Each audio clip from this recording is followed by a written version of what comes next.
Let's roll. Oh god, my screen. Okay, there we go. Alright, let's roll.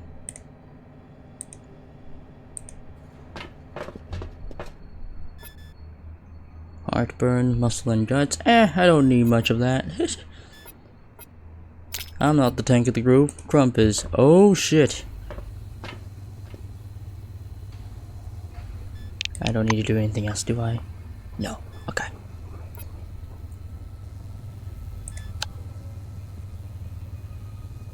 Oh shit, I forgot to report back about the caravans. Whoops! Oh, hold on, Henrietta. Sorry, I gotta hold on. My bad, hold on. I totally forgot to go there. I totally forgot to go back to report about the caravan being defended. Alright, whoopsies!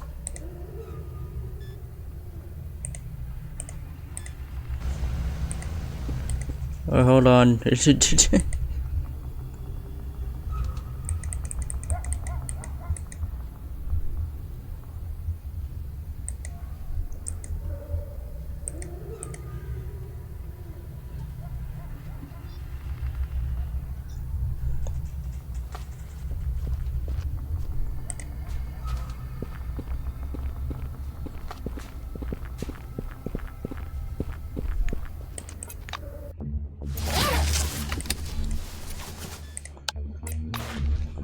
Yeah, sorry, it's gonna take a bit.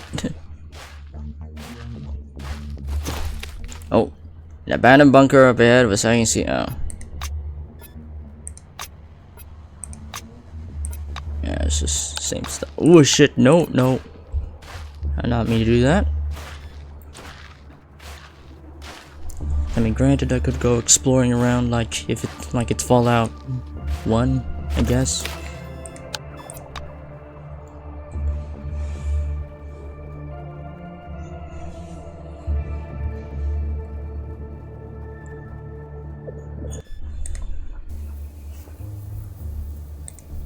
Sorry, I totally forgot to talk to you.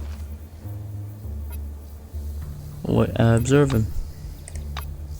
Alright, wake him up. You grab the black by the shoulder and shake him. When the old man's eyes open, he's staring off into the distance. Patricia, enough. Alright, I'm getting up. Alright, I'm up. He falls back asleep immediately. Oh god damn it. Wake the fuck up! Oh my god, really? Jesus Christ. What time is it? Oh god damn it.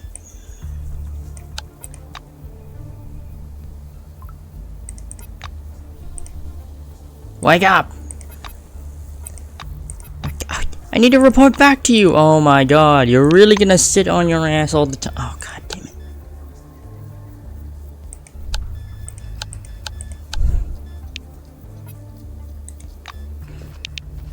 Oh my god, wake up, man! Wake the fuck up!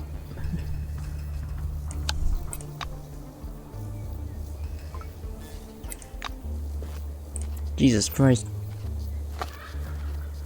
Yes, tell him, find out who Morticia is. A woman above and beyond. The black seems petrified by the sound of her name. His gaze drops, as if you just discovered something very interesting about his boots. Tell him you want to talk about the bandit who's been attacking the caravans. Well, the black rests hands on the stock of his automatic rifle. Tell him you ran to the bandits in question, they won't disturb anyone anymore. Grunting, Zinchuk rummages in his pocket and produces a thick bundle of compounds. Here, you earned it. Don't look at me like that. It's not picnics money. That's what the hucksters gathered up. Ask him why he's sleeping during the day and staying awake at night. Piotr chuckles. Piotr chuckles. Sorry. Getting used to my new narrator voice so I can distinguish between voices when I'm doing a deep voice tone. So here's the one who disturbs my sleep. He pats the assault rifle affectionately. This place needs protection. We're peaceful people. We don't make trouble with anyone, but we push back if needed. Nobody pokes around during the day, and the turrets keep them away. But at night... Alright. Alright, I got paid. We're good. Actually, do I need to stock up or anything? Hold on.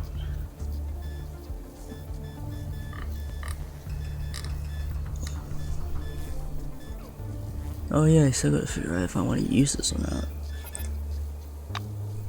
We need more relic slots. We really do need more relic slots, like honestly.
Yeah, if we had more slots, I would have given that to him, but for now, can't really do much about that.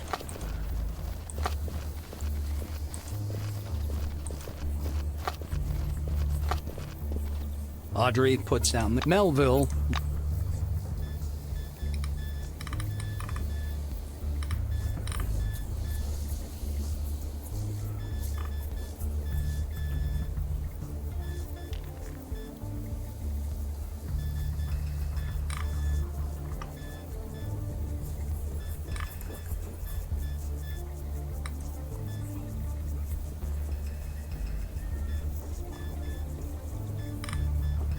Oh, what? I just have an extra one on hand? What the fuck? Weird.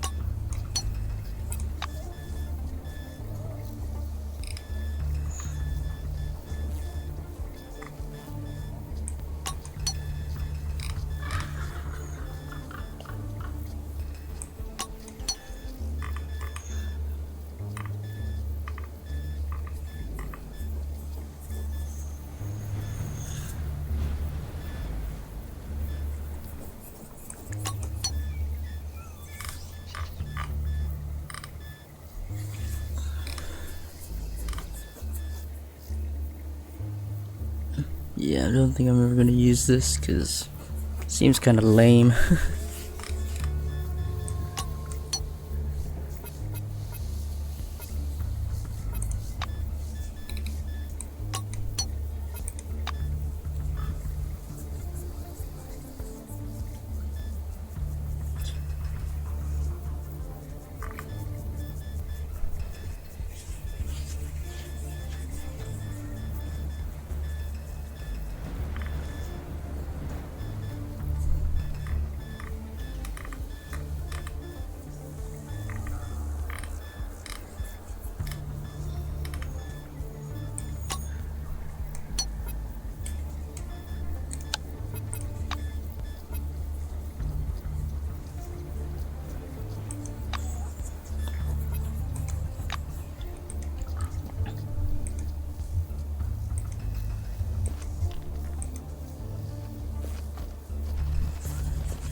Alright.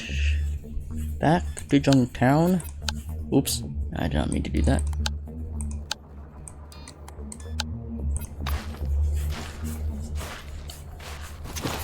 Oh.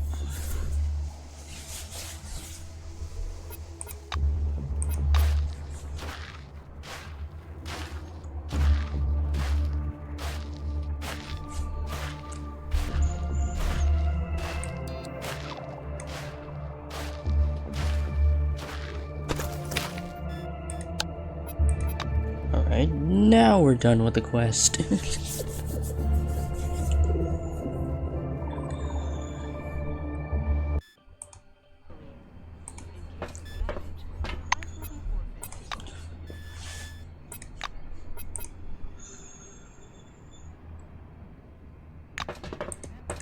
Alright, now we're ready to move on. Henrietta jumps up from her seat. Where have you been? I even sent you a message. 4 test runs have been completed under normal conditions. We can get started. Look down at the socks. Following the direction of your gaze, Russo nods. Yep. Today they're blue. That means I'm full of hope for the experiment to succeed. Say that you're ready. Russo presses a button on the console. The doors to the emulator are unlocked. You can go down. I'll start the machine as soon as you get to the launch pad and put on the glasses Abbott gave you. If you feel your life is in danger, halt the session immediately. Good luck. Alright. Let's go.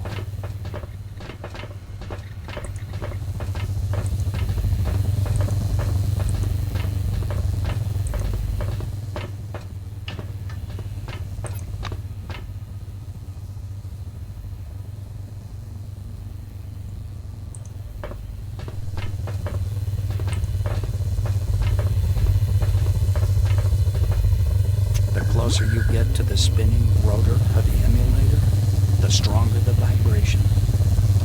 It's not simply mechanical motion, but something quite different. Invisible but tangible waves of energy are flowing over and through you.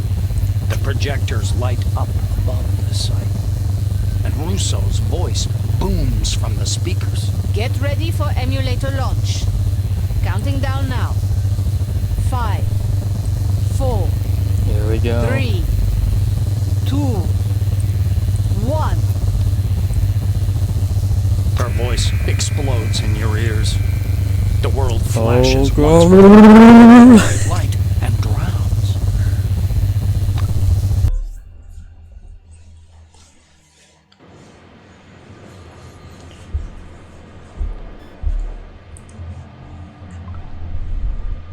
Oh my god. Something's happening. Your next footstep falls in a roar of absolute silence. All sense of space and time vanishes, and you find yourself at an indefinable point in a vast white nothing. There's nothing around you but a fathomless sea of white light. But you don't need to see Maelstrom to know it is nearby. Its quick, intense rhythm reminds you of the feverish beating of a huge heart. The pulsing grows even faster as you touch it in your thoughts. All this space without form or boundaries suddenly unfolds towards you, like a giant plane. Like a locator, a dashboard with dozens of buttons ready to launch the exact program you specify. Do what nobody expects. Order Maelstrom to expand to the entire dome. Oh my god, that is so evil. But this is Hayden, so she's not evil. Order Maelstrom to retreat to the center of the dome. Maelstrom reacts almost instantly. A sharp burst of energy builds like an avalanche, and you're overwhelmed by a blurry, chaotic wave that just as quickly ebbs again. Normal space and time return all at once, and you, suffocating, struggle in the emptiness, falling to your knees. The white light snaps out. You're back in the main hall of the emulator.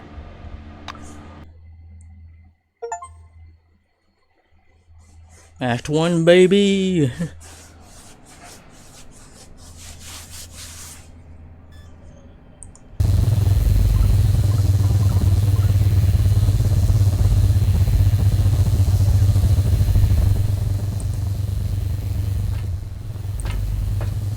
Oh, I'm on my own. Hello, Yoko. Yoko looks up as you approach. Research mode.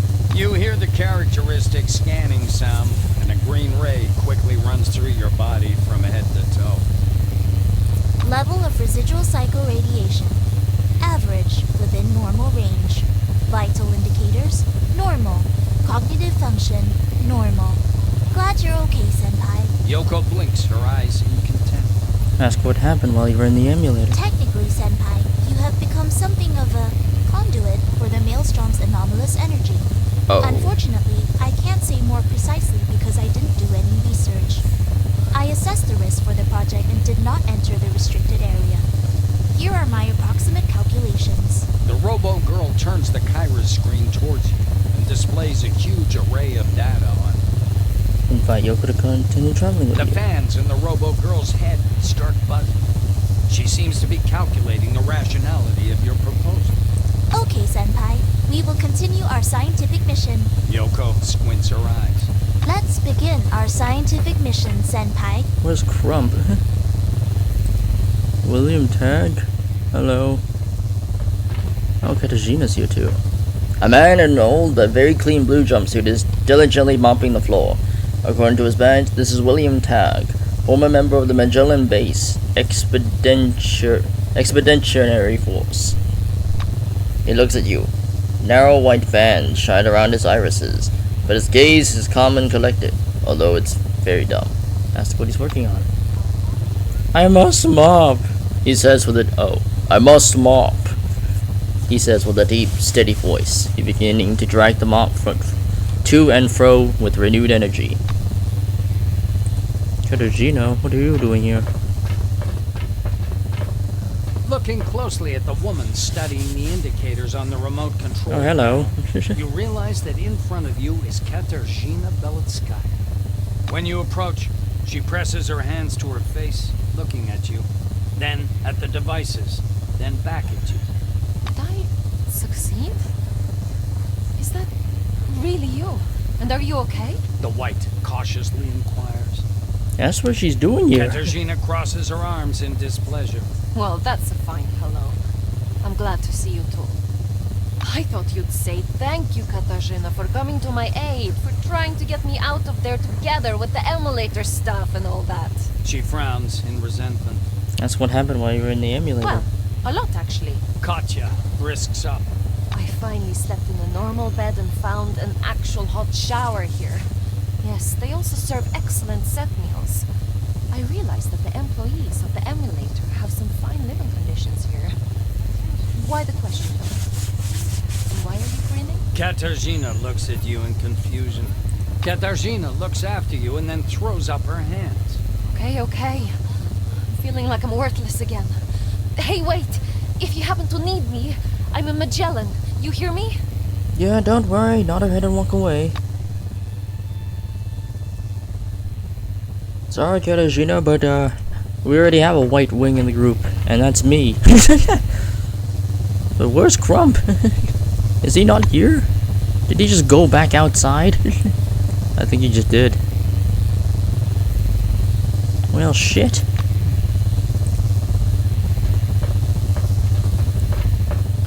God damn it, Crump, I need you. Henrietta freezes, phone receiver in hand. Her face is lit up with an expression of pure triumph. They're calling from everywhere, saying that Maelstrom is moving. I don't want to assume anything, but if it really is retreating to the center, then trade routes will be restored soon. Carmine Heights and Phalanx headquarters will no longer be isolated. Russo hangs up the receiver and hugs you tight. I can't believe we made it. If we were in a movie, I'd look deep into your eyes. But since our relationship is strictly platonic... The phone on the table breaks out with a jarring ring. Henrietta picks up the receiver. Project Emulator, Director Russo speaking. Madam Chairman. Yes, they're here. Russo holds out the receiver. Nakamura! She exclaims in a dramatic whisper. Take the receiver and greet Nakamura formally. Oh, how's that? I don't mind if you wish to keep it formal. The cold yet melodic voice sounds slightly sarcastic, but still polite. Nakamura pauses and you hear the subtle click of a button through the receiver. On behalf of the new committee and its official citizen and other inhabitants, I thank you for your conscientious assistance. I'll be waiting for you at the council building in the city. Please be present for the upcoming meeting. Now her voice sounds different. She must have switched to speaker mode. Tell her you look forward to meeting her in person. The chairwoman ignores this. As soon as you finish, she continues to speak. Okay. Your service has caught the attention of some who erroneously believe they wield real power. They'll approach you with proposals. Oh, I have no doubt. At first glance. Don't agree to anything, and don't make any deals until we had the chance to speak. Yes. I look fair forward enough. to our next meeting. Best of luck to you. A dial tone sounds from the receiver. Henrietta elegantly shifts her gaze from the phone to you. Welcome to big-time politics, eh? Don't get your hopes up. Nakamura isn't a very nice person, but I personally prefer not nice Nakamura over nice dilly-dalliers. I don't know what she told you, but you do not want to mess with her. In the heat of the moment, Russo gives you a peck on the cheek. Damn, I still can't believe we pulled it off. You're one smart cookie. Go have a drink. You deserve it. I'll write a message to the Treasury. Those guys owe you a solid bonus. Thank Russo and give her an atta girl. Henrietta proudly raps herself on the chest with her small fist. Nobody will argue with that. But don't waste your time talking me out. Go rest. I'll start on deciphering the telemetry.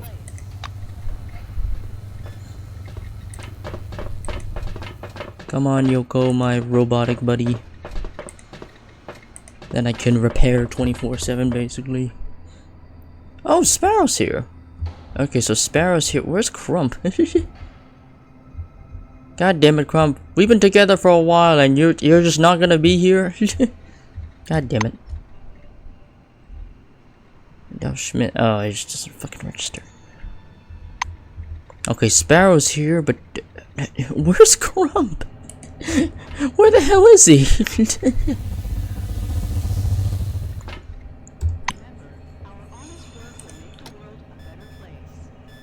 At least he took his weapons with him instead of just dumping them on me, so that's a plus, I guess. But where is he? It literally all the— oh no, he's right here. Okay. I'll save you for last. Sparrow shakes your hand tightly. I was afraid that something irreparable had happened and these whites simply sacrificed you. These people believe in science, not principles. Of course your death would not have been in vain, but I'd still feel sorry for losing you. That's what happened while you were in the emulator. Sparrow wrinkles his forehead. If I understood everything correctly, you were immersed in the very epicenter of radiation. I looked at you and saw that you were just standing there in the fog, day after day. And it's not clear whether it's you or, I don't know, your corpse maybe? Is Sparrow a good follower? Well, good for me at least, cause I'm a White Wing. We need a tank. I don't need Katarzyna, cause I mean I'm already a White Wing. You see?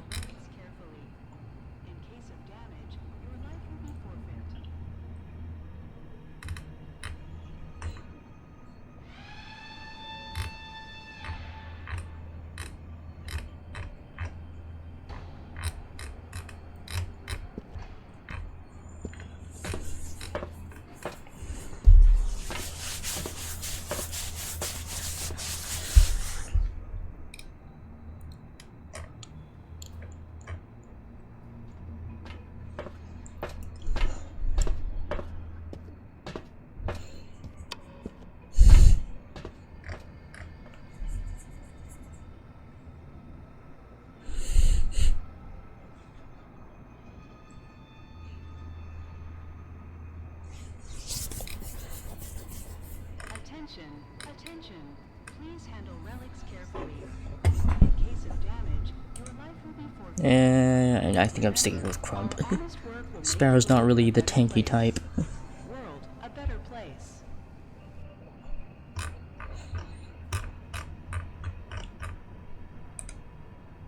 Actually, you know what? I'll check your stats.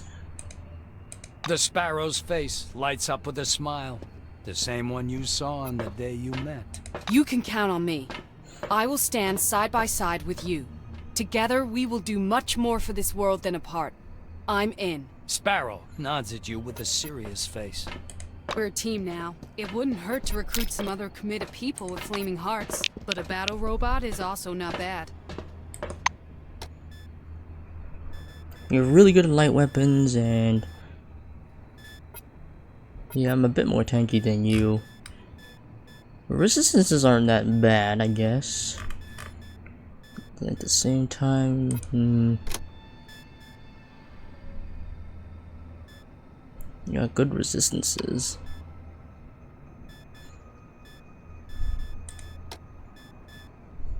Remember, our honest work will make the world a better place. World a better place. Yeah, that would do well in your hands. Attention, attention. Please handle relics carefully. In case of damage, your life will be forfeited.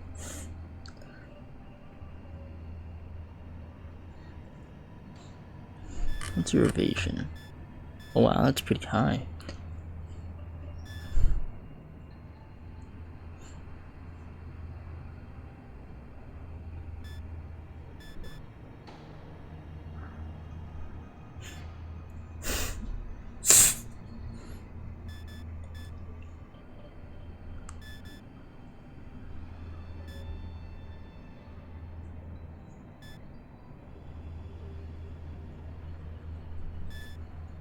Remember, our honest work will make the world a better place. World a better place.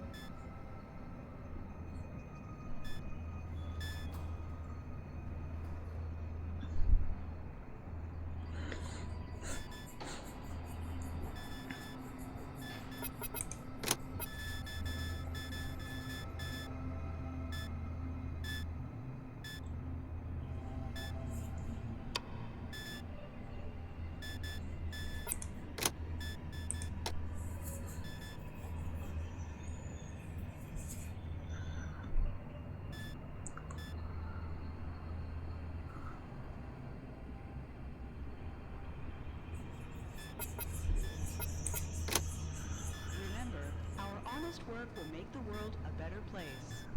World a better place. Yeah.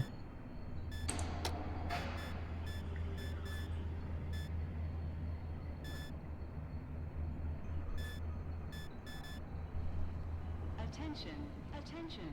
Please handle relics carefully. In case of damage, your life will be forfeit.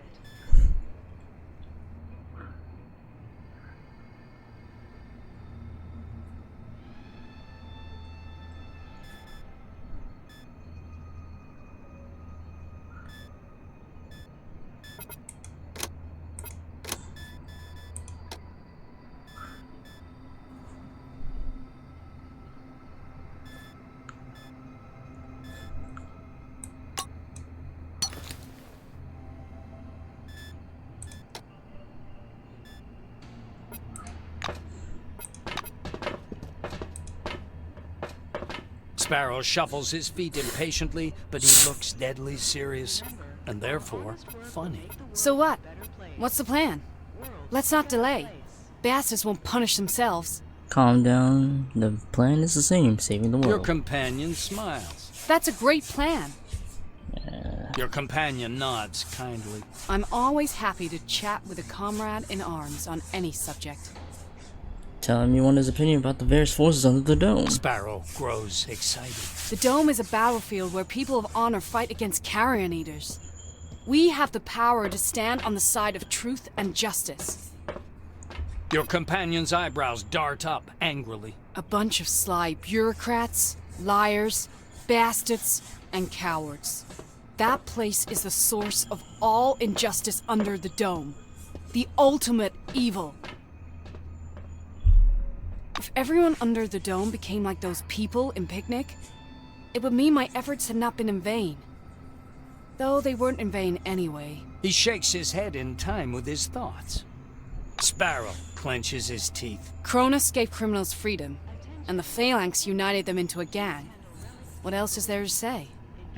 Your companion ponders. They gave everyone voting privileges. But does that make sense if they're extended to bastards and murderers as well? That isn't good democracy.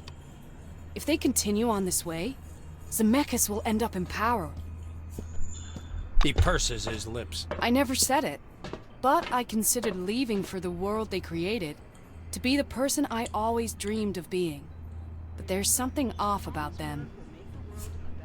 Sparrow frowns. They cause innocent people to suffer. I don't like killing madmen, but I have to. Edmund Burke once said, "All that is necessary for the triumph of evil is that good men do nothing." That's the case here. Your companion nods kindly. I'm always happy to chat with a comrade in arms on any subject. Personal? Sparrow inquires warily. Oh, damn, there's more to talk about. Okay. The research mode is paused. Yoko nods mechanically several times. Yes, Senpai. Any conversation means collecting data which coincides with my primary purpose of conducting research. The fan in the robo-girl's head changes tone slightly. By asking me personal questions, you imply that I am a person, not just a machine. If I had emotions, I would be pleased, Senpai. Light flashes briefly through her dim, plastic eyes. I can provide a full log of my activities for the last 6 months. The log is all technical data, which would mostly be useless. I can sort by specific data types if you wish. The fans in Yoko's head start droning frantically. The noise of fans eventually stops. She lifts her head. Data sorted, Senpai. These are my tasks for the world study. Research missions, soil and water sampling, measurement of radiation and chemical pollution. Self-defense as necessary. Some of my permanent memory clusters are locked. Yoko nods mechanically several times. Yes, Senpai. Any conversation means collecting data which coincides with my primary purpose of conducting research. The system controlling Yoko's mimicry generates an expression of genuine interest. I can provide information from the Chronos database, Senpai, but I understand you are interested in my personal evaluation. Let's do Chrome. The fans in the girl's head grow slightly louder. Leonard is a good companion. His character, life experience, and principles compensate for the flaws in his mental and intellectual development. He is predictable. That is a good thing. The robo-girl tilts her head. My evaluation is in line with the comments to Katarzyna Belitskaya's personnel file. She is not a good fit for teamwork, but I have a high estimation for her adaptability. The robo-girl nods. Sparrow, very emotional and secretive, has problems with his perception of reality. However, my overall evaluation is positive. Sparrow is a good ally. Yoko nods mechanically several times. Yes, Senpai. Any conversation... The fans in Yoko's head that had been silent for a while begin droning again. I interpret the term political force as a community with over 150 followers, a detailed program, and leaders to implement this program. There are 6 such communities under the dome. Which one do you wish to discuss, Senpai? The new A committee. bluish light glows under the robo-girl's dim plastic eyes. The new committee is the dominant social and political organization inside the dome. Strong points: territory, personnel, resources, scientific potential. Weaknesses: economy, inefficient bureaucracy, rapidly declining population, and oppressive penal system. I can continue with the list, Senpai, though there are 14 Oh more boy. points. The fans drone. abruptly dies. The picnic neutral zone is an exception on this list. Data about the community is fragmentary and lacks confirmation. Strong points: good location. Weaknesses: political isolation, low defense capacity, rudimentary economy. The What about girl feelings? considers for a few seconds, the light in her eyes pulsing. She seems to be reading data from her magnetic storage. The Phalanx, a military, trade, scientific, and terrorist organization. Terrorist, Strong oh points: human resources, good location, talented leaders, development program. Weaknesses: too militarized, human resources. Human I resources. have no data regarding the ambivalent evaluation of its personnel policy. Carmine Heights. The blue glow in the robo-girl's eyes dims, then brightens again. Carmine Heights is the formal name for a number of small political groups living in a shared territory. Strong points: mature political system, scientific and engineering potential. Weaknesses: division, lack of resources, weak defenses. Well, Your the church. counterpart studies you with gleaming, ice-blue eyes. The Church of the Maelstrom is a quasi-religious totalitarian sect. Strong points: unified by a single idea, relative autonomy. Weaknesses: unreliable leaders, socially dangerous ideology. Ask about the fox. You hear several distinct clicks from the robo-girl's head. Her eyes glow with an uneven blue light. The Fops, a spontaneously formed group of bandits. Strong points: resistance to Maelstrom, military power. Weaknesses: mental disability, aggression, members' short lifespan. The research mode is resumed. Said,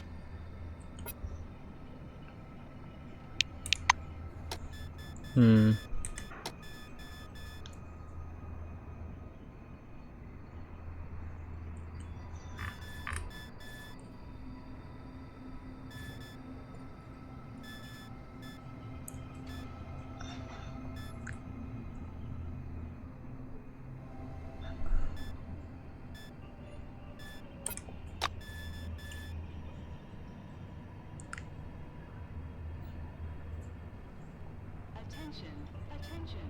Please handle relics carefully. In case of damage, your life will be forfeit.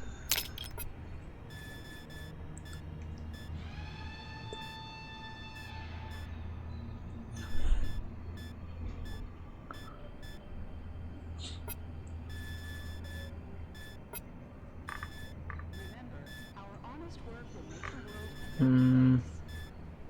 a better place.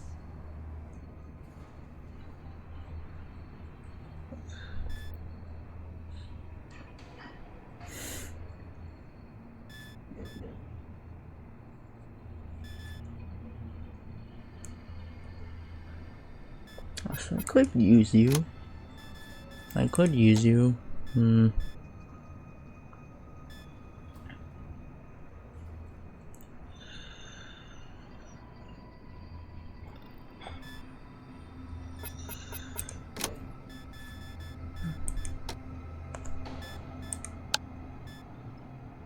You're missing.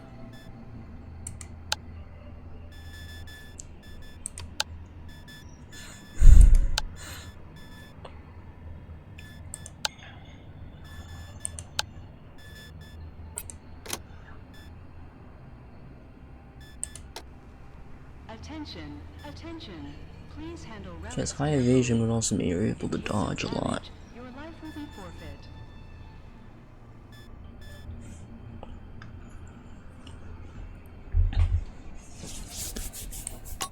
Alright, I'll give you this.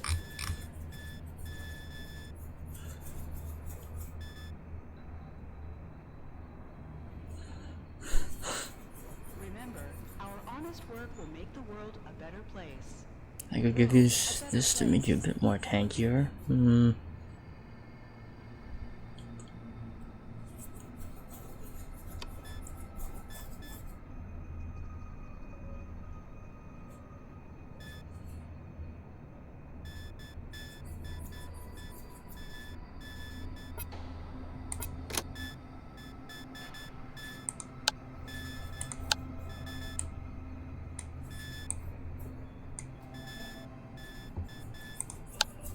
Oh, but then I don't have anybody to force things open though.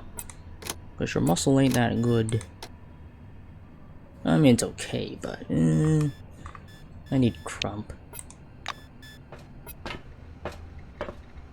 I mean, I guess I could try to I could replace Yoko. Remember,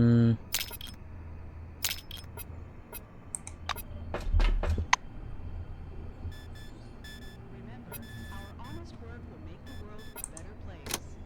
World a better place.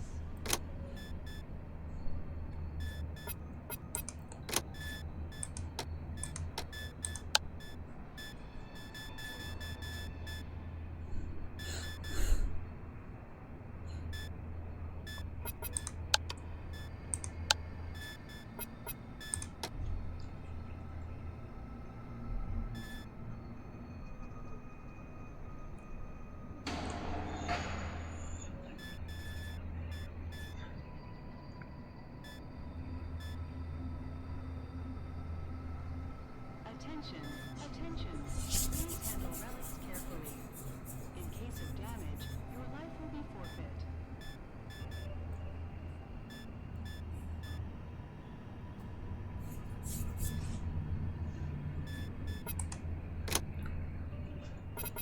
It's just you're the least tanky person in the group. Remember,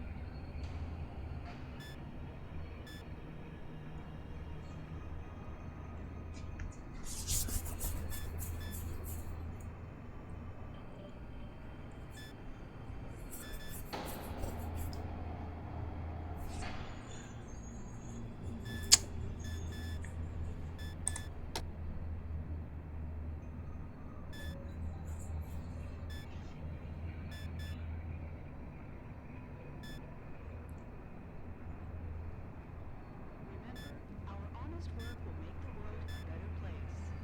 World a better place.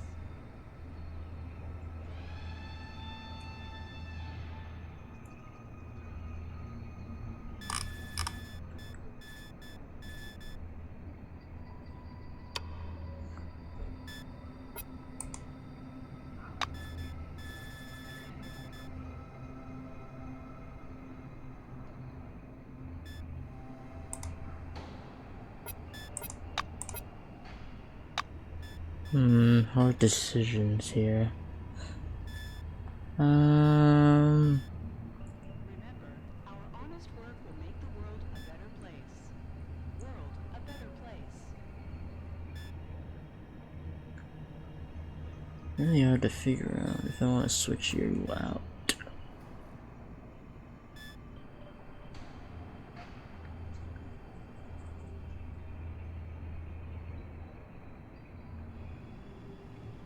Attention, attention.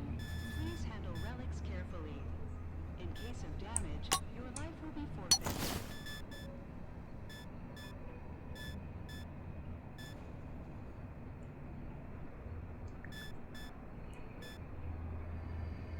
I think I just have you hold on to this.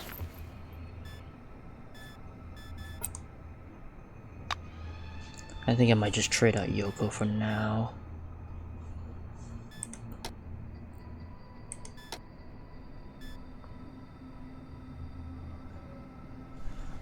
Attention, attention.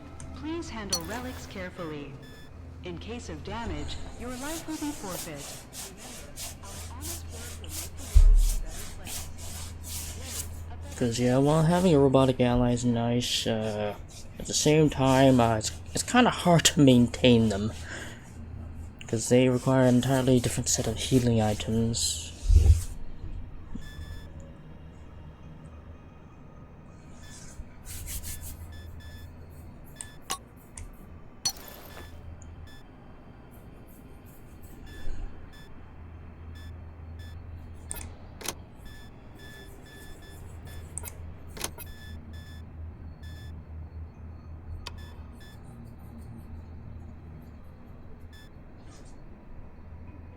Or try to give him a bit more muscle.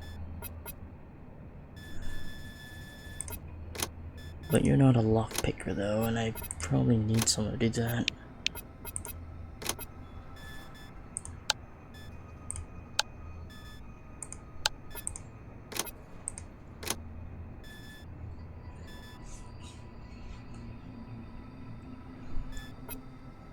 Attention, attention.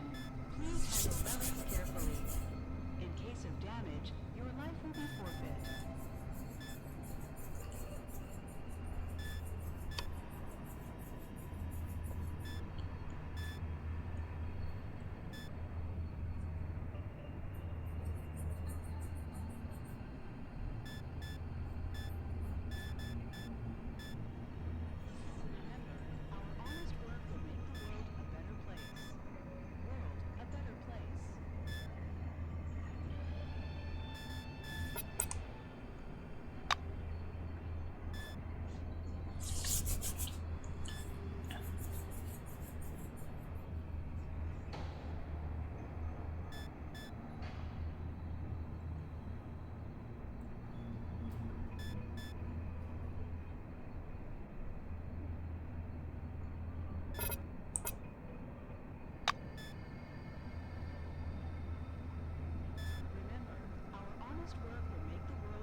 Attention, attention. Please handle relics carefully. In case of damage, your life will be forfeit.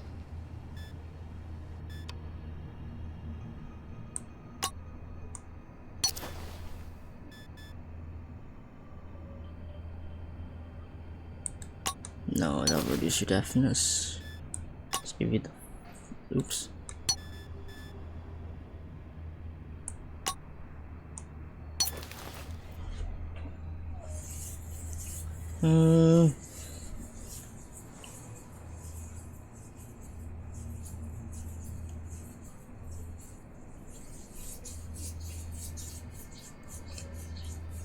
Attention, attention. Please handle relics carefully. In case of damage, your life will be forfeit.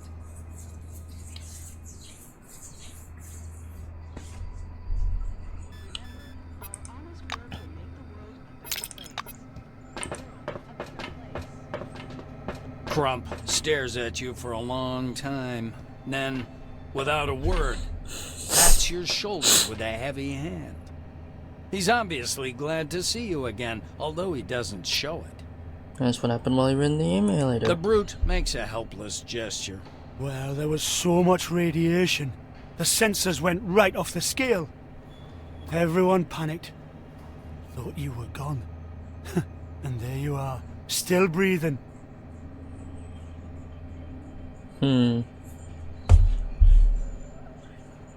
Wait. Hey! The bruiser beckons you with a wave. The bruiser beckons you with a wave of his hand. If you clear up some space in the party, look for me in Beth's bar. Okay, be seeing you. Crump leaves.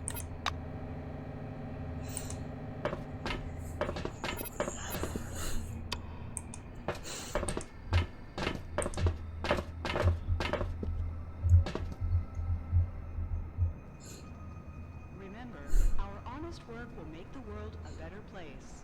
The world a better place.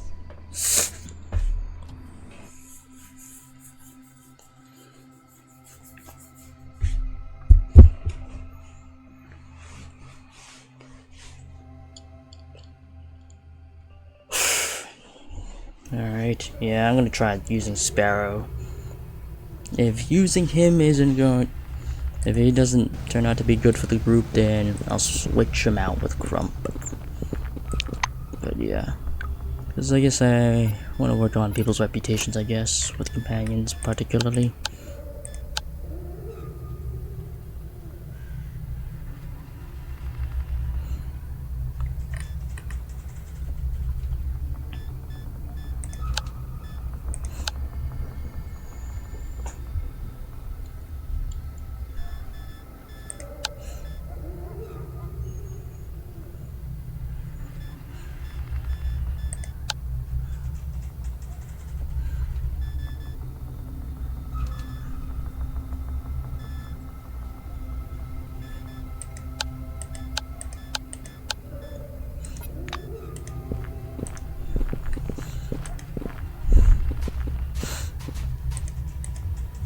Oh, what? Come on, bro, win this damn thing!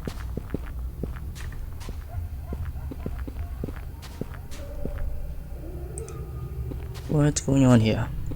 The orange is spinning a handmade clacker.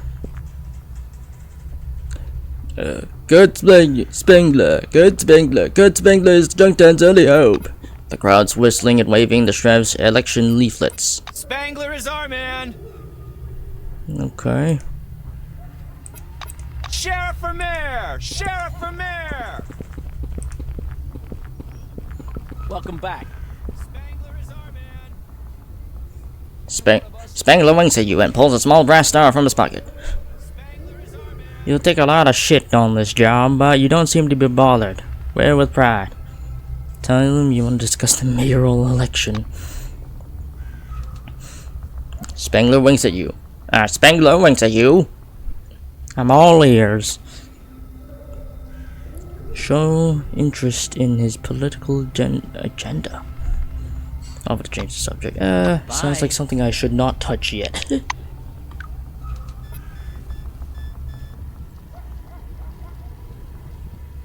Because what's this mayor business that's going on here?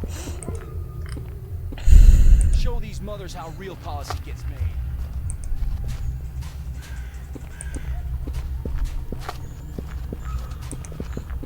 Oh, you again.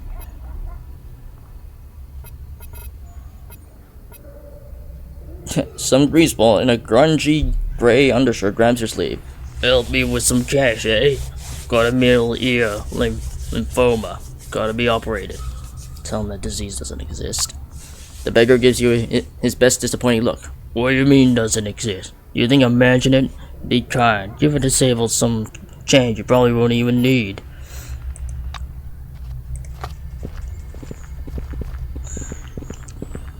Forgot something? I'm voting for Spangler. He's a decent guy. The hobo twitches convulsively. On his jumpsuit is a pin with the inscription, Kurt Spangler is our candidate. See you later.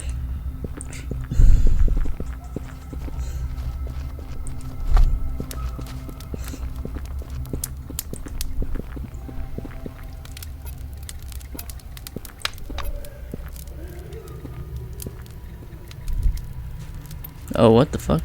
As soon as he sees you, he yells in the sky. He raises his hands to the sky and yells, "Thank you!" That's him. That was the least you could do. He waves you off. It sure was, because you did nothing. I wasn't talking to you. I was addressing. Good day. He points up to the sky. Got it? Good. Want to peruse my wares? Just don't steal anything, or you lose a hand. Oh, that's it.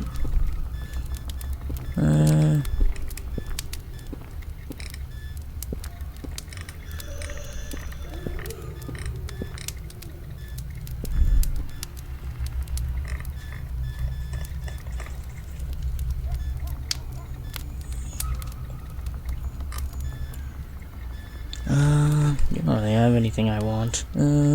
Yeah.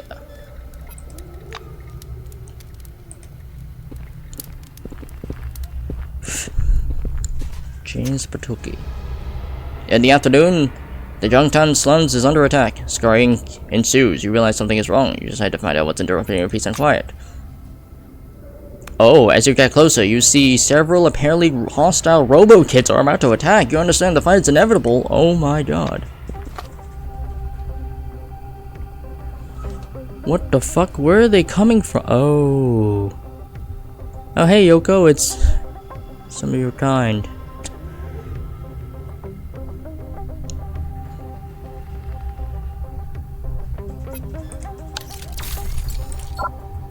Shit.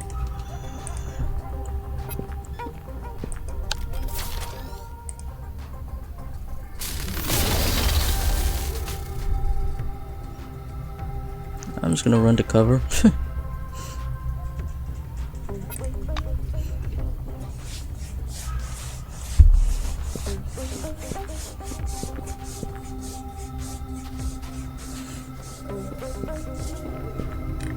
These crazed robo kids. Wait, you don't even.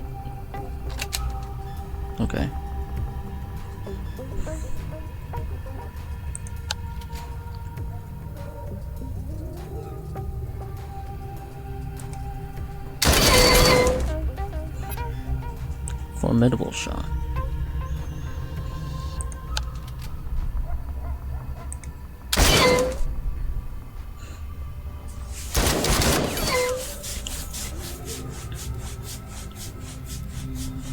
Oh my god, the shop's going. I'll distract them. Oh, that one's got a gun.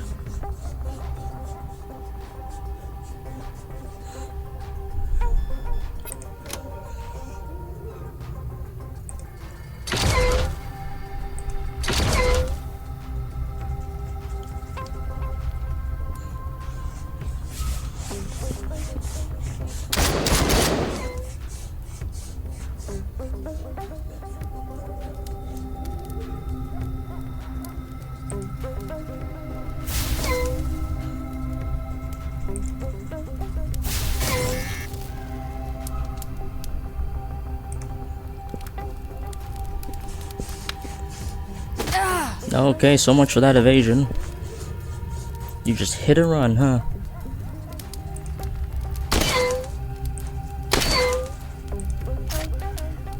Oh shit.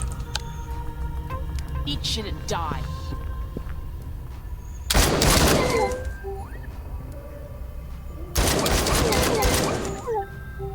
Come here, you dog shit.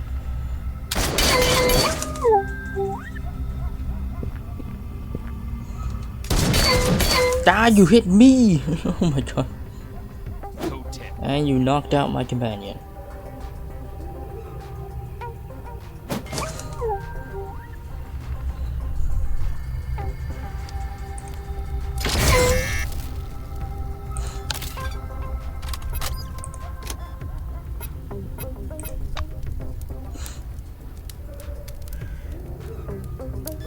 What's wrong with you?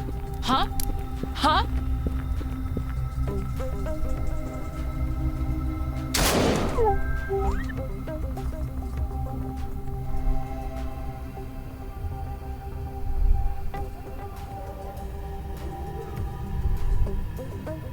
Oh!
And these robots are kinda durable.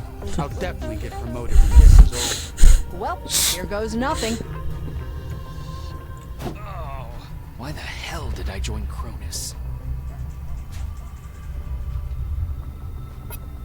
You know what? Oh wait. Shit and die.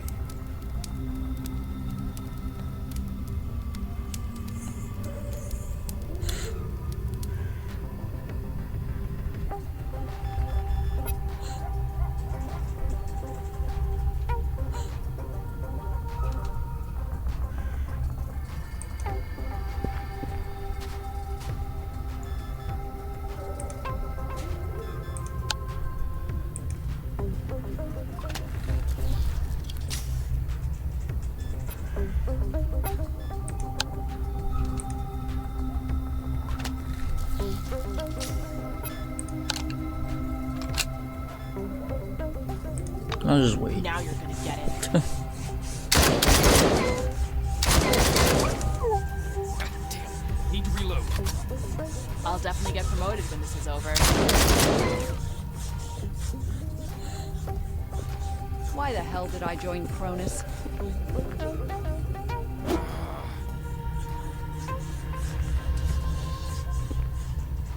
Oh damn, he's making the leap. Oh wait. I'll smack you up.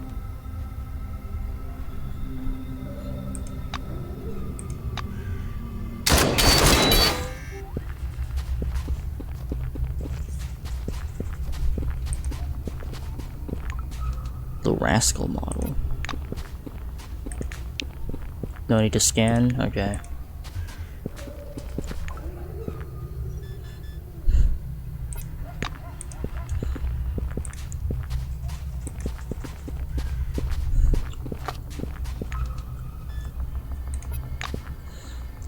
Okay, so far Sparrow, not really that impressed. Yeah, I'm not really that impressed, unfortunately. As much as I'd like to go and learn more about your backstory, I think Crump's more practical to have.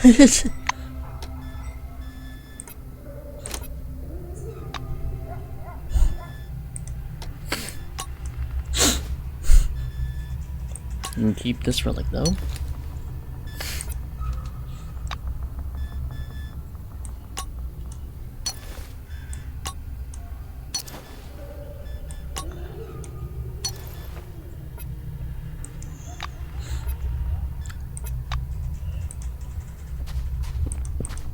Alright, Crumb buddy.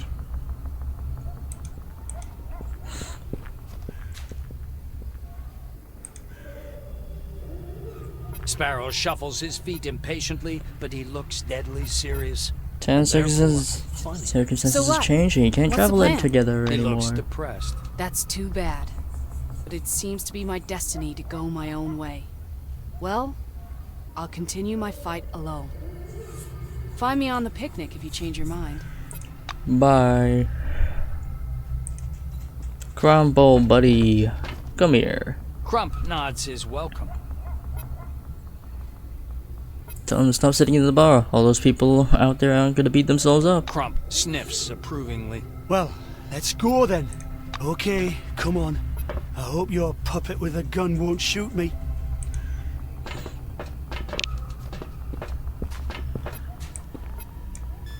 Alright.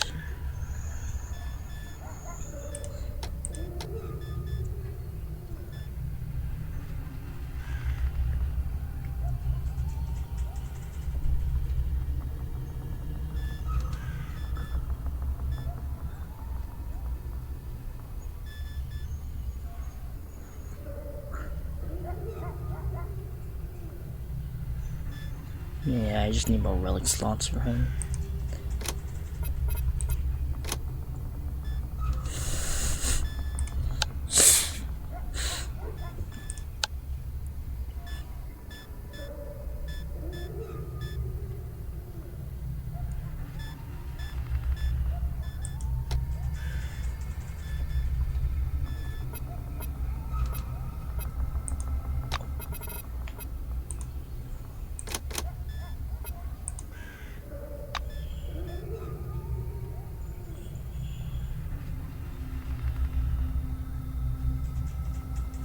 I think this is just overall good for him.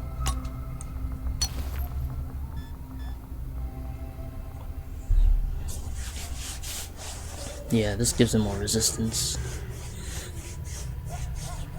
Yeah, makes it much better for him to have.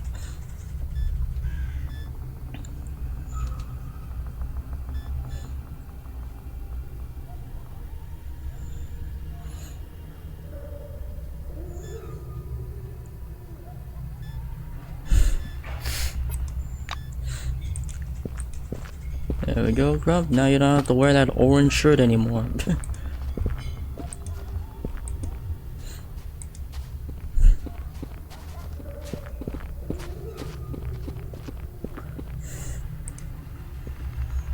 And I was starting to get bored.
more money.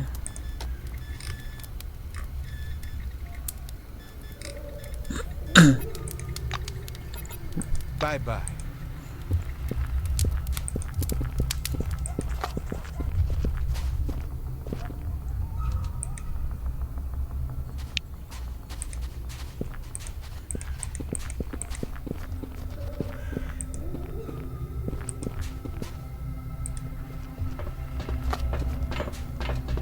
Hi there.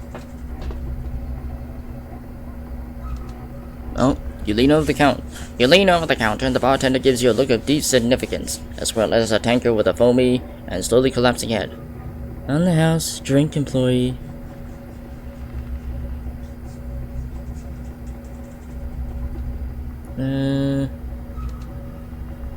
Take a sip from the tankard and ask why she's being so generous. She adjusts her badge. It reads Bethany Mortensen. Just a sign of my appreciation. But actually, I was thinking. She stands up from the counter and brings her face closer to yours. I've always said this place was a dump, but not anymore. The emulator's doing great. And things in Junktown are improving. People are beginning to say Junktown needs a mayor. And I was thinking I should take part in the election. Bethany sets the tankard aside and places an open notebook on the table. Care to join my team? You can be my authorized representative. Together we win. Sure as hell. Do you know who my rival is? Spengler. I bet that bug is goofing off somewhere now. By the way, I've already prepared a program and a couple of slogans. What do you say? Ask her about her agenda. Mortensen adjusts her crimson tie earnestly. Full freedom of enterprise, but with protectionist policies for the locals. I want to reduce taxes for the merchants, legalize the shadow economy, create a corporation, and expand my authority beyond Junktown. What do you say? Pretty darn good agenda as I see it. Well, I'm not gonna run it myself, fuck no.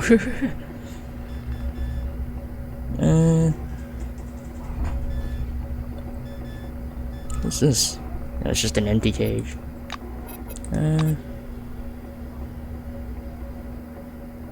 Come back again. I'll think about it. Hold on, let me... Okay, so... Junktown... Okay, so there's two competing mayors. Okay. Two competing mayors.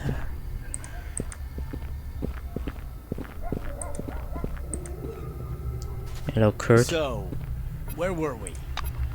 Show interest in his political agenda. Kurt passes a hand over his thin hair. My agenda is simple and topical. This scrappy Junktown must be even safer, and thus less scrappy. We're going to improve pest control, build a wall, and raise investments from the city. Admit it, there's no sense of buying into a place that could be burned down by bandits at any time. Therefore, safety first.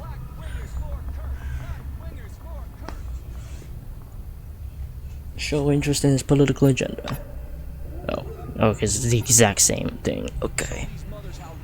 Alright, so increasing security, raise investments from the city. Okay.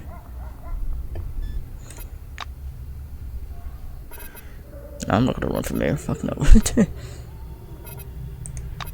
Later.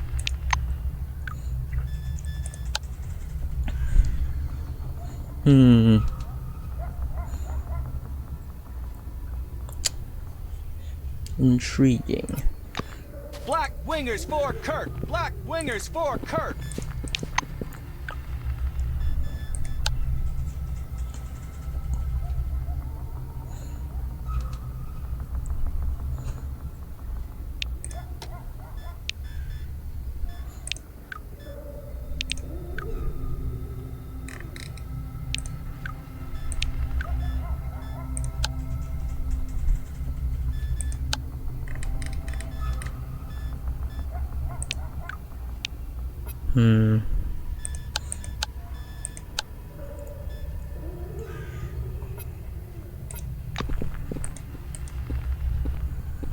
You're one of us and we're not gonna forget it. We're with you, bro.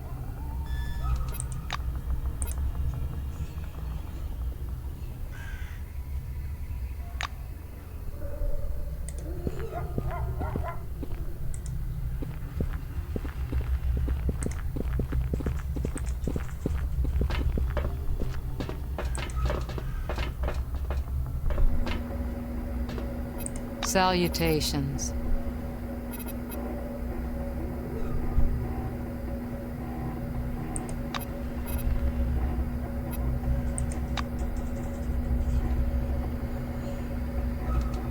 Full freedom of enterprise, but with protectionist policies for the locals.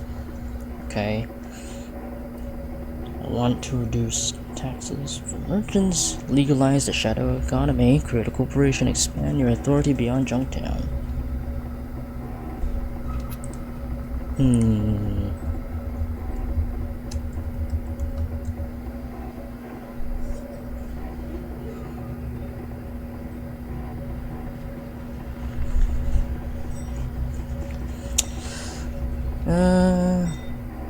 So this is purely economics. She has a purely economical corporative stance. Well, the sheriff wants to raise the protection. Okay, wants to raise the security of the place. Okay.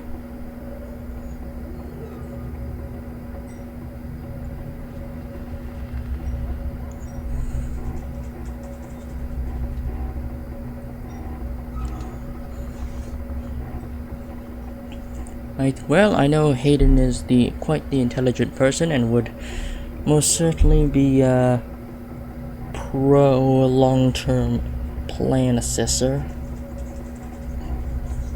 And I think, well, she would definitely think that Bethany has pretty good long-term plans as a mayor compared to just simply raising security. Because Bethany's technically not wrong in saying that,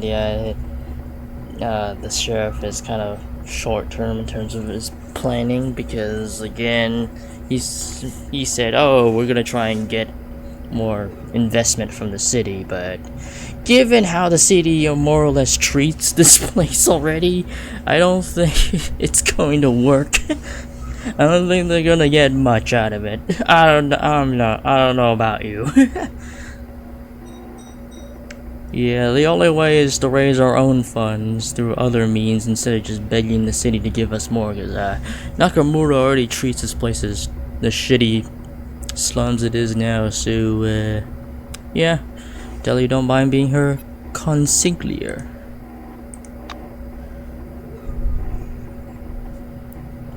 The silver gives you a pleased smirk. Great, I almost put a big fat plus sign next to your name.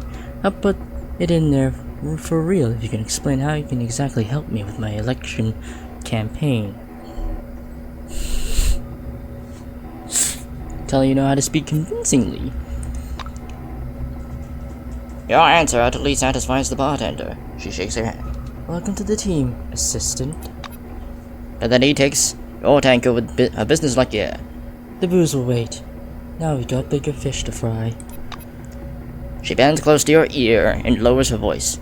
At 6 p.m. there'll be debates on the stage near the city entrance. I'll debate Spengler, and I expect you to not criticize my performance, or at least not in public. Kurt is as chatty as a vacuum salesman, so if you can cut his palavering short, that would be to our advantage. Mortensen winks. 6 p.m. Stage near the city gates. Don't be late. Tell her you understand and move away. Come back again.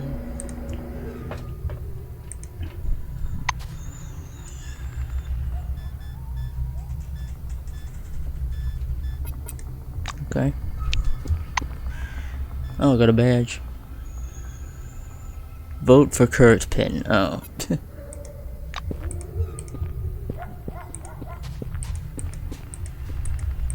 At the city entrance, you say?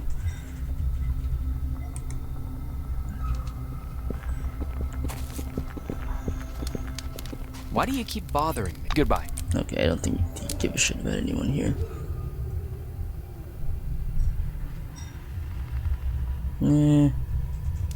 I still prefer the apartment I got at Magellan. Okay, so 6 p.m., huh?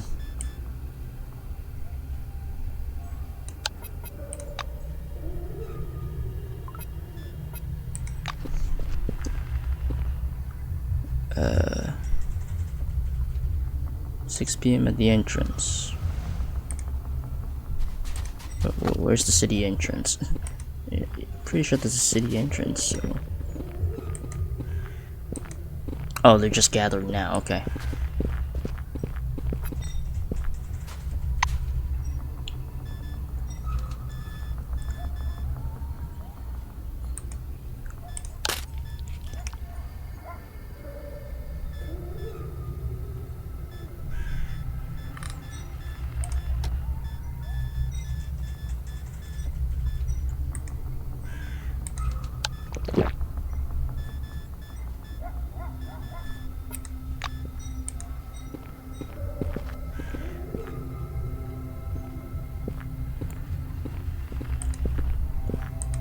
Here we go.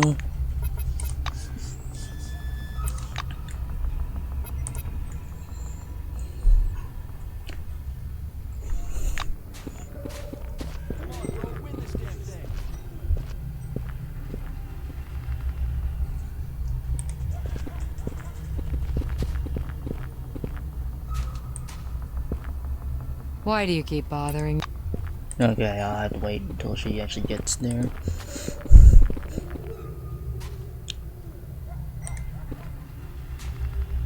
As you approach the stage, Kurt and Bethany are arguing furiously about who should speak first. Sorry, Beth, but I can't let you burn everything down. We agreed on that. I arrive early with my speech prepared so I won't have to fight off your attacks. Kurt wrings his hat nervously. You're afraid of having to answer questions? So maybe you're not made for politics. Mortensen snaps, looking up at Spengler. She turns toward you. You see that, eh? And he's aiming for our mayor's chair. Ridiculous.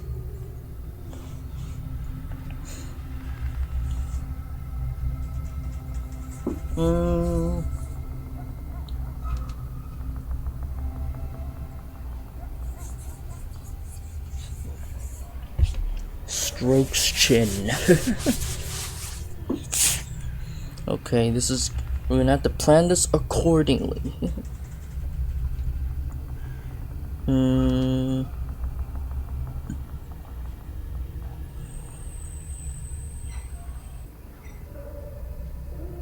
That way Kurt can learn from her missteps before his own speech. Oh wait, no, I think say.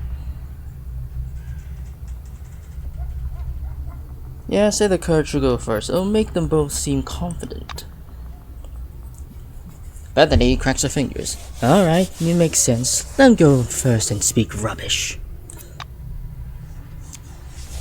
People whisper, whistle and applaud as the sheriff takes the stage. You notice, however, that not everyone is thrilled to see him. A significant part of the audience remains silent. Spengler holds his arms out welcomingly, greeting the gathered audience. Good evening. Let me show you all the aces from the beginning. Most of you know me as the sheriff, the man caring for your safety. I assure you, this is what I intend to remain. I decided to become mayor to achieve more on the same route. He gestures toward the crowd. Spit in my face if I lie, but things have not been going great in Junktown since the quarantine began. It's too crowded, and it's dangerous for people to leave their homes after dark. The first thing I'm going to do once you elect me mayor is to tighten pest control.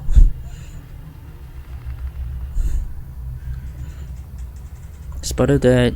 Okay, equipped that there is no mysterious policies against the oranges. How many oranges do we have?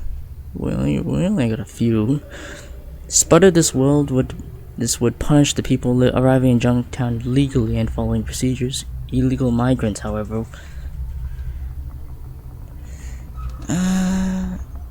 Note this would make the black services harder and overload Junktown's policemen.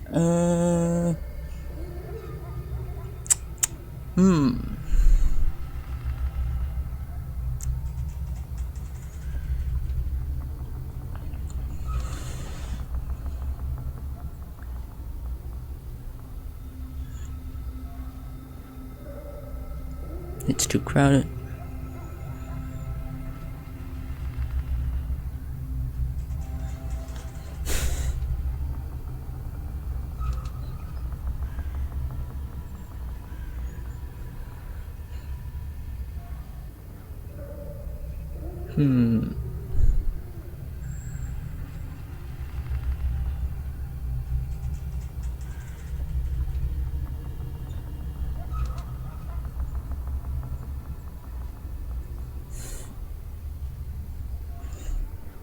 Past control. I don't think the orange one is. I don't think option 1's good.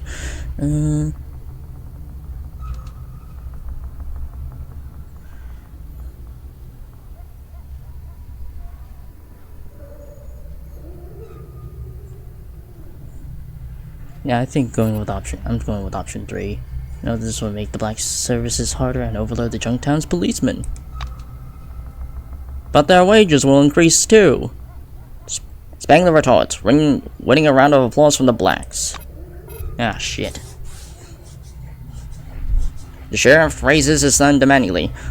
We all realize that cordon isn't enough. We'll build a fortified wall around Junktown as material for confirmation of our commitment. A strong screen against criminals, a guarantee for the future, and just as important, the cornerstone of economic prosperity to come.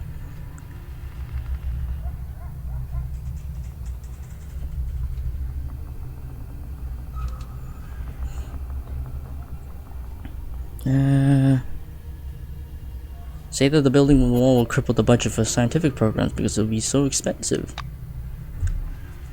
A couple of whites standing at the edge of the stage vigorously applaud your words. After a brief pause, the rest of the team joins them.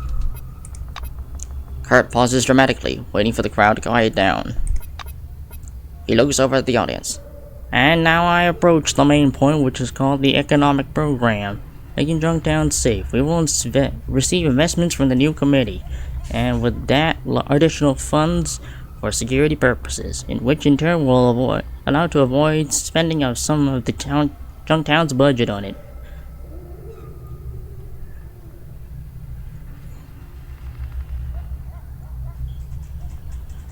Is creating a system which the local Blackwings would be redundant?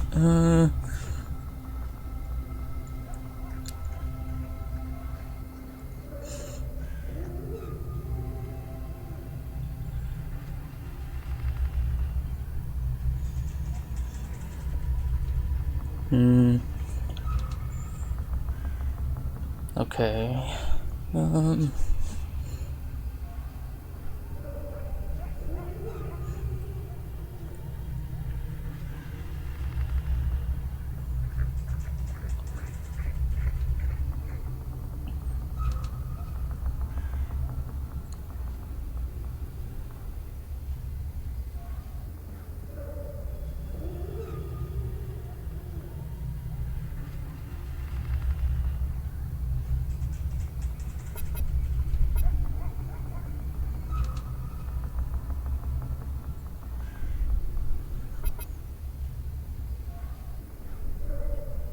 Nudge Bethany and listen to what she says. Okay. Mort Anthony eagerly seizes the microphone. You make it all sound so wonderful. But who actually earns any money in this system? The new committee. The locals can forget about any kind of income. The committee's businessmen will be all sitting pretty, guarded by Nakamura's policemen. Is that the future we want for us, Kurt? Bethany's reputation trips her up on this one. Oh shit. Though it's a fair question, nobody takes her seriously. Shit. The buzz of the conversation by the stage eventually falls silent. Kurt passes a hand through his thin hair. I'm waiting for your questions.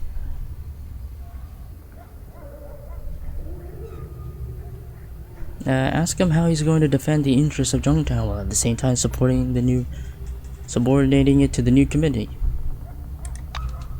The new committee needing a weak, dependent Junktown is a myth. Nakamura is much more interested in us being a full partner. The sheriff argues. Despite his apparent insincerity, the audience seems to be satisfied with his lie. The Silver stands at the crowd shooting disdainful glances your way. What the fuck? Well, shit. Well, that didn't go too well. Thank you, everybody. This is the best audience I've ever had. Kurt waves as he leaves the stage. De Silva walks up to the stage, the crowd starts buzzing. A few unhappy objections can occasionally be heard among the cheers. Bethany takes the microphone. Thank you. I'm not gonna waffle wasting your time. Today I want to present my political agenda to you. It is based on 4 points which will indeed change the life in Junktown. First and foremost, I'm going to provide total freedom of enterprise in Junktown. I'll create favorable terms for traders while maintaining some advantages for local businesses. Any questions? Mortensen offers the microphone to the folks standing near the stage. Note that his terms. You mean her terms? Or these terms? Oh, okay.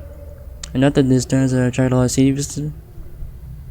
No. That'll be criticizing. Nope. Not this sounds. No. I'm remaining silent. Mortensen raises her hands, calling for quiet. The subject of Junktown's underground economy is painful for many of us. I will regulate it and direct the new income to the community purse. Now they just made it sincere. I'm not gonna push Spangler. Say that. Stay silent. The buzzing gradually fades, and the silver goes on. Obviously, our ambitions are growing faster than Junktown. The founding of a trading corporation is a crucial point on my agenda. We Junktowners will found an open joint stock company. We'll earn money together, and will have a real influence on the dome politics. No. It means silvers. Remain silent. The silver strolls across the stage. So to recap, the main thrust of my political agenda is economic recovery. With both a strong economy and a laissez-faire legislation, every other sphere of life will see improvement. Do you have any questions? Yeah, see there's all the other problems are simply going to solve. No. That's what she's going to do about the power imbalance. No. Stay silent. Bethany exits, stage left. The debate is over. After a few more minutes talking amongst themselves, the crowd begins to dissolve. So who won? I hope not Hello Spengler. again. Talk about the election.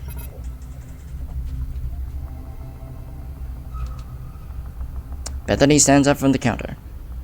Things are look up right now, Assistant, and I'm pleased with the debate's results. Hey, beer for everyone on the house. Come on up to the counter. As for the projected election results, Mortensen stops rubbing her glass with a rag. According to my sources, here's the deal. Honestly, whites are for me, alright? These guys know science is expensive, and I promised them decent funding. The silver starts to cut off her fingers. The blues set me to hell. They think Kurt will build up our defenses, and that will mean work for them. Slim chance, but I couldn't give them even this. Bethany frowns. Blacks are for Kurt. They probably think the sheriff won't forget their former colleagues when he rises to power. Oh, I don't know. She shakes her head skeptically. Silvers are for me, obviously. A lot of them have worked with me. People know I'm safe as houses. The barkeeper spreads her hands as if to say it goes without saying. Listen silently. And finally, the oranges. Most of them think Spengler sold himself to the blacks and treat him appropriately. Beth's expression suggests she's won already. Offer to destroy Spengler's reputation? Tell Bethany you want to help her with her campaigning. Mortensen sets her rag and glass aside. That's very handy. I got one job for you. Bethany turns down the music. You hear that shouting? It's a bunch of idiots holding rally outside the prison, praising Spengler. He must have paid them. But whatever, I just wish they'd shut up. Ask her what her plan is. Bethany produces several beer bottles from under her counter. The labels designed like an election poster saying, "Vote Mortensen." See the trick? They're yelling for the sake of Spengler, who won't even look at them. And you'll treat them with a free beer with my picture on the label. The silver pushes bottles towards you. Okay, take the bottles and leave. Goodbye. Alright. Hey, free beer!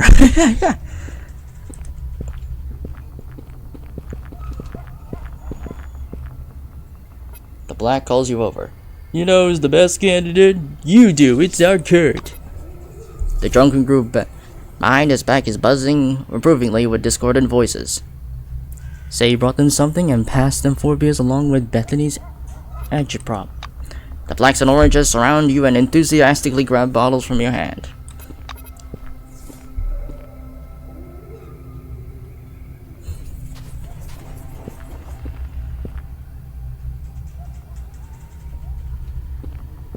One of them studies the label carefully, then looks at you up with displeasure. Vote for Bethany? What do you think, you motherfucker? You think you could bribe us with beer? Ah shit, I don't have anything! I don't have charm or intimidation. Say that is exactly what you think about Say it's exactly what you think about idlers calling out stupid slogans. Why, a good idea, a sober one. An orange points out and suddenly chuckles. The electioneer turns around and turns an angry stare on him. Are you an idiot? The smile fades from the orange's face. Oh really, I'll say. Better be an idiot than have a dog ass for a face. The agitator squints at you, raises the ball on the high, and throws it on the ground. Well, you piece of shit. Watch the brawl. I'm just gonna run back here.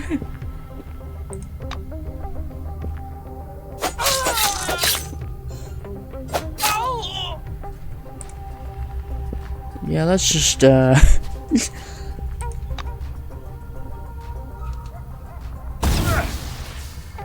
Ow, why did you hit Yoko? You're surrounded.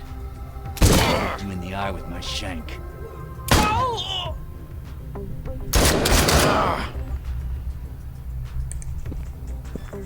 Stay here, Yoko.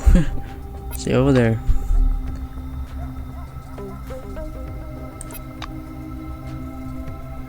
Code 10. An employee of the Black Wing down. I repeat, Black down.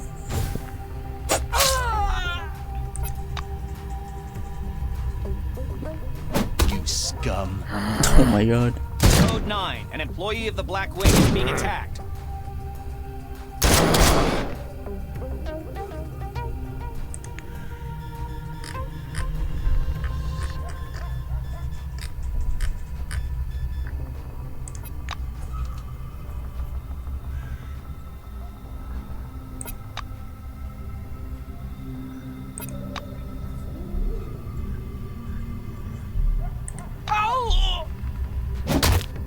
Code 3, an employee is down, send backup. Clip's empty. Reloading.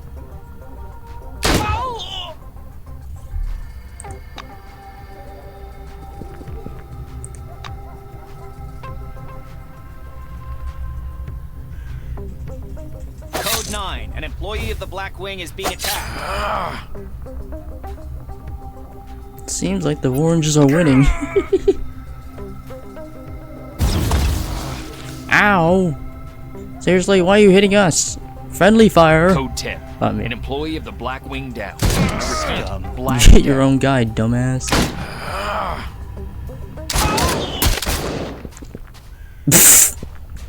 The police station door bangs open and Kurt appears on the threshold, sheriff's badge in hand. Stop that! What are you dumbasses doing? One of the oranges spreads his hands in displeasure, sniffling his broken nose. What is it? We have a rally here to support you. Only now Spangler realizes the entirety of the disaster. He looks around, then turns to the brawlers. Rally then? To support me? Dismiss. Damn you all. I won't take such support for free, idiots. You just dip me into shit with your foolery. The sheriff flings his hand, infuriated. An orange from the crowd spits to the ground. So you need no support? Alright, let's go, men. The blacks and oranges leave. The sheriff is watching them go, upset. Yeah, I just watched the brawl. I'm gonna heal myself. And give you maintenance. There we go.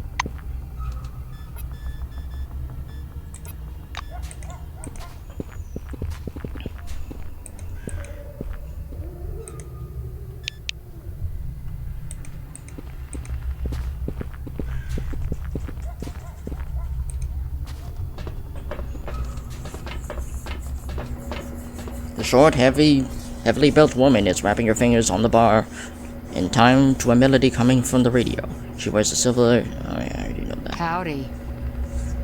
So you want to talk about the election? Alright, tell you shared out the booze. Mortensen nods with a businesslike air. That's great.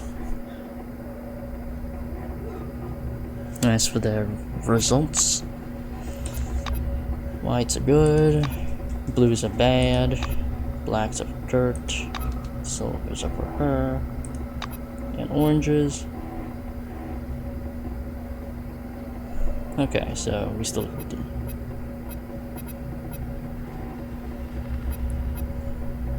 Alright, tell you did the best, nothing left to wait but the votes now.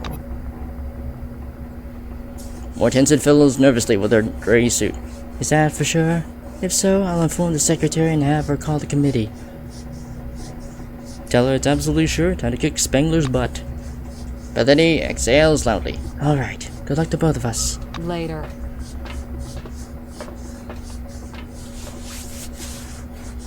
Well, hopefully we got this. Alright.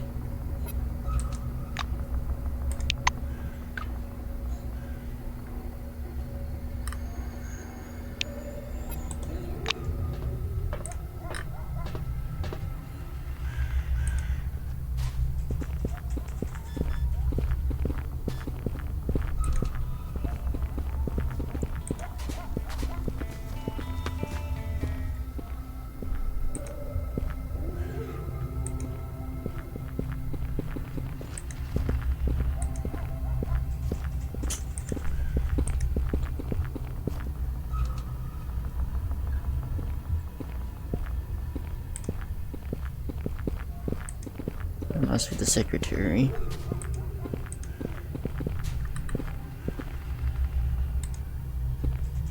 Good day to you. When everyone is gathered, the clerk clears her throat and opens her portfolio. The votes haven't all been counted yet, but statistically the data already collected will predict the final results up to 90% accuracy. So, The silver looks over the first sheet. among the white winger voters, Bethany Mortensen leads by a solid margin. The clerk turns the page and continues. Surprisingly, the technicians entrusted their future to Kurt Spengler. The silver pauses a while on the third page. I'm sorry, the handwriting's unclear, but the majority of the blacks voted for Spengler. The clerk scrutinizes the silver wing results very carefully before announcing. The Silvers have chosen Bethany. She turns to the last page. And finally, the Oranges chose Bethany. The clerk closes the portfolio and shakes Mortensen's hands. Congratulations, colleague. You're the winner. Congratulate the winner and leave. I hope to see you again soon. Woohoo! We did it! Woohoo! Salutations. Oh, what the fuck?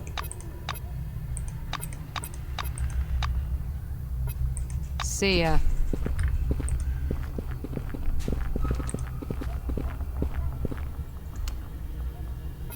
Glad to meet you. Yeah, well, what am I supposed to think? I'm the man now. I'll turn this damn place into a civilized community step by step. Alright. I hope to see you again soon. Alright, that's... Alright, quest done.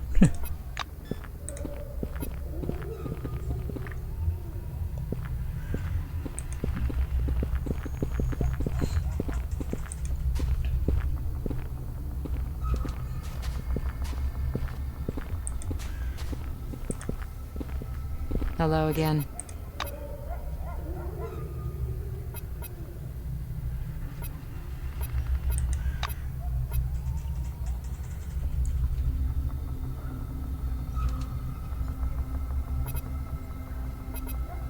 It was nice chatting. Alright. Neat.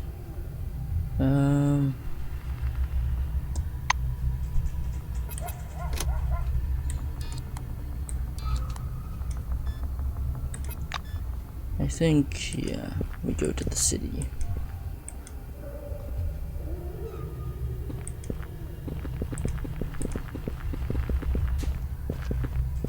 So where were we? Alright. Later. Selected. Let's get in the city.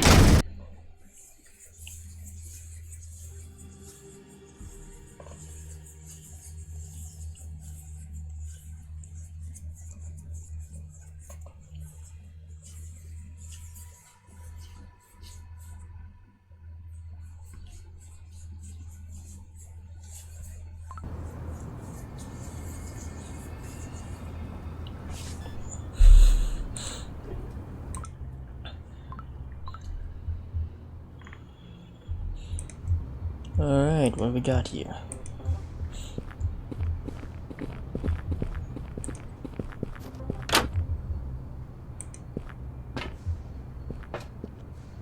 Oh, what the fuck? Okay.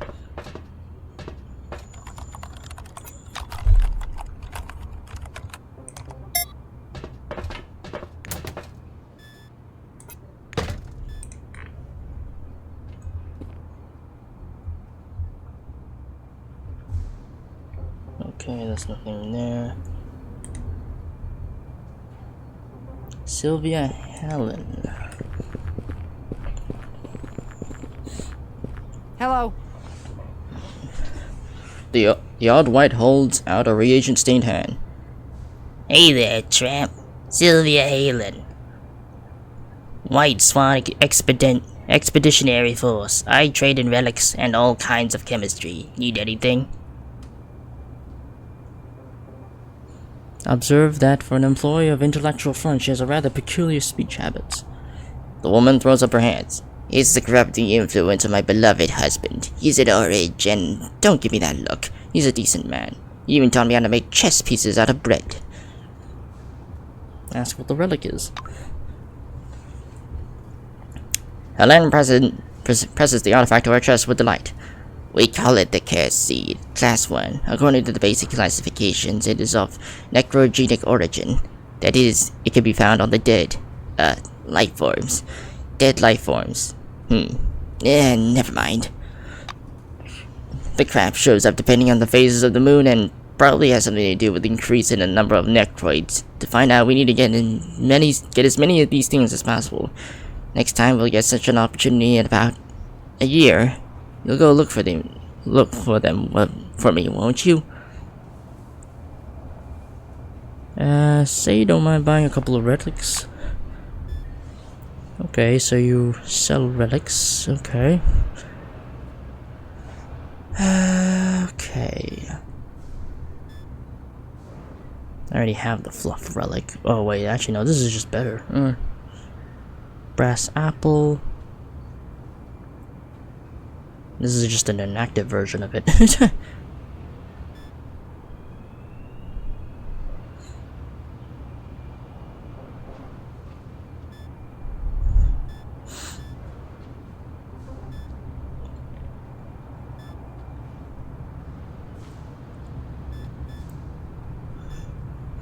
Crumbs relic. Just increases your defense clause but lowers your evasion. And there's the funnel. I already got that. I guess I could just sell my relics to you.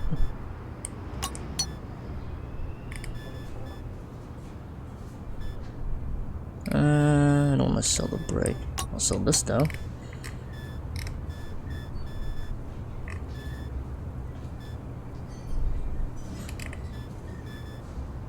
I don't really want that. Jolly Driver, and not really my thing. Actually, one.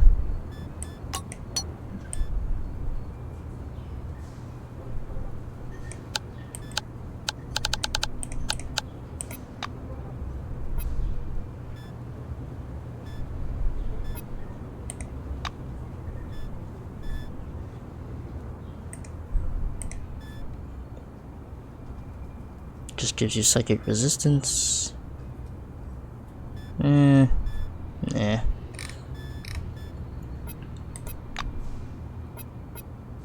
That's what she's ready to exchange the Cursed Seed for.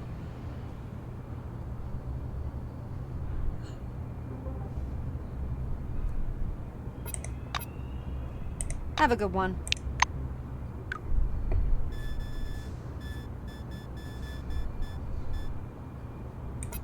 Okay.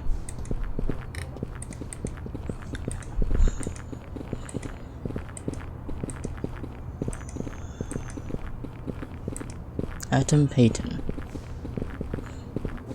A short man with high cheekbones fixes you with a long stare. He's wearing a blue hat, and his skin is dry as a handful of desert sand. A badge with the name Adam Payton shines on his chest. That's why he's staring at you like that. Payton produces a cigarette, but instead of smoking it, just pinches it in his fingers. There's a mission. Hard, complicated mission, but a good one. Don't expect a big reward. If you're looking to shake the money tree, this isn't your piece of the pie. Nod and keep listening. Seeing that you're listening to him, Adam gives you a gracious and respectful look. I'm Master Sergeant Adam Payton, commander of the Ares operation team. Well, former team. Ares is no more. I'm the platoon's only survivor.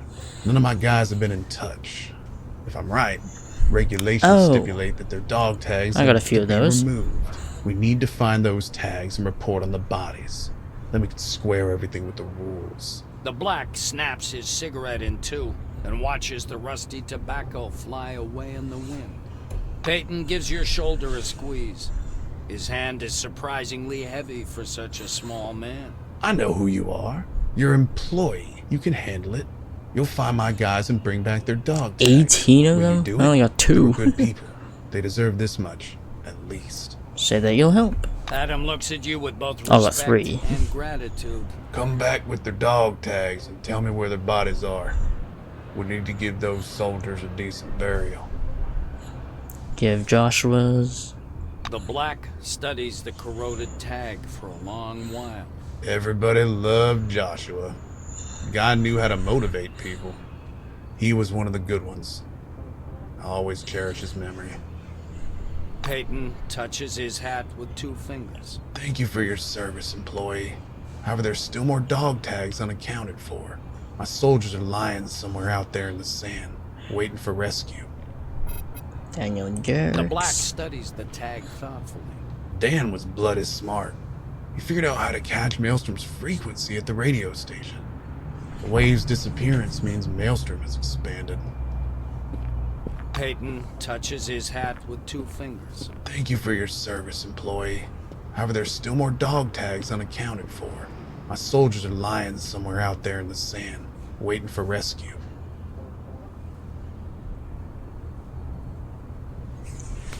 Alright, give him Marco. Adam carefully pockets the metal disc.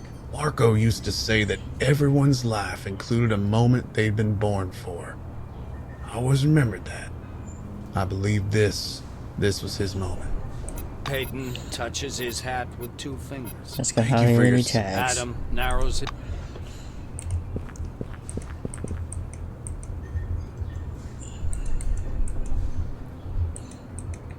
This is a huge place.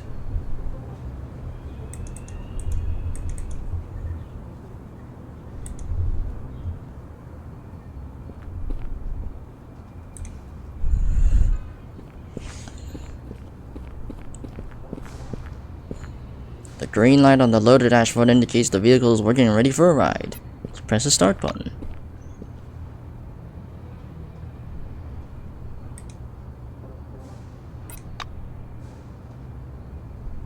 Oh, it fast travels me across the. Ah, I see. Alright, be right back.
Okay, I'm back. Council building door, okay.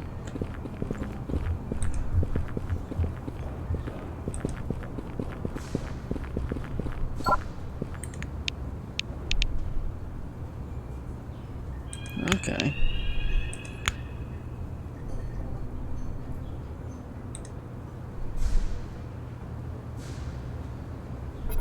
The passenger's car looks derelict, though it's still working. Open the trunk. The trunk opens with a slight creak.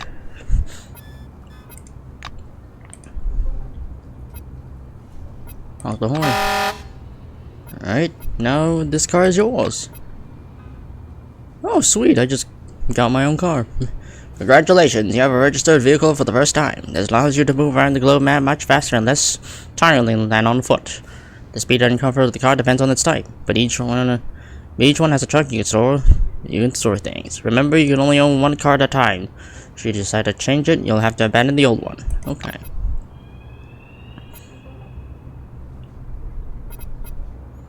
Get in the car and drive away.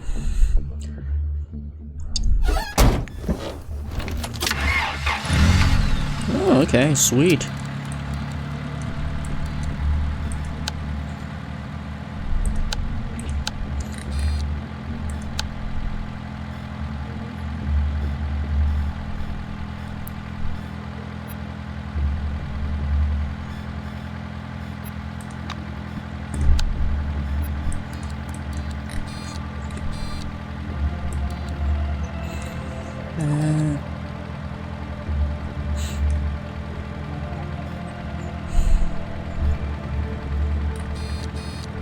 Let's try and go to the parking lot. Oh, the car floats gently over the road, swaying slightly on the bumps. You can turn the steering wheel and looking around now and then. Glancing through the windscreen again, you notice something interesting in the distance. Stop and go take a closer look. You pull over to the side of the road. Not too far from the road, there's a shallow lowland overgrown with thorny bushes. That's where you leave your car. Once back on the road, you head out into the desert, hoping you haven't missed anything important. The storm surprises you out in the desert. The wind begins to rage, raising up clouds of dust and sand. Some of the stronger gusts carry a variety of objects in the air: paper, cups, scraps of newspaper, some bits of clothing. The weather is rapidly growing worse. Find shelter. You look around for any kind of shelter and soon spy a small depression in the cliff. You make yourself comfortable out of the wind and wait for the worst of the weather to pass. The storm quiets down after a while and you continue your journey.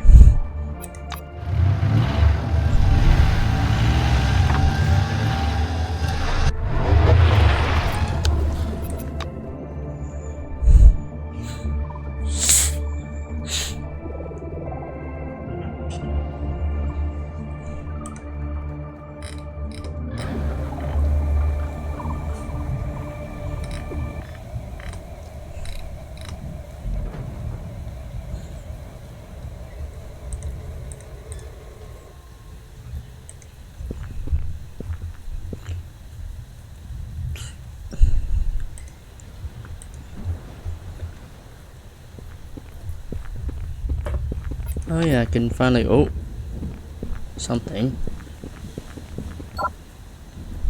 Yeah, toss the rope over the beam and climb deftly.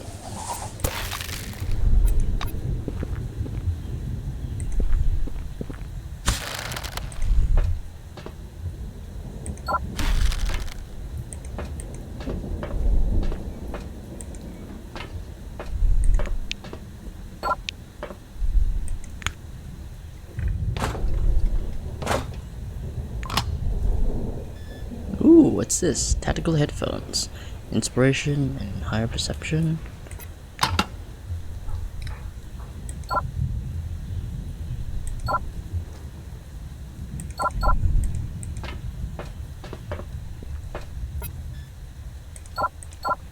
I think I might have to leap there or something. Unfortunate.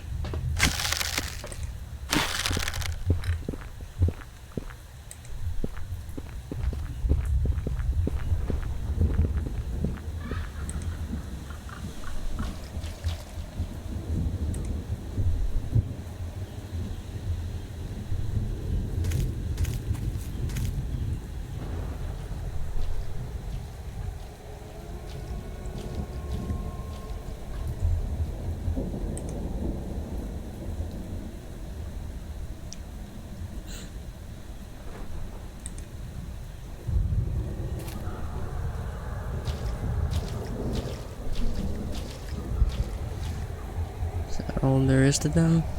It's just those 4.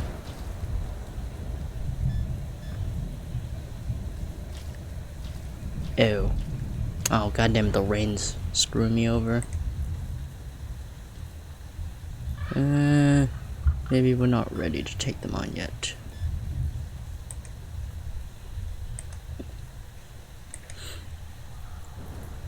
I guess we can snipe him from afar, but only Yoko can do that. Alright.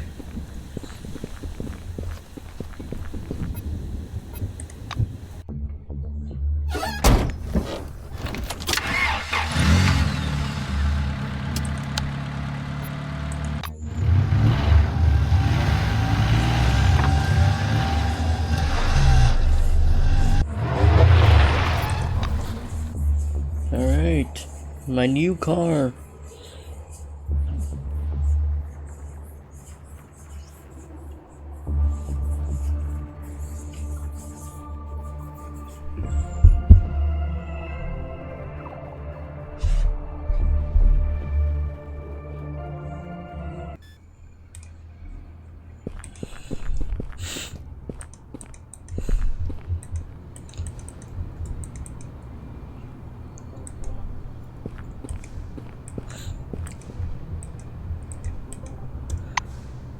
Oh boy, this could be a huge place.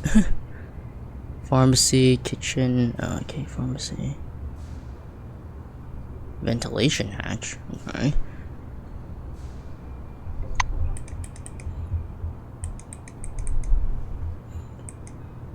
Oh boy, that's a lot to explore.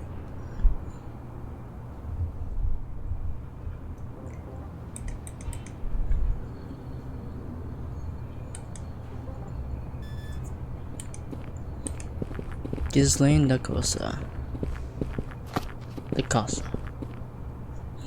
A young blue-winged woman examines a chart on the screen of her Tyrus. It looks like the results are some medical tests.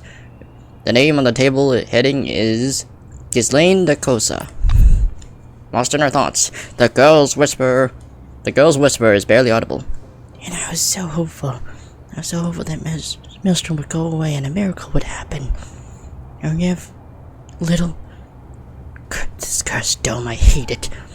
The twin tear tracks trickle down her dark cheeks. Have anything I could trade? No? Okay. Leave it to her problem.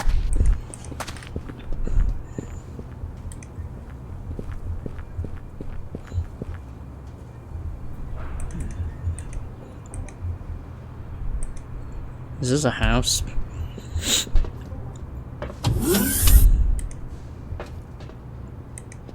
I guess this is a house. It's a house. Don't know whose house it is, but it's somebody's house that I just freely walked into.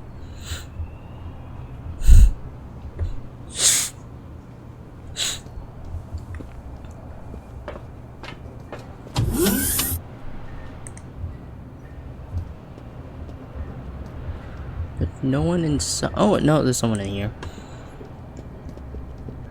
Well, hello there. This young Silva, Margaret Thompson, per her badge, looks distracted and exhausted. Good day to you. Your sign's points to exchange, I gladly... She can't resist a yawn. Oh, sorry. I'll gladly exchange at the rates specified by the Research Incentive Program. Margaret blinks blearily. Tell her that she looks tired. She waves her hand. Oi, tell me about it. You wander around the city all along with a heavy bag looking for all this data? There's not that many working Tyruses left now either, so most of the day is a waste.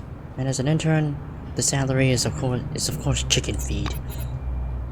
The girl bellowly decides to rein in her loose tongue. Sorry, well, I'm at your service. Alright, what do you got? Okay, well, that's the same thing. Goodbye.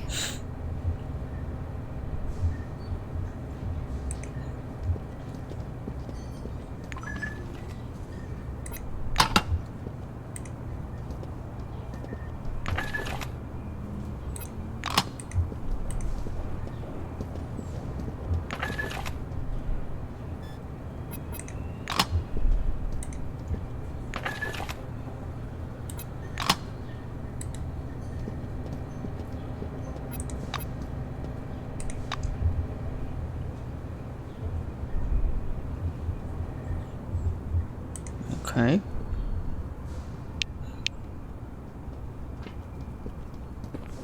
Clifford Wrangles. G'day. The disheveled white adjusts his glasses and stares first at your face, then at your clothes. Are you from Junktown? Everyone's gone nuts. Out that way. Did you hear about that pimp?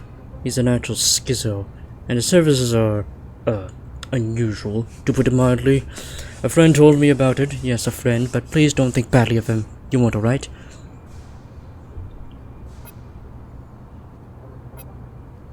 Nod, yes, of course. A friend told him. It happens. It happens. Move away. See you later. Okay.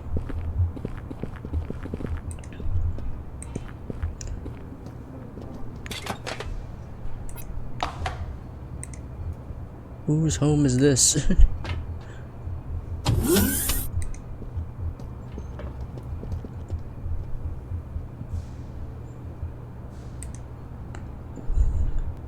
Is this a community house of some sort? What is this lag?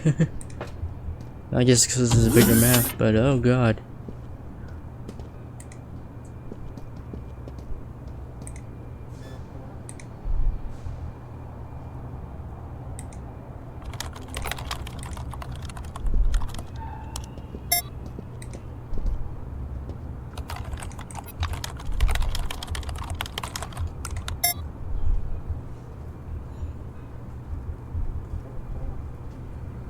Oh god, why is it lagging?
Man, this is one huge map. Okay.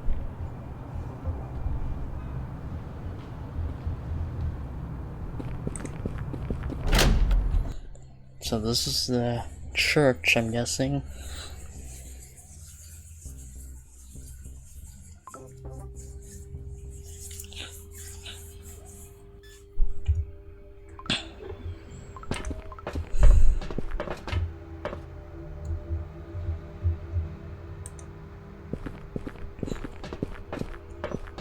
I'm listening.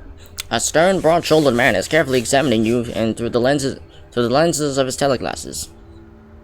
Are you here to meet the Reverend? He has a day off. If you want to leave a message, you can send it through the secretary. She's in place. Later.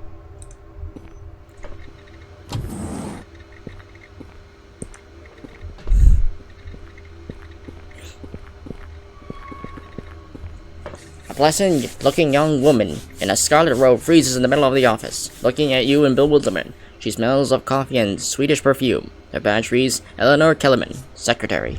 Well, hello there. She greets you with a forced smile and she straightens her hair. Hello, I'm Eleanor. The Reverend is busy right now. Did you have something to tell him? That's what she's doing here. I keep order, register requests, make coffee, and feed Ab. She pauses in horror, as if realizing she has told too much. Oh. You are careful enough to notice the strange look that Eleanor is throwing towards Santiago's desk. Ask what the hatch in the office is in the corner is for. Kellerman smiles awkwardly. I'm afraid I cannot talk about it. As if she knows what Santiago keeps in the safe. The secretary smiles again, but her eyes show disapproval. The Reverend does not inform me about this. Please don't touch the safe, alright? Well, I'll call security. Goodbye.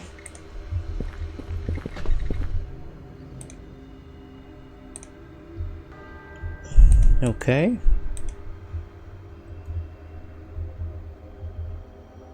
There's slot machines in here.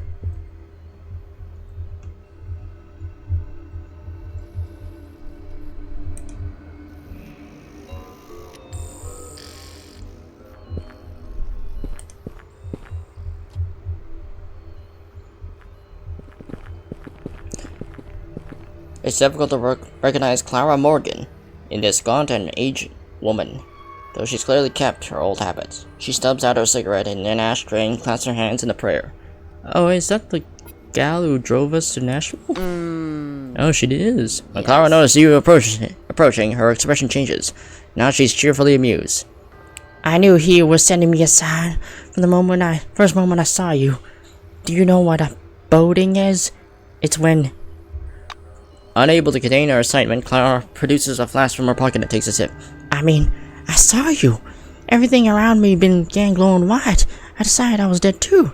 And we were both in heaven, talking about our lives. When I was about to confess, everything faded. And I realized it must have been a sign.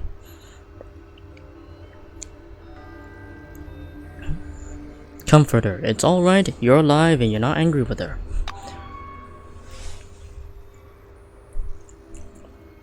Your words comfort her, at least to some extent. She lights another cigarette. Am I not seeing things? Are you sure you're not a delusion? A thought form? As Santiago calls them? Everything is so weird in the church. I can't tell what's real and what isn't anymore. Observes that she seems to have joined the church. The blue looks both embarrassed and hurt. Santiago told me all about it.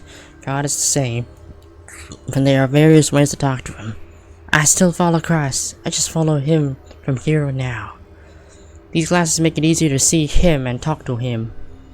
Come back again.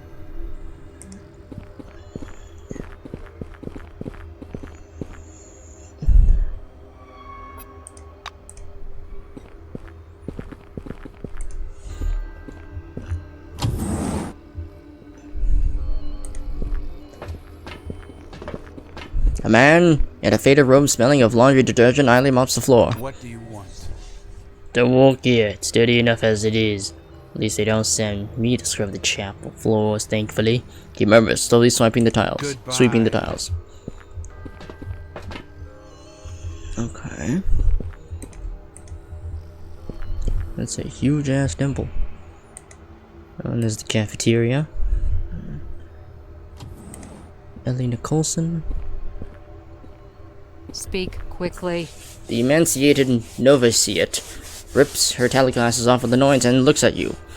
You can see her eyes are black rimmed and baggy now. Looks like she hasn't slept and she didn't sleep for a long time. Now what do you want? I'm busy, you see, and you... Wait, have you ever met? What's her name? She looks around somewhat lost. Damn. Looks like I flew away again. Do you want to know what time it is? I'm starving too. With a measure of relief, she puts her teleglasses back on and tilts her head back, entering the virtual world. Okay. This man is very familiar to you. It's Tim Ginsburg, the orange from the Magellan expedition. He's wearing the church's scarlet robes now, and a small vital teleglasses bag hangs on his belt. Well, what? Oh, that's the guy who was stealing shit at Nashville. He squintingly studies your face. Damn it, it's you! I remember you were there too. At Nashville. Oh, I actually know that. I don't think that was his voice. Damn it, it's you. I remember you were there too. At Nashville. And then you. Oh hell, I saw you again later. I thought I was seeing things because of the glasses. Looks like I was mistaken. Or I'm still seeing them. Tim looks unhappy and distrustful. Today you'd like to talk about what happened in Nashville. Ginsburg covertly spits on the floor. Hell, I usually charge for talking about past and future, but go on, ask.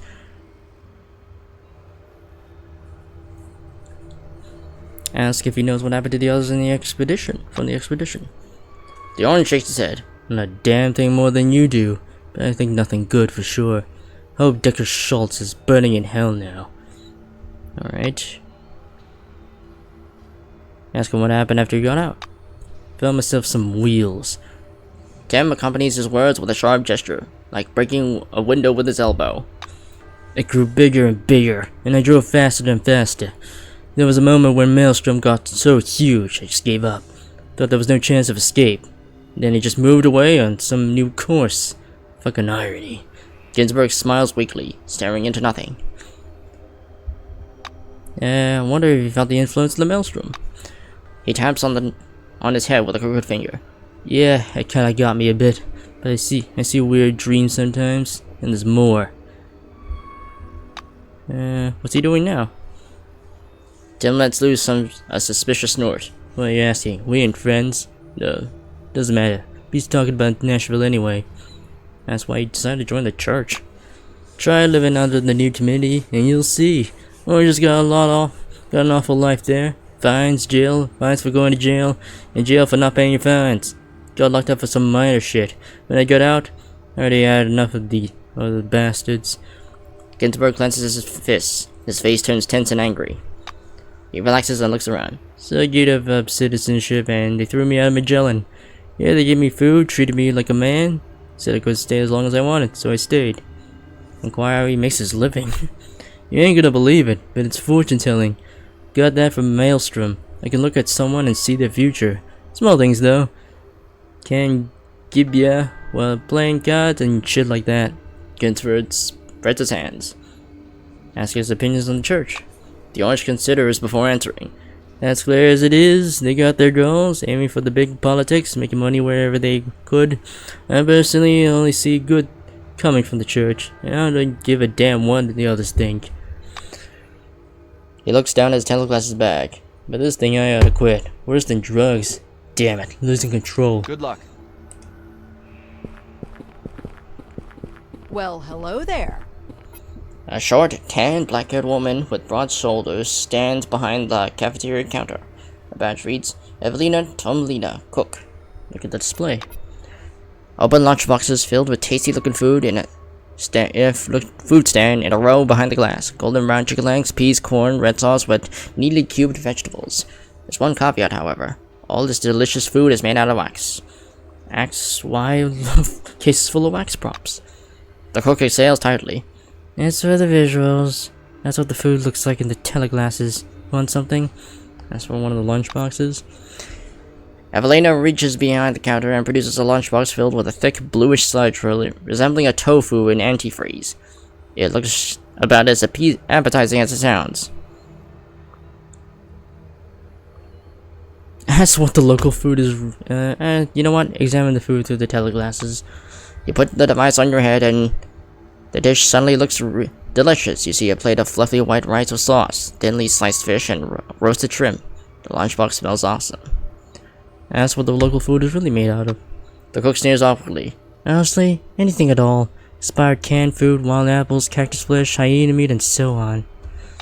We blend it together, boil all the goodness out of it, and then add gluten and vitamins C, D, and E. It's not that bad, by the way. Rich in starch. Come on, try it. She taps the glass case with one finger. Alright.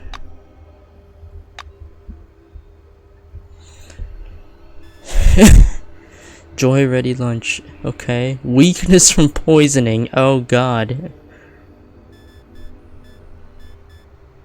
Happiness ready lunch. They all poison you. Except for this one. That's hilarious.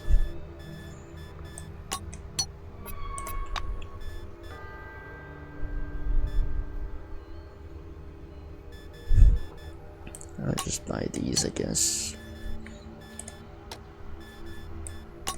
Here, have some rat parts. And beer. I don't need the beer. I have so many for some reason.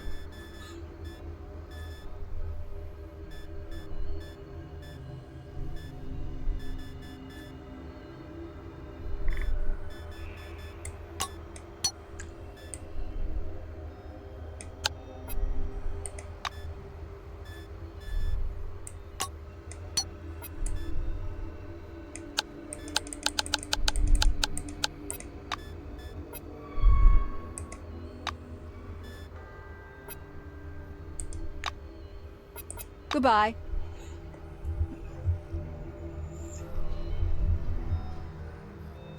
Victor Prey. The man standing before you may seem mentally challenged. He's standing there with his head thrown back, mouth half open, saliva dripping onto his dirty robes. Apparently, he's been in the teleclasses since far too long.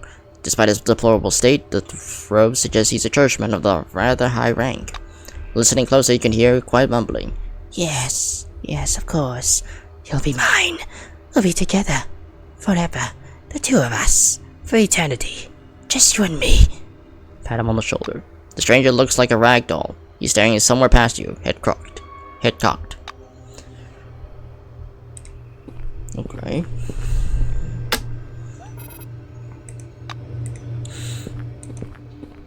I don't think I'm allowed back there, so I'm not gonna go. I'm not gonna go there. What the fuck is this? Hello? A naked guy in teleglasses dances languidly behind the tinted glass on the booth. He points to a wire sticking out of the port that runs through the glass. Hello. Put on your glasses, connect, and you'll come so hard that you won't be able to walk. I swear. All the money goes to the needs of the church. He twitches hysterically, throwing up his arms in ecstasy. Take a closer look at him without putting on the teleglasses. You are pressed against the glass. The young man looks skinny and dirty and is covered in a rash all over. Looking at the glass of the booth, you realize it's all covered with prints of hands and even the lips of the visitors. Look at him through the teleglasses.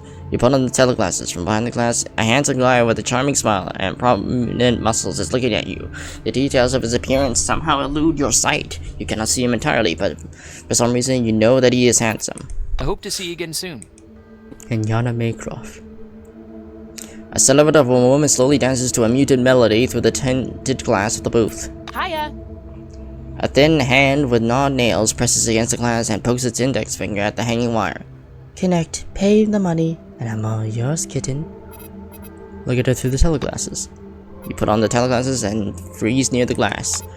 The booth is filled with dim light, the reflections of which softly outline the figure of a girl with lush, slightly curved hair scattered all over her shoulders, and a gentle, but at the same time depraved smile. Her neat breasts with protruding nipples sway slowly to the beat. Take a closer look by putting on the glasses. Try not to touch the dirty glass covered with handprints, lip prints, and suspicious wet stains. You look at the dancing woman. She looks tired and unhealthy. Besides, she is objectively ugly. Her face, half hidden by the teleglasses, has a sleepy and indifferent expression. Alright, sure. Let's see how good your VR chat level prostitution's gonna work here. You put the money on the teleglasses, and with a click, you stick the wire into the socket on the temple and put the money into the bill acceptor. The glass literally dissolves in front of you, and the girl takes a step towards you, stretching out her hand and pulling you to go along. Be right back.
Alright, sorry to have gone AFK on the literal prostitution scene, which is actually kind of funny. You come to your senses, reclining by the dirty tinted glass of the booth. Pleasant weakness fills your body. Looking down, you notice a wet stain on your pants. Bye-bye. Okay. Well, prostitution's prostitution.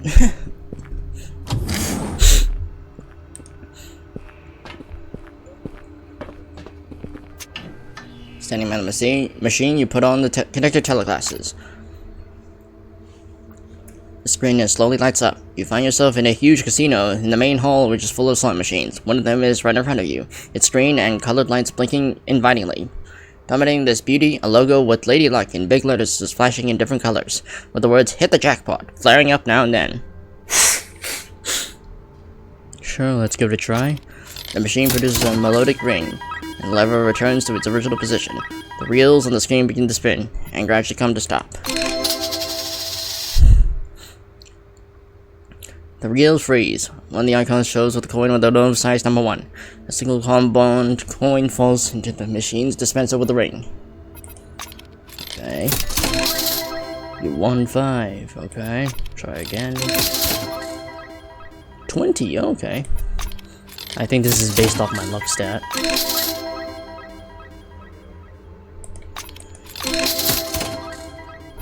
Alright, analyze the outcome of several games using a scientific approach.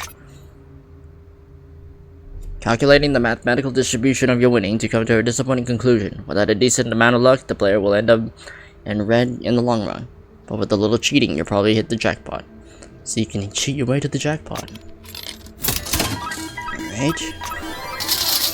Something happens. The number 7 shows on the first reel, and another 7, and finally the third 7. The device begins to play a silly melody, and coins run down the dispenser. Someone touches you on the shoulder. Turn around. You see a tall man in a white jacket. The bruise's sheer size makes him resemble a gorilla. Looks like this is the virtual character who performs the role of a security guard. You can hardly find another person under the dome with such an exaggerated physique.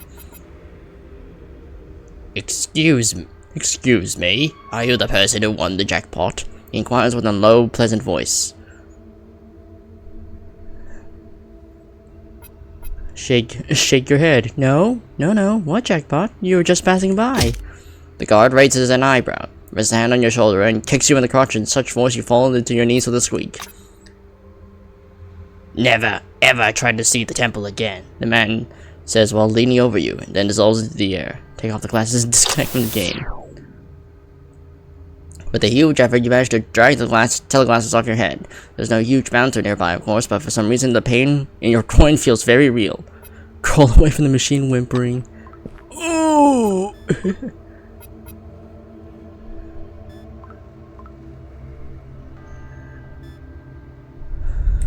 I did it! Oh man, I actually won quite a bit of combons.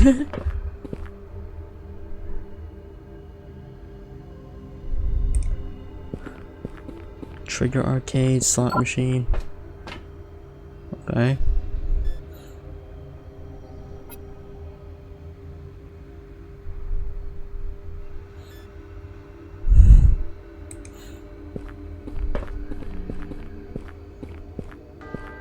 A round-headed novitiate with thin blonde hair and sunken eyes is slouching behind a slot machine. A cable from its handheld is connected to a port in the machine's plywood side. Columns of numbers are showing on the screen. They mean nothing to you. The guy jumps and adjusts his robes. The blue engineered jacket peers out from beneath. The glittering badge on his robe reads Gordon Settler. That's what he's doing. This is a commercial confidentiality, mate. Gordon turns his handheld so he can't see his screen. I just make the game a bit more complete. You know, more tokens to pay out. The judge needs money, see? The seller explains in a constrained whisper. Ask him about the machine. Gordon cheers up. Cool games, you should try it. Nothing special, but with the glasses, you should be able to you're a real spaceship pilot, and this one is in a real casino. You might earn money this way, but you'll lose it more often. Folks lost thousands of combons here every day. Good income for the church, it is. He pats the top of the slot machine proudly. It was nice chatting. Okay. Connect. Alright, judging by the sound of boiling coils, the device immediately comes to life, but at first you don't see anything. Then the black screen slowly fills with black flickering pixel stars stream towards you. The name of the game, Trigger, appears in the depths of the space, followed by the main menu. Then the game rules. You choose the rules option. The starfield is replaced with a bridge of some kind of space cruiser. A stern, mustached commander stands before you smoking a cigar, hands clasped behind his back. Squaring his shoulders, he takes a step towards you. 10 Hut Cadet, I am General Ackerman. If you want to win the game and earn the super prize, listen carefully. Before you can fight through the enemy squadrons and destroy the Death Cube, you're gonna need a ship. Your first ship costs 10 combons. Each one after that will cost twice as much as the previous one. Your ship can withstand 3 hits from an enemy laser, but will be destroyed only by a single torpedo. When you spot an opponent, choose a maneuver and attack. If your ship is damaged, collect repair parts. Your mission is to pass 5 levels and destroy the Death Cube. Everything clear? At ease, Cadet. Alright, General Ackerman retreats to his original position. View high scores. Amid the cosmic black, a long list of names slowly scroll down the screen. Your name isn't there, which is surprising since you haven't played the game. Alright, let's try it. Fly out the hangar. Various apparatus light up the ship's console. The machine accelerates rapidly. A bunch of character sprites run off the sides, leaving a lone, imperturbable signalman on the runway. The signal wand's held high. The gate of the hangar splits open. Now you're in an endless space. The message flashes before your eyes, level 1. Within the teleglasses, the outer space appears to be surprisingly cozy and a romantic place. White dots of stars twinkle invitingly, and clouds of purple and pink nebulae stretch out in the distance. Try to recall your piloting drills and perform several steep curves. Your maneuver was too sharp. The ship flies to one side and hits an asteroid, then collides with a cargo container. The fighter shudders from below. The backlights of the device in the cockpit changes to red, which seems your ship cannot withstand even a single collision. You fly past a trade ship. It seems the crew abandoned it, and the ship itself is damaged. Wreckage, torn plating, and half a dozen space-suit-cladded corpses twisted in agony over the black void around it. Fly on. You race through the luminous sector of the space. Destroyed warp gates sweep by, though you ignore them. They are most likely non-interactable anyway. Fly on. An enemy fighter appears in your crosshairs. The enemy fighter goes into a turn, trying to keep his distance. Maneuver? This maneuver was plainly a mistake. The enemy fighter is too fast. He's already attacked you before you can complete the turn. Oh shit. There are ship shivers with impact. The damage is critical. Multiple devices in the cockpit begin to blink rhythmically, and a nasty siren turns up. Your fighter explodes, showing cosmos with fragments. Check the machine and continue playing. The arcade developers foresaw this problem and designated a shielded slot to accept money. Fortunately for you, they didn't put much effort into the game's code.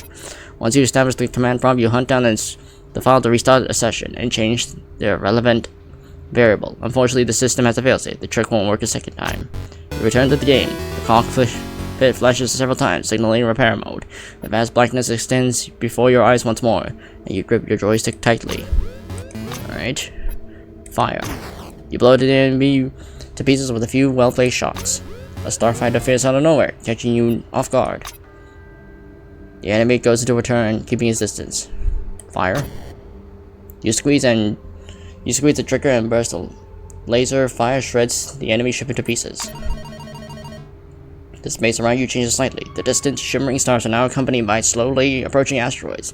In addition to dealing with enemy ships, you will obviously have to avoid these asteroids rushing towards you. An inscription appears, level 2. An interceptor appears out of nowhere. Slowly its approach, an enemy interceptor hangs at a short distance, leisurely taking aim. Maneuver. You make a sharp turn. For a split second, the other ship vanishes from your view, then reappears. Your guns are locked on the defenseless enemy fighter. Fire.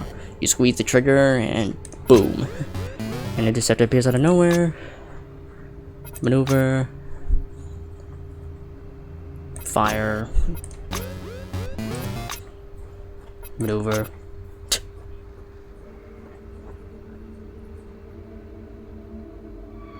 Fire. Yep, they're dead.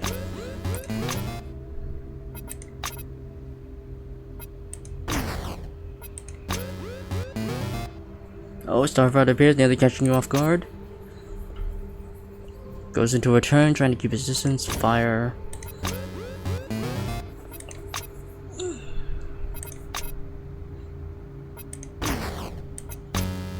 Space changes again. An image of a huge planet looms in the distance, against which you can make out the black silhouettes of several cruisers. You assume these gigantic ships will soon be firing in your direction. A message appears, level 3. You barely have enough time to notice the opponent's interceptor preparing to attack. Leisurely taking the aim. And fire! Maneuver. Yep. Shoot. Leisurely taking aim, maneuver. You make a sharp turn first, split second. Yeah. Fire. Starfighter appears out of nowhere, nearly catching you off guard. Fire. You squeeze the trigger. Yep, they're dead. A small, slowly expanding dots appear on the center of the screen. The starfighter is heading in your direction. Fire. You're dead.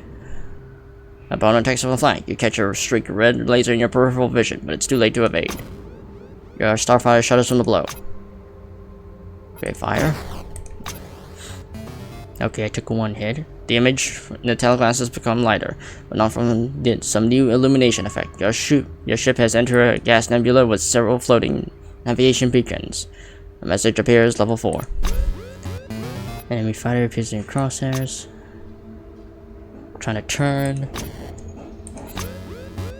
A hostile heavy torpedo carrier. Oh boy.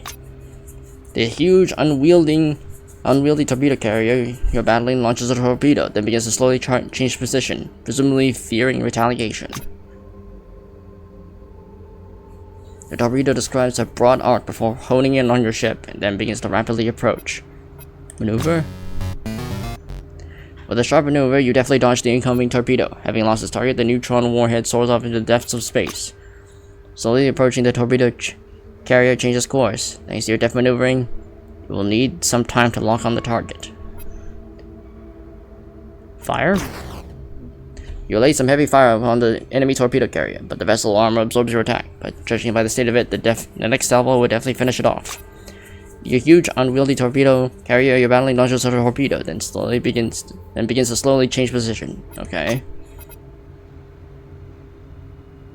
Maneuver.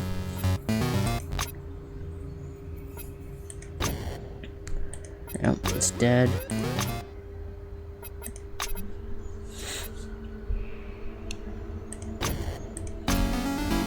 Alright, you fly past a trade ship. It seems the crew abandoned it. Fly on. Oh, another starfighter.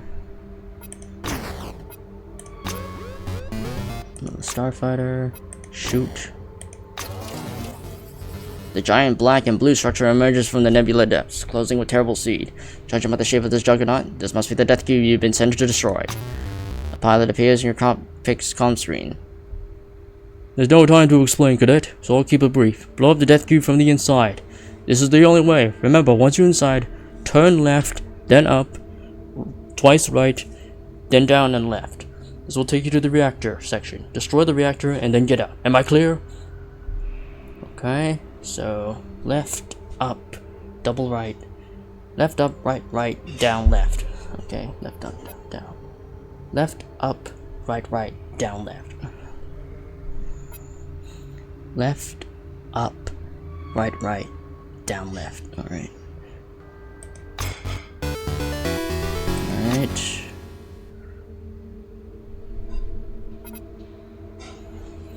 Left,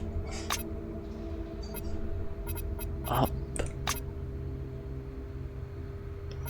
right,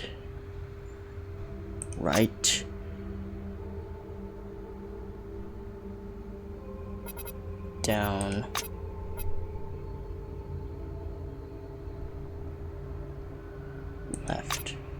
All at once, you're beyond the maze of the tunnels and fly through the cavernous reactor section. In its center, you see an enormous and complicated device, apparently symbolizing the reactor. Open fire! The reactor's so huge you don't even need to aim, you simply squeeze the trigger. It's a massive explosion, screens classified by white flash. Against which word victory appears. Under the victory announcement, a counter with your score is rapidly spinning.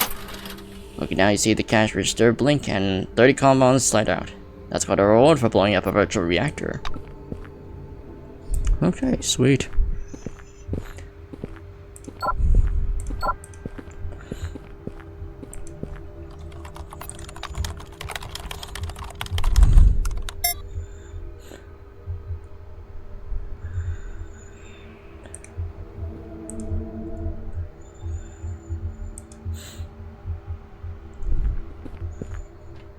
Alright, got some sweet money from that. That's the entrance. Alright, got some good money out of it.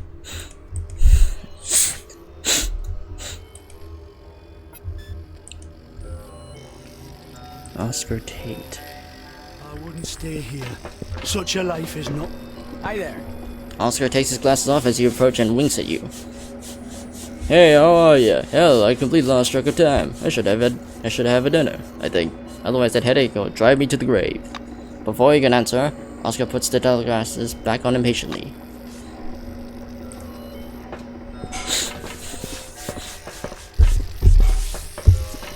A stooped man with sparse gray hair is scrutinizing the temple ceiling, head thrown back, squinting myopically. On his chest is a badge reading Gerard Valenza. Valenza, architect. How can I help? He gives you a quick, completely detached look. Just a sec. Don't distract me, okay? I have calculations to make. Ask him what he's doing. General Gerard points to his PDA. The chief architect sent me to help with the calculations. The churchmen are asking him to rebuild the upper tier of the temple. They'll need some very powerful computer in this hall. And just so there is enough space for everyone. They want to make 2 floors of open galleries. Mark is constantly on the phone with Santiago. They agree on a less radical reconstruction. Valenza shakes his head. Ask him what he thinks of the temple. Hold on. What were you asking? The temple? Typical brutalism. The decor is quite peculiar, very spacious. I'm afraid this spatial transparency will be lost if there are any additional balconies here. Or did you ask about the, organization? Blue slyly squints, stroking his gray strands. Shuffling, Valenza comes closer. Exceptionally strange people. I'm no doctor, but some of them show progressive degradation. Perhaps maybe those teleglasses have a mind-numbing effect on them. Just think out here. Let us stay between us, alright? Goodbye.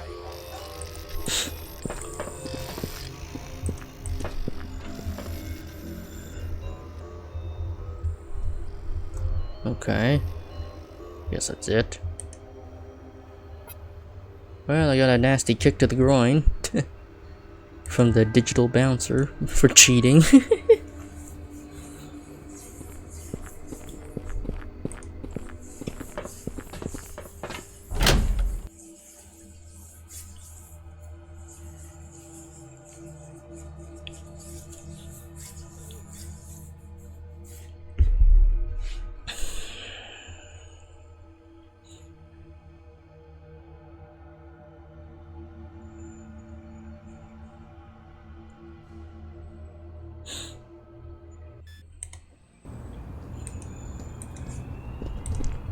Alright.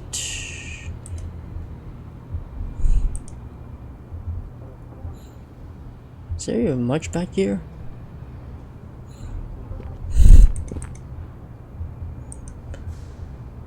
This huge ass park.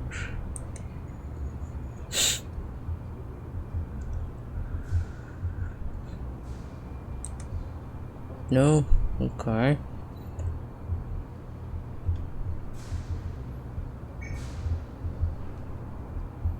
Oh,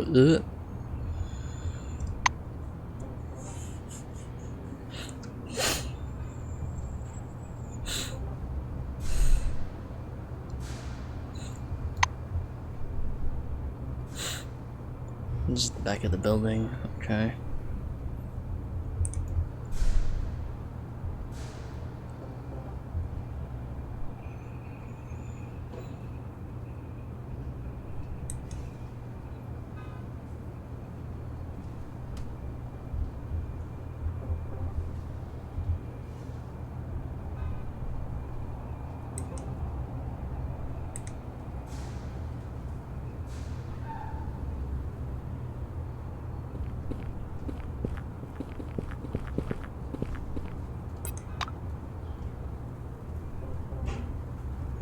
Where am I now?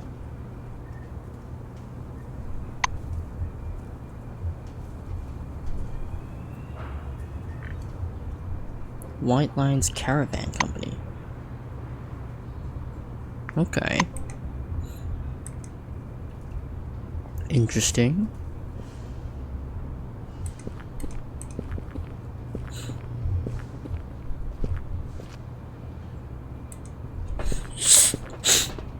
Neil Kipling. The security guard is walking around the office, looking closely at the storage shelves. Alright.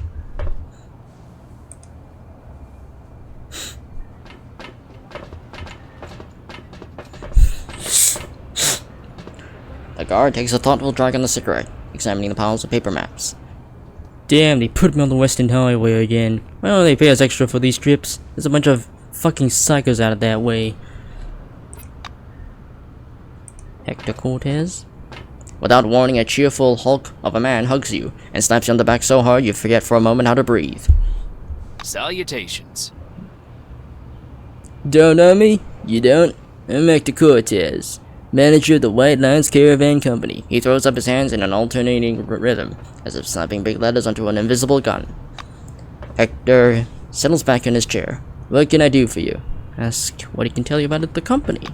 What can I tell you? Caravans. We're kind of like Dome's Angels. Even potatoes would be priceless without us. We manage trade, delivery, and security. We've even issued shares and paid dividends to our shareholders, see? Cortez proudly knocks himself on the chest. Okay. Have a good one.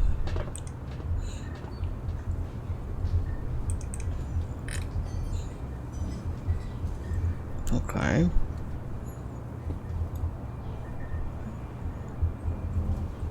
That's the back.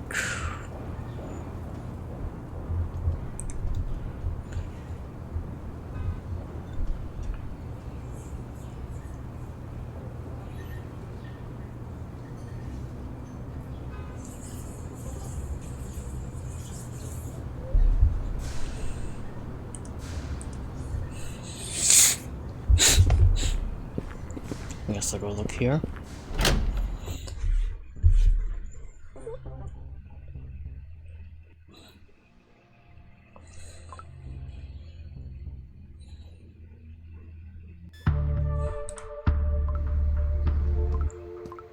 Sarah Dubois. You see a woman whose suit jacket is ornated with numerous committee patches and a few metal badges. Her face is haughty. You see the name on one of the patches, Sarah Dubois. I don't like you. She raises an eyebrow in hostility, watching you. What do you want? It's my time off. Come when I'm in my office. I hope we won't see you again.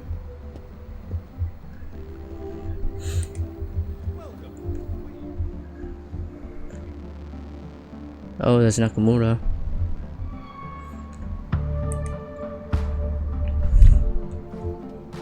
Caesar Washington.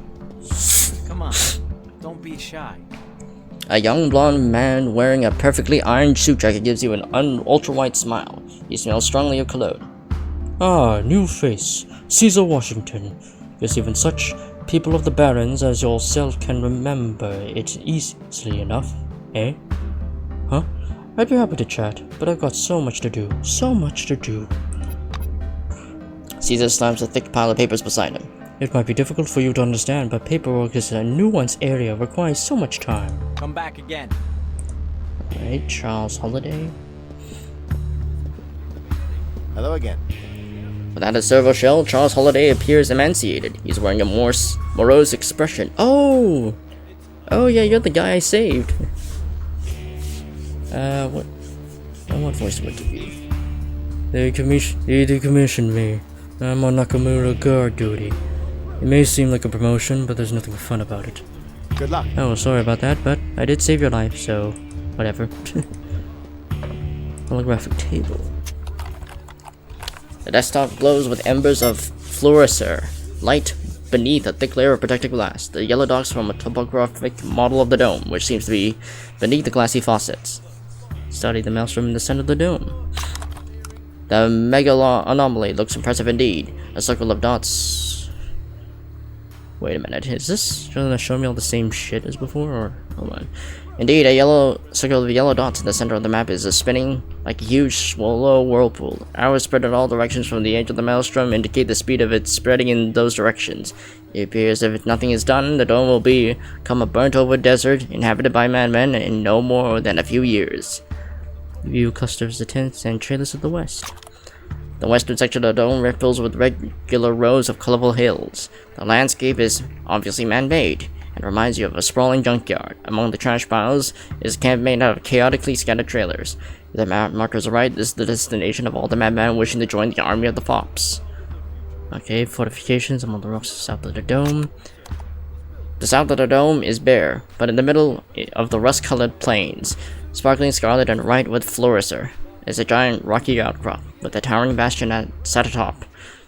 The fortress's yard is a chock-a-block with living units and heavy trucks. According to the inscription, this is the camp of the Phalanx.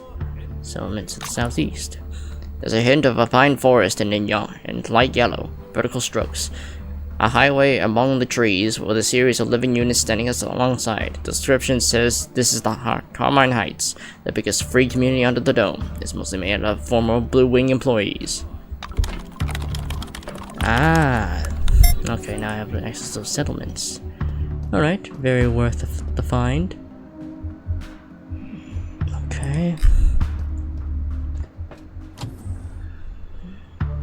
Council building door. Yeah, okay, that's Nakamura's place, I'm guessing. Oh, Kimiko Nakamura shit. You know, let's do a little bit of sneaking around.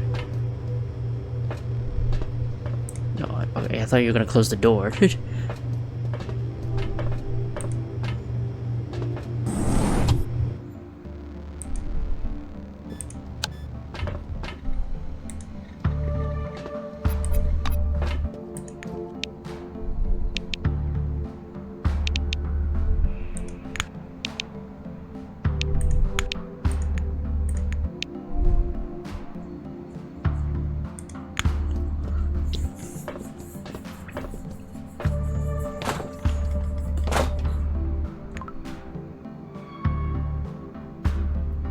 When one of your companions violates the law and is caught in the act, their fate depends on your further actions. You can stand up for him or her, pay a fine, fight the guard, or ignore the problem, resulting in the companion being put in the prison.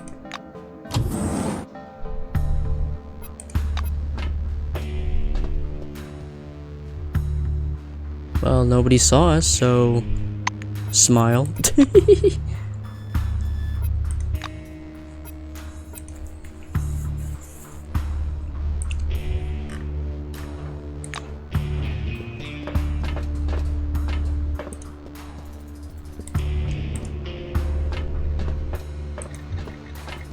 Let's do a little sneaky, shall we?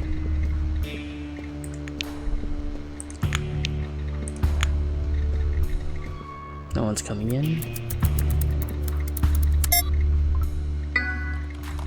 There's a Silox computer with the improved 16-color screen and mechanical keyboard on the Nakamura's desk. From the wear on the certain keys, you can easily guess her password order. Wow, that's very typical. You enter the password and the system boots. Main user. Okay. Good day, chairwoman. Check out the mail. The mailbox on Kimiko's computer has a complex structure. Inside it there are many folders, titled according to the names of the respondents. Each of them is protected by a complex password. Anyway, the word order that you use to log in does not work here. After reading the folder names, you return to the main menu. Okay.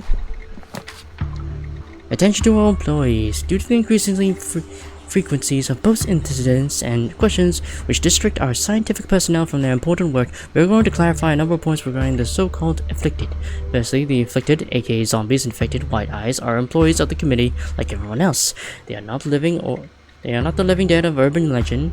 Yes, their minds have been damaged by a maelstrom, hence the name, but they are still people, alive, although not in the best of health. Secondly, yes, the afflicted can pose a threat to the health of other employees. Cases of aggression and even cannibalism have been regularly observed, so it is recommended not to make contact. Attention! The affliction is not transmitted through bites, blood, or other bodily fluids. This is simply another myth, and anyone spreading these lies will face appropriate penalties. Thirdly, there is still hope that the damage done by Maelstrom can be halted or even reversed. Simply put, the committee takes care of all of its employees no matter their condition and is working tirelessly on a cure. Therefore, only non-lethal means should be used to subdue the afflicted. Murder is not encouraged, although not condemned, if required due to a force majeure. Remember, we are representatives of humanity. We may be the last human beings on this planet. We cannot allow our ranks to thin even faster. Please be conscientious.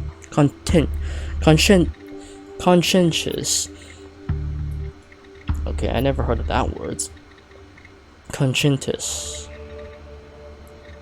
Okay, do not kill.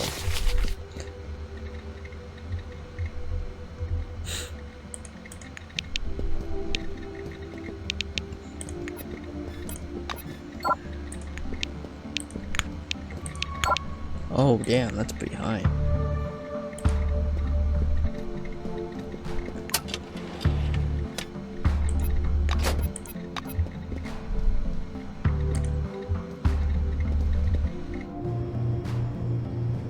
Nobody's walking in, so...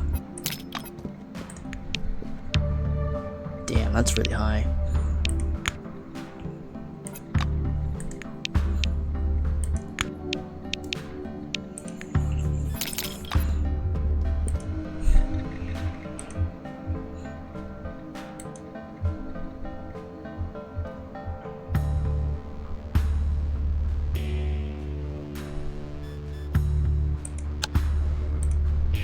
Let's just walk out like nothing ever happened. Hopefully they don't have cameras.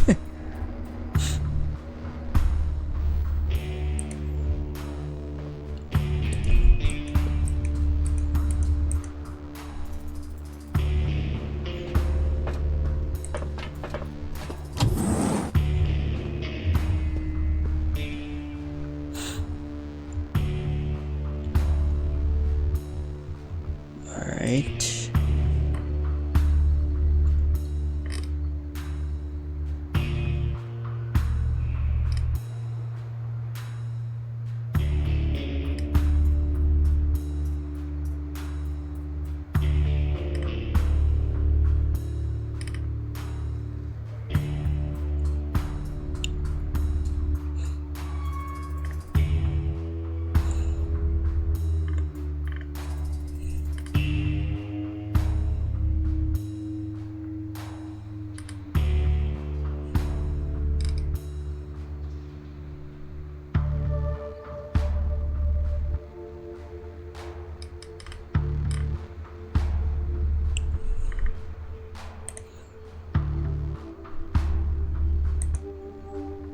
Okay. Well, I guess let's walk in, I guess. The small, delicate woman turns to you from the picture window where she's standing. Kimiko Nakamura. She's barely changed from your last meeting in the Maelstrom psychic space. Nakamura scrutinizes you. It is indeed you. I might have doubted it when you were on the other side of the camera feed, but now... Greet her. Kimiko points to an unoccupied chair. Sit down, please. Or introduce yourself to the others, if there's anyone you don't know. Say you'd like to learn more about the new committee. The new committee is the legitimate successor of the Kronos Foundation. We control the major part of the dome, maintain order, and are making efforts to get life here back on track. Not everyone agrees with our message, thus we need stricter laws. She falls quiet and studies you, as if guessing at the effect of her words. Say you're ready for the meeting. Nakamura stands at the head of the table, leaning with her knuckles on the tabletop, and looks the office over. Once everyone is quietly seated, she nods her satisfaction. Let's begin. Nakamura is the first to take the floor. Thank you for coming, everyone. You already know why we're here. Congratulations! The emulator project developed and launched by new committee researchers have yielded fruit and dramatically changed the Maelstrom situation. Ishtwani taps the table with one fingernail. You're intentionally distorting the facts. It's true the project was developed by the new committee, but it would never have launched without Carmine Heights. The chairwoman reluctantly nods. Perhaps. But you must agree that both our cooperation and the project's success were made possible by the new committee's oversight and control of the process. Controlling things is right up your alley. That you can do. Audrey Melville replies mockingly. Kimiko continues. You may disagree with the new committee's role in these matters, but our system for selecting test subjects did lead us to the individual, whose unique peculiarities allowed us to make the emulator a truly functioning system. Nakamura points at you. Let me introduce our employee. Everyone's heads swivel in your direction.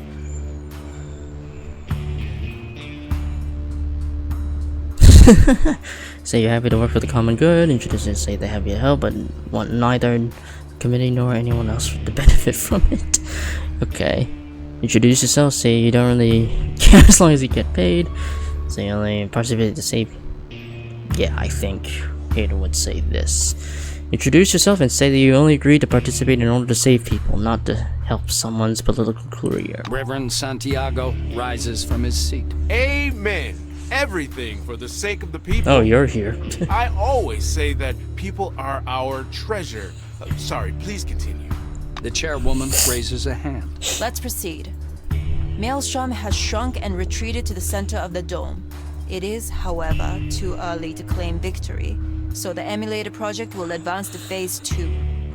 Its purpose is to obtain complete control over Maelstrom and understand whether the entity can either be switched off or somehow used to our advantage.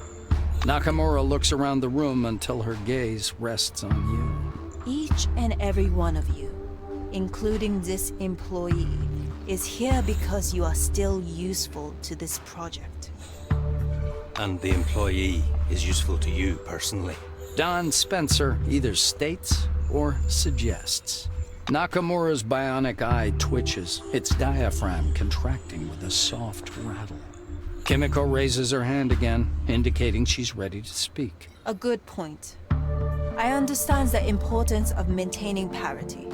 I also understand that any of us could manipulate the project's needs in their party's favor. I cannot prevent this. Therefore, every party has a right to benefit from this employee's help. Nakamura looks at you expectantly. I'm sorry, but you'll have to agree. It's for the good of the project.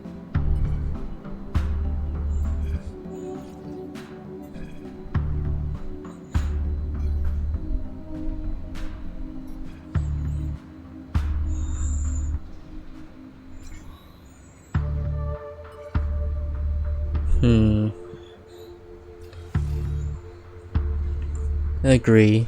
Sounds fair enough. The chairwoman smiles coldly. All right. Kimiko looks around the room once I don't again. want to piss anyone I off. believe we're in agreement about future cooperation. This next question I wish to address to each party separately. Nakamura looks at Don. Spencer. Aye. He says curtly, puffing on his cigar. The picnic agrees. Audrey interjects cheerfully. Santiago. The chairwoman nods at the churchman. The reverend rests a hand on his chest, smiling. Would I throw a wrench in our alliance? I hope my eye will help save all mankind under the dome. Karma thrums on the table with her fingernails. You left me for last, I see. On behalf of Carmine Heights, I vote aye, as long as the treaty terms are not violated. Nakamura rests her arms by her sides and performs a curt bow. Then I thank you for your participation. This meeting is adjourned. And you, employee. Please see Henrietta Russo for further instructions. Okay.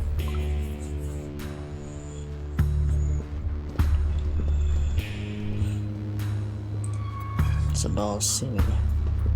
You see a man with an elegant mustache wearing a colorful turban. Despite his small stature, you find him impressive somehow. What do you want? The man regards you with a calm, intelligent eyes.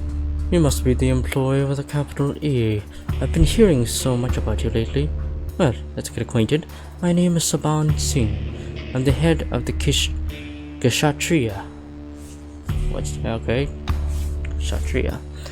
Singh squares his shoulders as if standing to attention. Perhaps it's an old habit. We are an elite division of Blackwing. We're responsible for the security of objects and people of special importance, as well as for all special operations. Each Kshatriya receives an enhanced mental and physical training to increase their resistances to psi attacks. Although we named after a Hindu warrior caste, I am myself am a Sikh. We are not a religious order. A soldier is free to believe what he wants, as long as it doesn't interfere with their service. Our most important tenets are loyalty, tenacity, discipline, and competence. Alright. Ask him about its exotic looks. He grins beneath his mustache. I can't say I'm surprised at your question. I am a Sikh. The turban is part of the Sikh tradition. I always wear it, as with my dagger. He clasps his sheath hanging from his belt.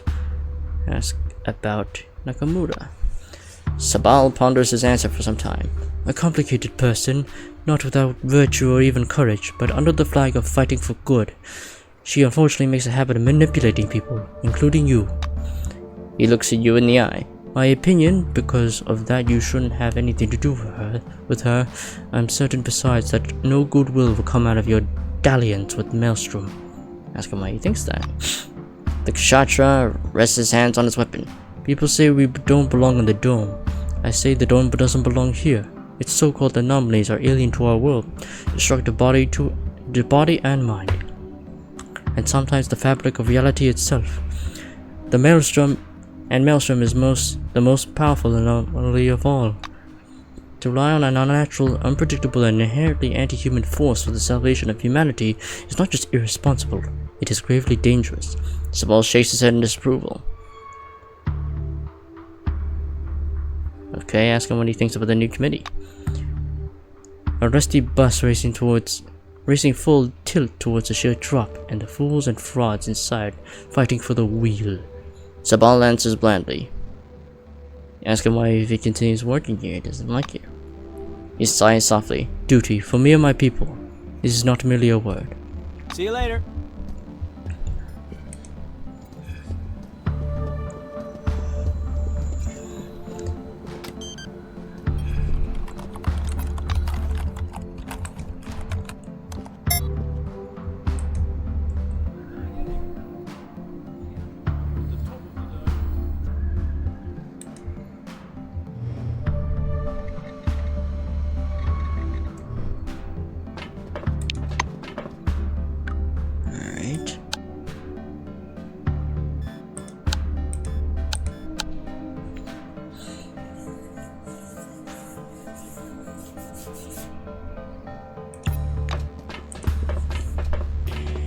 Let's get out of here.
Okay.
Hey, Fire Sale, what's up?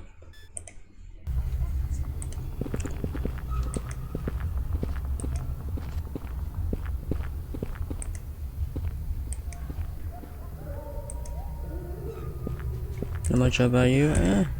Doing alright.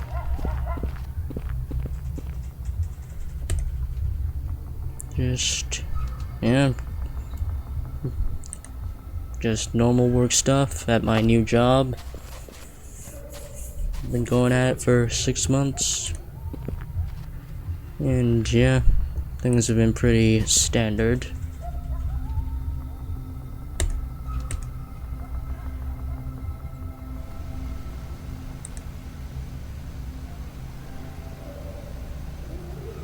Cool full time? Yeah. Working full time in a diagnostic medical lab.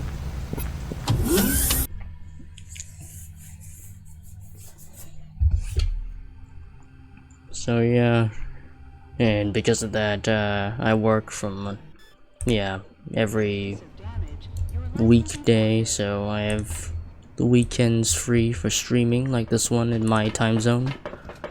And where is Henrietta? Ah, there you are. Russo is clutching a sheaf of papers in her hands. Looks like she started her calculations. Hi.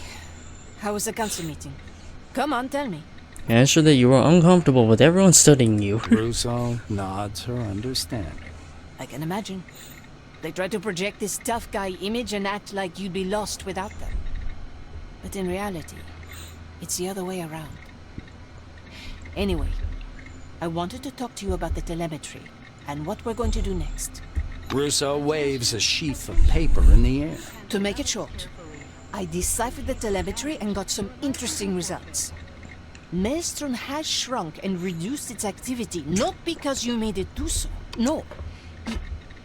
It's trying to protect itself. Oh. It actually moved out of the emulator's area of effect by reducing its own size.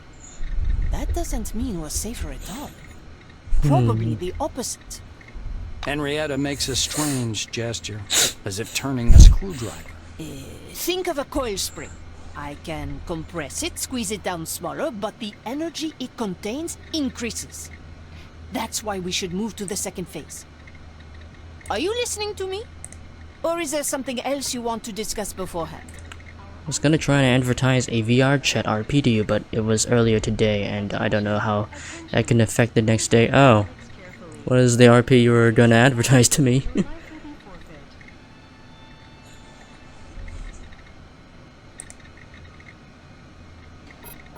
Alright, say that you're ready for further instructions. Russo slaps the papers on the table enthusiastically. Great. Our first task is to force the connection to Maelstrom. Then it will have nowhere to escape, and we'll have total control.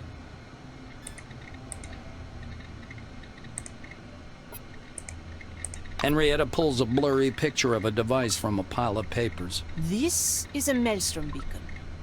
A research team from Carmine Heights has been working a long time on the problem of a direct link with Maelstrom. If they give us at least 3 of those devices, we'll be able to establish a true communication link between the emulator and Maelstrom. She makes a broad circle of her arms. Look, this is the dome. We'll place one beacon in Magellan's parking lot, another at the highest point, the viewpoint at Nashville.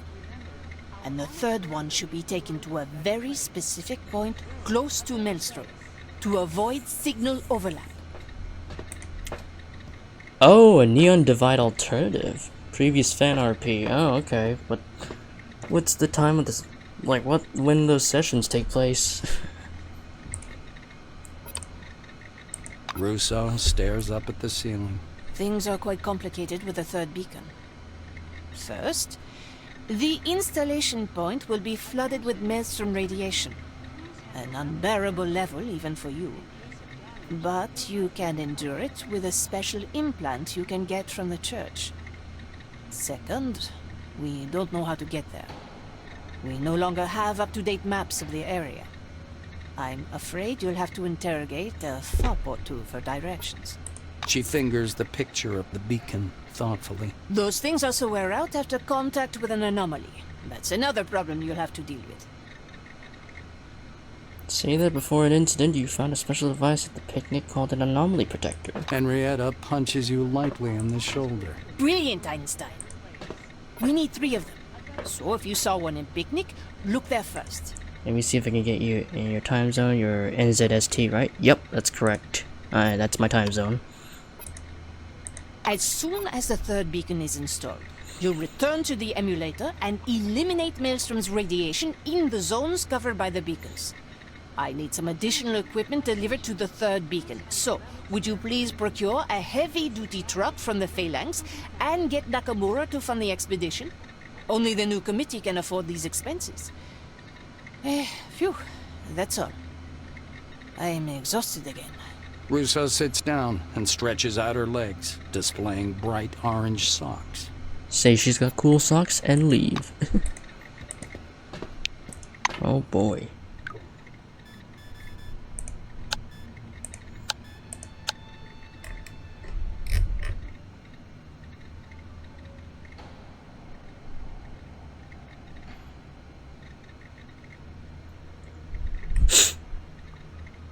Alright. Yeah, from the Carmine Heights. Alright. Evidence. Attention, attention. Please handle relics carefully. Mm-hmm. Your life will be forfeit.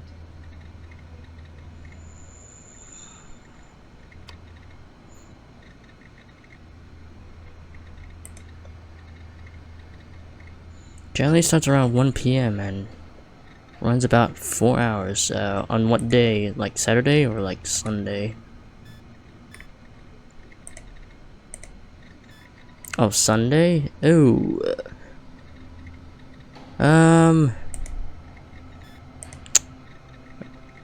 Oh, Sunday today. Oh, okay. I mean, okay, it runs for 4 hours.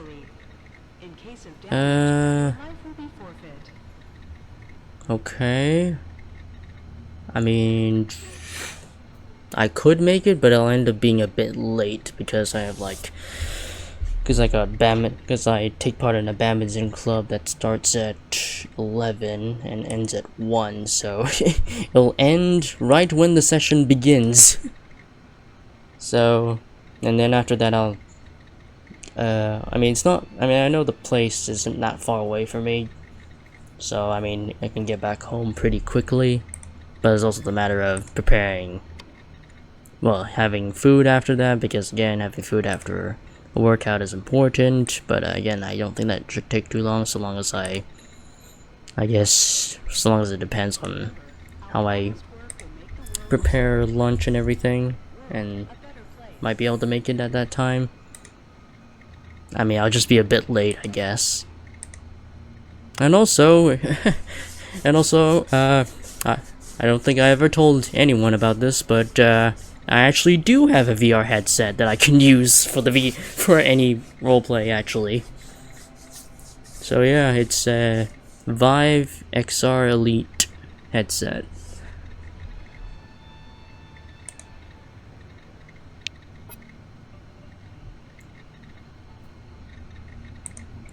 Yep.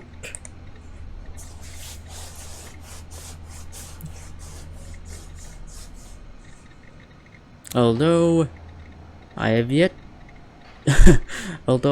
to actually, well, I've yet to properly assess how long the battery life of the headset will actually work. But then again, if it's directly connected to my computer through like a link cable, it should maybe extend its battery life a bit more.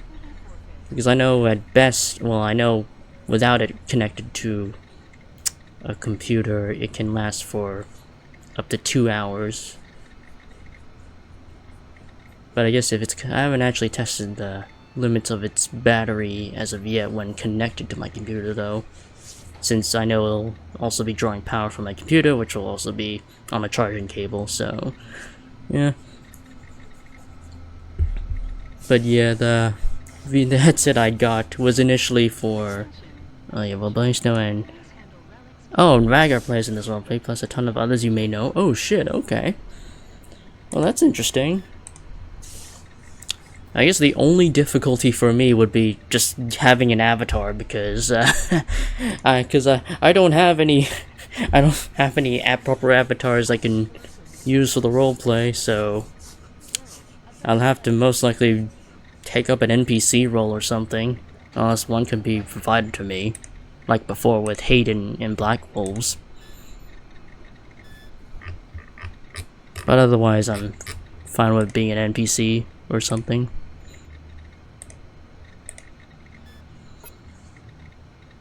Okay. Oh boy. A lot to do in Act 2.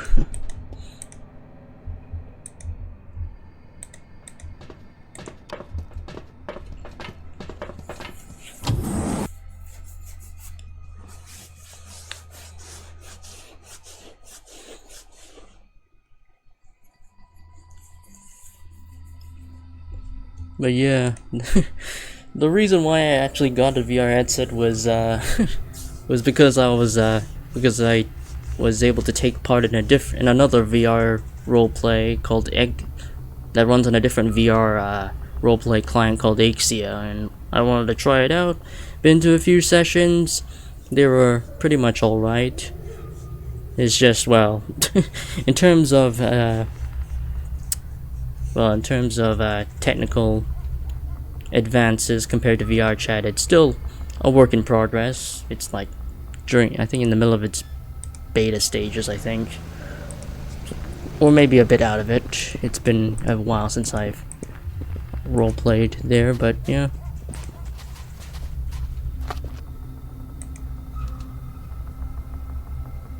I'm really digging this game. It finally got me to read Roadside Picnic. Oh, okay.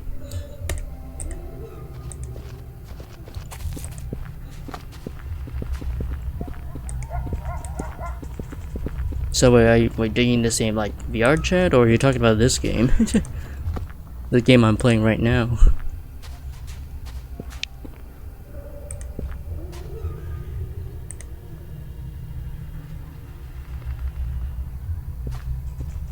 The game I'm playing, okay. Yeah.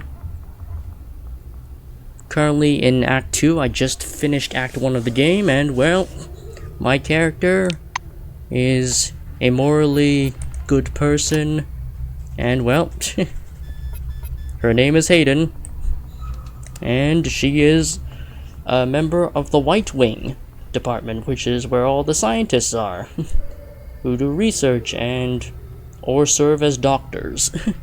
Medics, pretty much. And yep, got some good skills that I almost maxed out for the stuff I'm specializing in, like medicine and tech. As for science, I completely maxed the shit out of it. So if I get any science checks, I will just nail it easily. If I need to hack into something, well, no problem. I can just do it blindfolded. Medicine, I could do pretty well at it. I may not be the best yet, but it's getting there.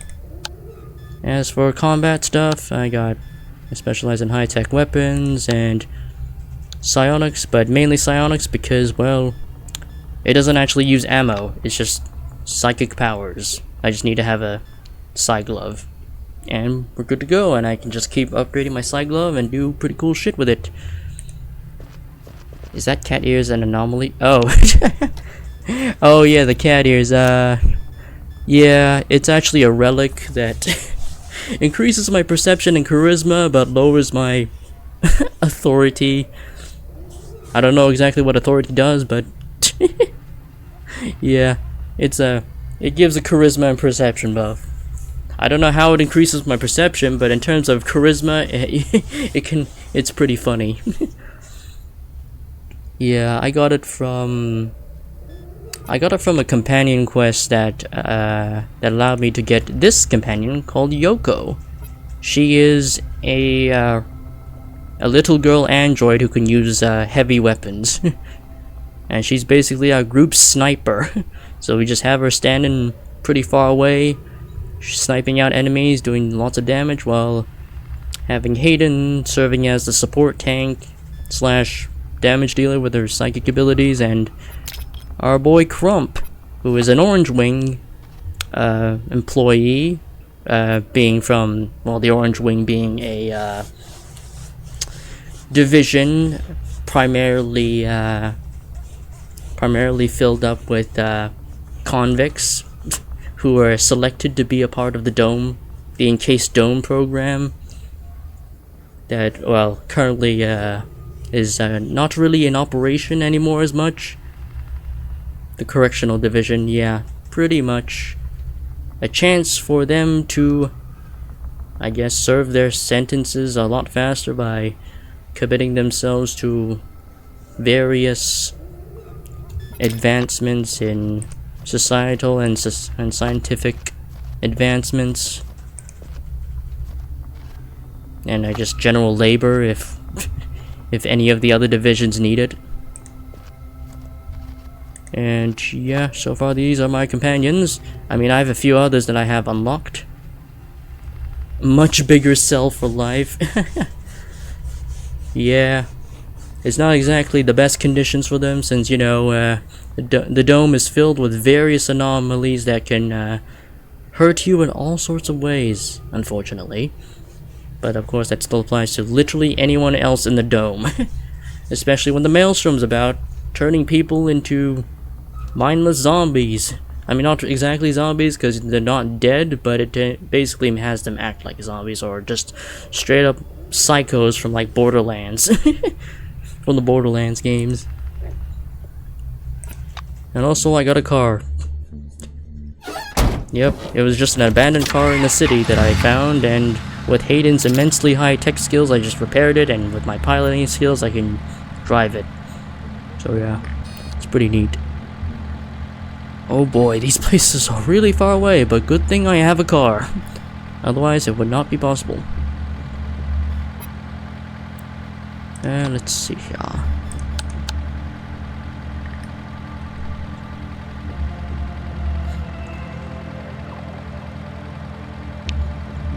But yeah, currently in the story so far, in Act 1, we were able to collect all the necessary components for the first stage of the emulator project. And because of our character's unique property of being able to, I guess, emit a specific radioactive signature that allowed her, in my character's case, to communicate, quote-unquote, with the Maelstrom that is causing all this psionic destruction in the dome. And upon connecting with the Maelstrom, we were able to push back at him. Are the servo suits worth it? I saw the character trait that increases the AP in the suit. They're not bad, because funnily enough, the game actually does, in like the prologue of the game, they actually have you try out the servo suit. And I think it was like a servo suit, like either it was like tier 2 or tier 3. And so far, yeah, they're not bad. The servo suits are not bad. It's just I don't think they complement my character's build too much, because mine's more of a support character, while Hayden's more of a support character and not so much of a frontline tank unit. I mean, sure, I gave her a perk that makes her more tanky to various elemental damages, but I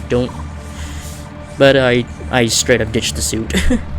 I mean, not that I was able to keep the suit anyway, because in the prologue they actually had to have you ditch the suit, because apparently the hugest flaw with the suit is you cannot use it to enter small spaces. Like, for example, if your character finds like a specific air duct that you can crawl into, basically bypass a variety of obstacles in an area, you're not going to be able to enter it with the suit. So you actually have to leave behind that suit that provides you a lot of resistances overall. And also, you cannot give the suits to your companions. Only the main player character can actually wear it. Because I tried giving it to Crump, my human ally, and he can't wear it. So only my main character can wear it, from the looks of things. So I say, unless you want your character to be incredibly combat savvy, like if they're, for example, a Black Wing character who specializes in heavy weaponry and stuff, that would definitely be the perfect build for it, because the servo suits make you more tanky, but also you'll have to spend a lot of time and effort to try and gather the components to upgrade your suits to the maximum tier, because in the game, after you lose the tier 2 or tier 3 suit you get in the beginning of the prologue, you have to go get a new one. And there's a few ways you can actually get one pretty early on, but it'll be like a tier 1, which would be like the most basic servo suit, but it's still not bad in terms of stats. But also it also makes you very vulnerable to electrical damage, obviously, because it's a mechanical suit. And also, you're more vulnerable to people who have, like, for example, electrokinetic gloves, side gloves like Hayden does, which has the ability to disable technology for a few turns. So yeah, if you come across any enemies that have that kind of ability, you're gonna need, obviously, the right companions to back you up when that happens. But in my case, I don't need it. I don't really need it. Sure, it makes you a bit more tanky, but I think with like the right perks and the right armor that isn't a servo suit, you can do fine without them. Plus, it makes it easier to navigate obstacles through like hidden air ducts more easier, so that way you don't have to constantly put your suit down, go into the air duct to bypass an obstacle, turn off all the traps, and then walk all the way back to your servo suit, put it back on, and then walk back to wherever you last traced your step. Yeah, because to me it seems more of a bother to use the servo suits than anything. Sure, they have unique abilities, like you can jump ledges and stuff, but I think you can already do that without the servo suits. I think that you already have like other gear that can allow you to do that stuff, but at a lesser cost. Like, for example, these teleportation items. Sure, they're like one use, but I think there's also other abilities that allow you to just straight up teleport. Probably not here. Something else.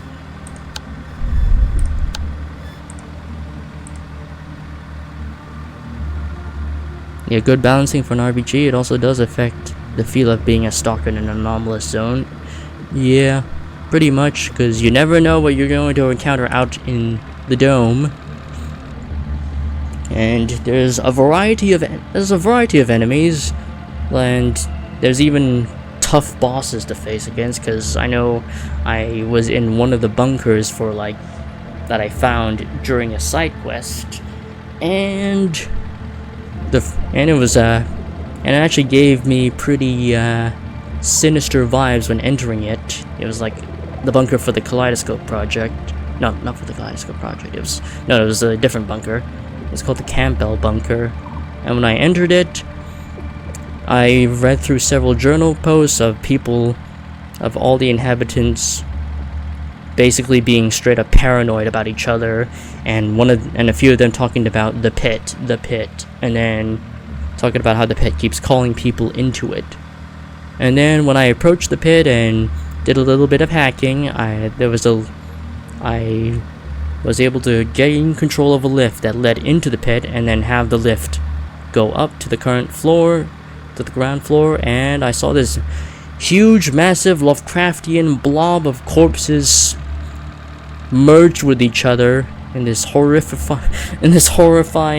mass of corpses, just wriggling around and creating like a psychic field that fucks up your mind pretty much. And if you don't have good psychic resistance, you can easily get fucked over. And it also has a very large variety of attacks. Like it can spit venom at you, it can shoot fire at you, it can make you go crazy with psionic attacks. It was a really hard boss. I had to reset a few times to actually beat that boss. But yeah. But I mean, it was also pretty worth beating it because we got a relic that gives more relic slots, which is this one. Yep, and I just put it on my Robo Kid because apparently while it does give more relic slots and it gives you a bit more psyche, it also lowers your charisma by like 3 points. So I just decided to give it to my robot because what are they gonna use charisma for? Because they're just a combat unit, so they'll be fine without charisma. Alright, I think I'll first go to the picnic neutral zone.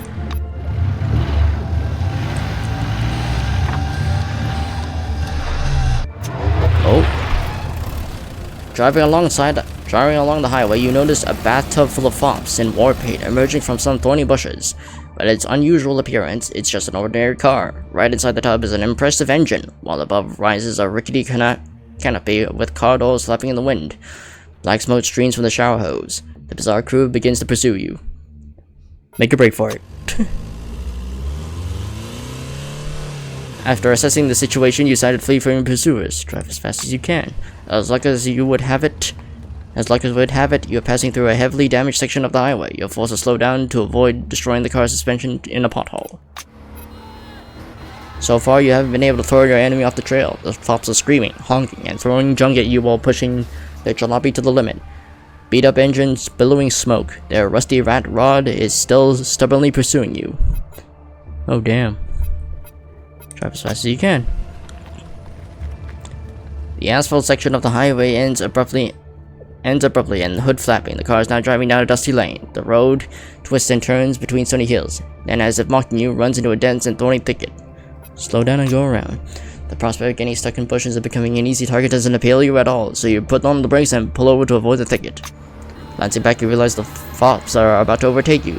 They're literally one car length away and closing. Alright, let's just engage him in battle.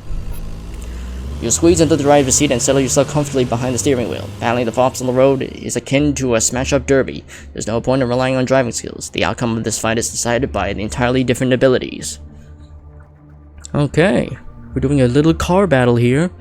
Let's see. You know, I got the brain, so make a deceptive maneuver in hopes that the enemy will lose speed.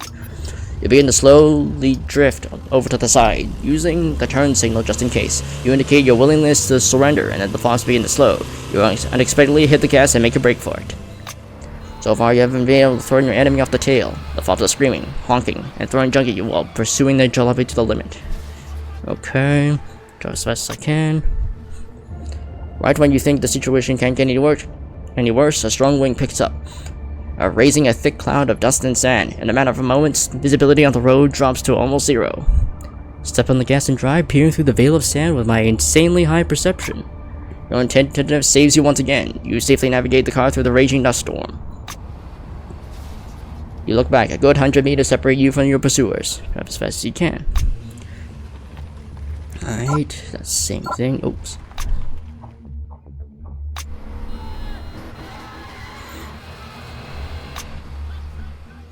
Alright, lucky for you, the road ahead is smooth and clear. Under these conditions, you have an advantage over your opponent's vehicles. You look back. A good 100 meters separate you from your pursuers. Drive again. Drive as fast as I can. Alright, looking in the rearview mirror, you see the fops are still kicking up with dust at the rat rods, but they're far, far behind. If you keep driving at the same speed, you'll lose them completely. Man, this is some Mad Max style chase. I'm just in a normal ass car, and then there's these psychos driving some weird truck at us. Some disheveled creature, or rather large one, is moving erratically in the middle of the road. You don't have the time to get a closer look at it. It might be a hyena or a feral dog, or even a desert fox. I don't have high enough driving, so slow down. Hitting a wild beast could mean the end of the chase. You decide not to risk it. You hit the brakes and turn the steering wheel furiously, dashing across the shoulder to avoid the distraught animal. Alright. Alright, epic chase scene, and okay.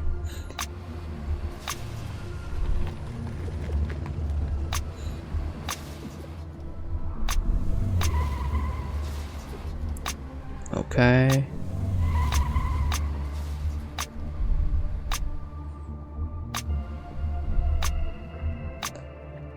Alright.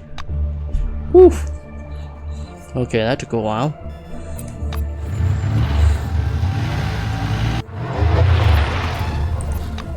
That went well, yeah.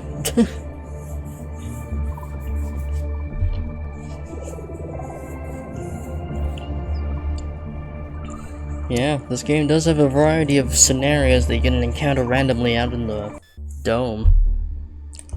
So yeah, those fop psychos won't get me now. I mean, even if they did, our group's pretty stacked, so we can probably beat them pretty easily. Anyway,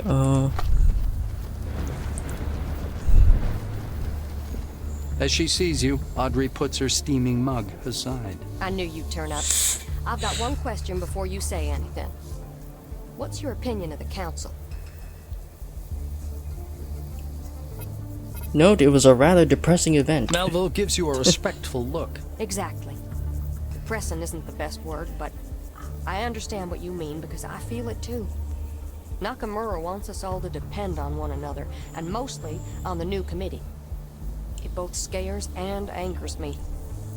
I came up with a motto for the picnic long ago. We're a neutral zone, but not outcasts. We're ready to cooperate when it's needed for the common good, but we will not be used as Nakamura's or anyone else's soldiers. Her fists are clenched, but she quickly calms down. Audrey sips at her drink. If you're here, it means you need something from Picnic. That's good, because we need something from you too. Tell you here because of the emulator project. You need the anomaly protector. Whatever that is. The anomaly protector. I can teach you how to make one and give you the necessary materials, but we'll need something in return, of course. The family was supposed to join Picnic. They sent a message a couple days ago that they were headed in our direction, and that's it. Okay. She offers her hand. Shake your hand. You alright? You got a deal. I save lives on the daily here, so ready to help. Audrey looks down at her Kairos. Alright, I know they were coming from the southeast of the dome. On the edge of the maelstrom, they said. On the edge of the maelstrom, oh god. Remember, you're looking for the Jansen family. The Jansen family, okay. Gotcha. Also, do you have anything I can buy? Audrey worriedly studies her Kairos. Something unexpected must have befallen the Jansens. They live to the southeast of us, and they're long since overdue. Now fixers, that'd be good for Could my you go robot. What's this? Oh, a jetpack. Oh my goodness. Alright. Oh yeah, there's the jumping ability I was talking about. You literally need a jetpack for that. And also a high enough contraption skill. So yeah, there's that. Which I think I might have a high enough skill. Actually, no, I don't think I do. I think that might be a bit higher. Don't think I need anything. Okay.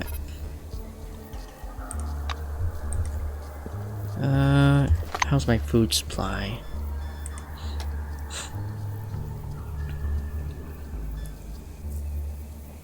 Oh yeah, so Fireside, I'm actually curious, so what brought about this alternative version of Neon Divide? Because that sounds pretty new to me, that it's just an alternative of the non-canon fan community run, or whatever it's called. The non-canon run.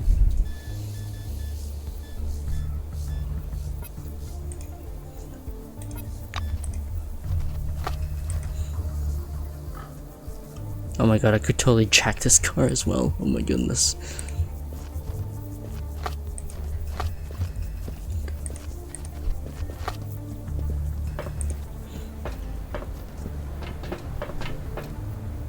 Because I know the official Neon Divide is on practically an indefinite hiatus. Don't really know what happened after that. Alright.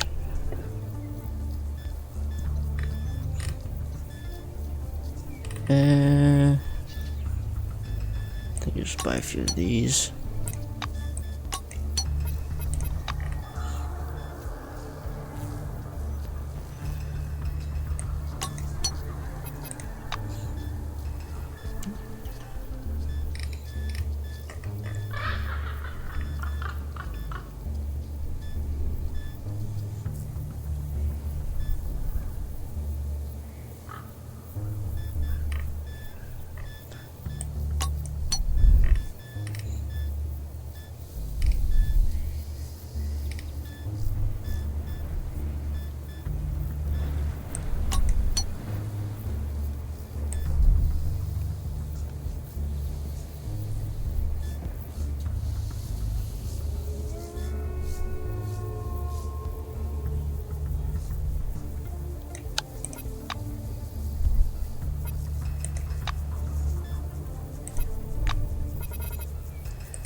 The old name was always so cumbersome, so we discussed it with the official and the official team, and they were fine.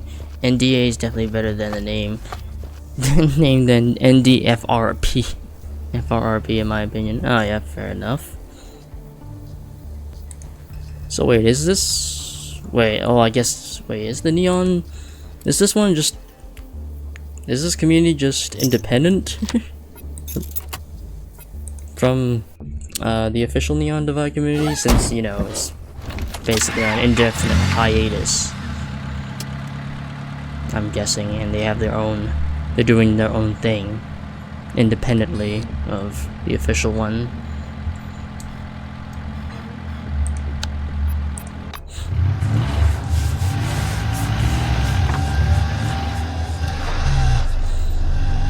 Oh, location discovered. I'll go there first. Shootout site. Oh boy, we might be in the crossfire or something.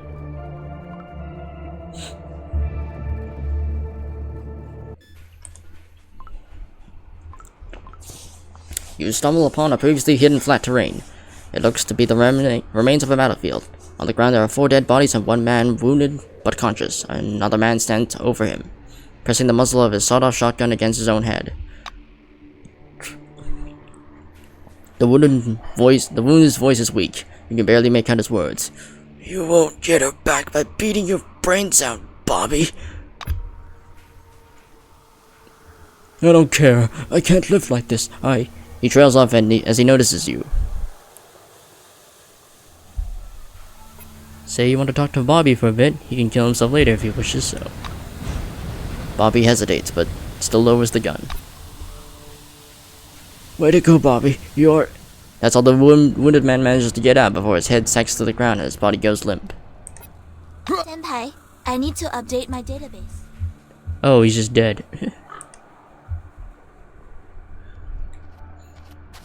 What the hell happened here? Bobby stares sorrowfully at his friend's corpse. Ask Bobby to tell everything in detail. Detailed, yeah. He looks away from his friend at last. Looks like he's recovering a bit. We wanted to find the treasure, but it wasn't here. Ernie whispered to me that the others suspected us. I mean him, Doris, and me.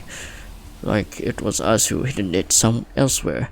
He said they'd torture and kill us, so we should attack first. I obeyed. Now Doris and Ernie are.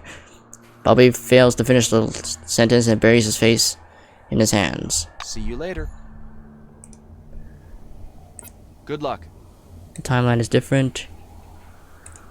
Using the scraps of the official, I do believe some of the developers are shared across the projects, meaning they can adjust things and make them applicable across both teams. Oh, okay.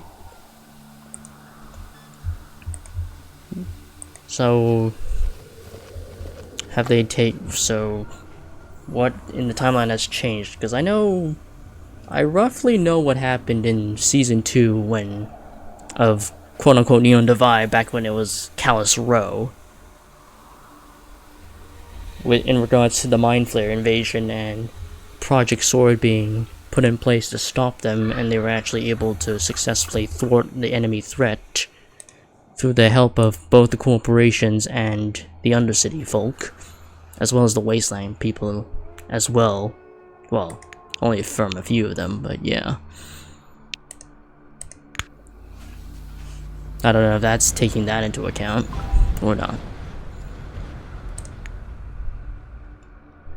Oh. Unidentified person. Okay. Nobody knows who that is.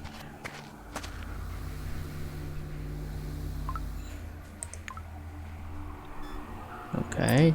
You got a gun. Don't you dare touch the dead. Sorry. Portable computer. What do we got here? You find the latest diary entries in the Kairos. This treasure's mine. Oops, Eureka. Let's do it. Okay. Let's do it.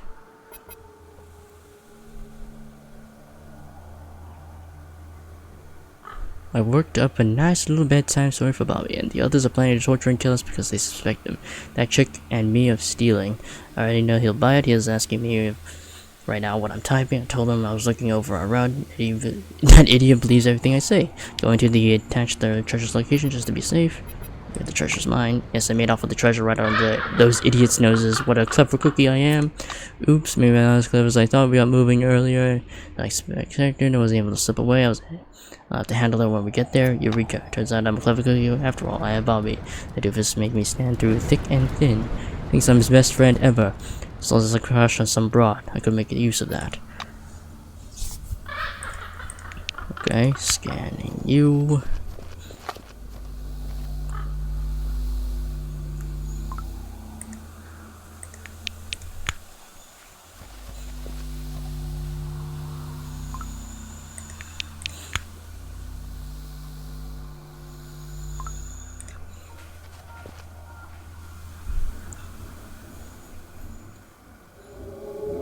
Alright. They're about to attack first. Tell me the location of the treasure. I'll show him the notes from Ernie's Kairos. Ernie lied to you. He manipulated you and made you kill your friends. Bobby's eyes go wide and his face turns gray. Then he seizes his head in his hands and screams. See you later. Later. Season 2 is a major difference. I don't believe there was a major... Oh, Season 2 is the major difference. I don't believe there was a major invasion. The Corps have had some projects to go berserk in. Had some projects go berserk and the FDL travel gates were destroyed. Oh, okay. Okay, so that part got changed in the timeline. Don't you dare touch the dead.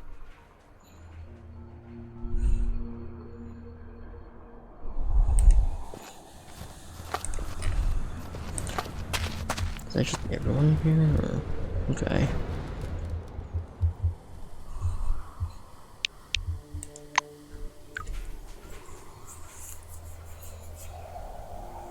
How far in terms of sessions is the alternative been?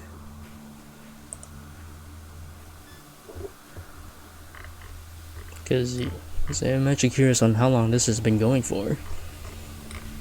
Unless this was like a recent introduction.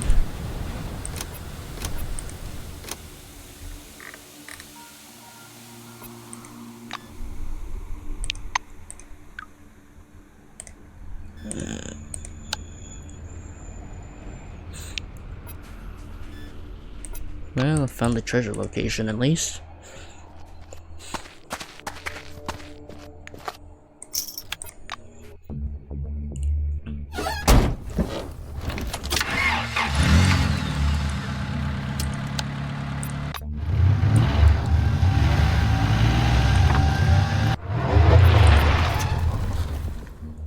You stop the car near the place where, according to the coordinates, the treasure should be buried. Dig up the treasure.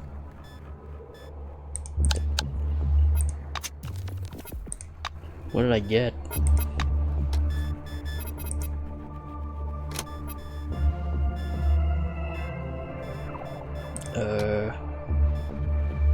What's the treasure?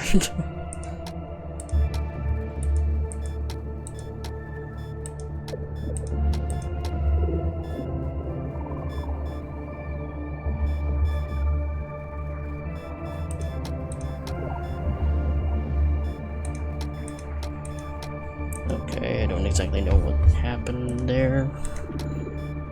Okay. Oh yeah, I should be giving that to Yoko. There we go. Actually, does he have? Oh no, I don't think he does.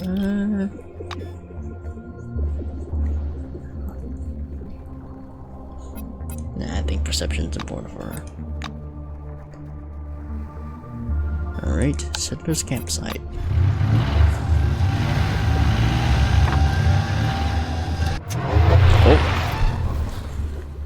Turning the dials on your car radio, you accidentally tune into the Carmine Heights radio station. The melody that had been playing goes silent. A moment later, you hear the announcer's voice. We remind you that you're listening to Liberty Radio. In the harsh world under the dome, it's difficult to find a safe place. It is perhaps even more difficult to find a place where freedom is valued, where dissidents are not persecuted, where people aren't divided into castes. Yet such a place exists, and it's called Carmine Heights. Here you find society built on mutual respect, the rule of law, and protection of individual rights. People here are ready to stand up for themselves and their fellow citizens, even if they don't agree with them politically. Welcome to Carmine Heights, the only place on the dome where you'll find competition and pluralism of opinion. Continue on your way. Okay. Problem is, Season 1 and Season 2 ran long, so it could easily be up to 100 sessions, so we should be starting Season 4 next month. Okay. Next month. Okay, so... Okay. So this... So I guess... Wait, so is there no current seasons running then? For this new alternative? Oh, okay. Oh, I got money out of it. Okay. Oh, I got a message. Service request. As you know, as a science camp on the edge of Maelstrom, so we set up several trackers.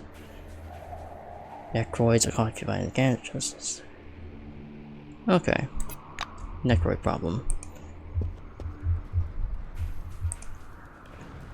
Oh. Oh.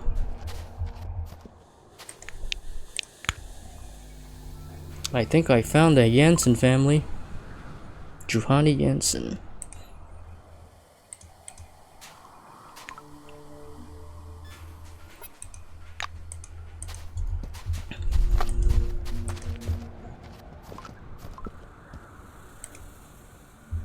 What the fuck is that? Assault hyena? Is that just a hyena with a gun on top of it? What happened? I never seen that. Maddie Jansen. This is abandoned in a hurry? Oh my god.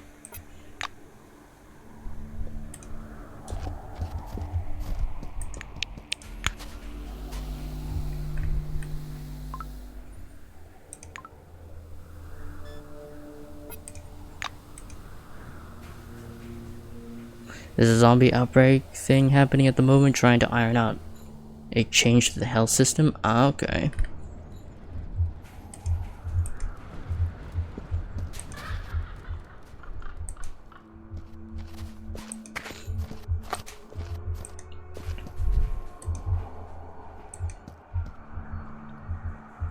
Oh my god, what the hell?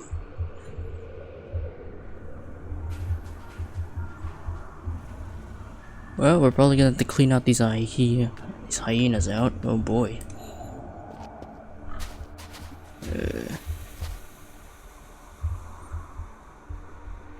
It's a normal hyena, and there's a laughing hyena. I never actually fought these units before.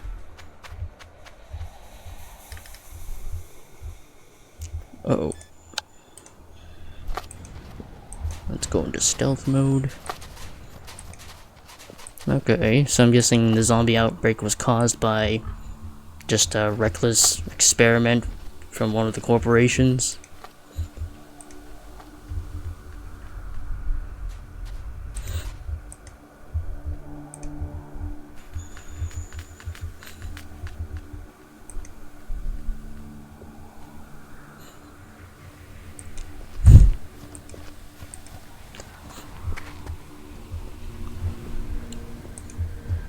Blackwing employee. Oh.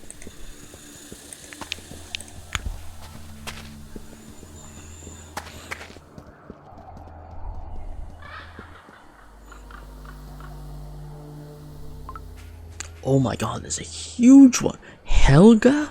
What the fuck? Oh, dog tags. Yep. Oh my god, there's a huge one over there. My goodness. There's a huge electrical anomaly. Oh, there's a servo shell there. Okay.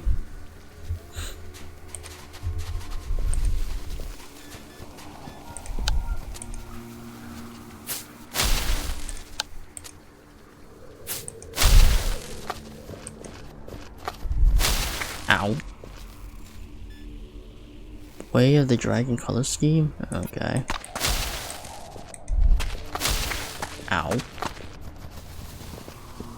Oh, Jesus, it burns. Oh, dear, it hurts so much.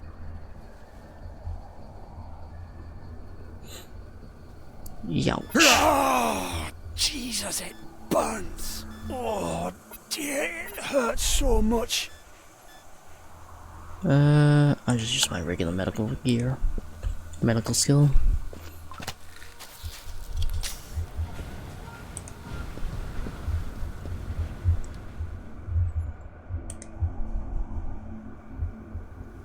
Holy shit. Well, I do have an ability that fucks up cyborgs, so that's good. Is there anything else? No. Okay. Well, we're gonna just have to jump the leader of the pack right there.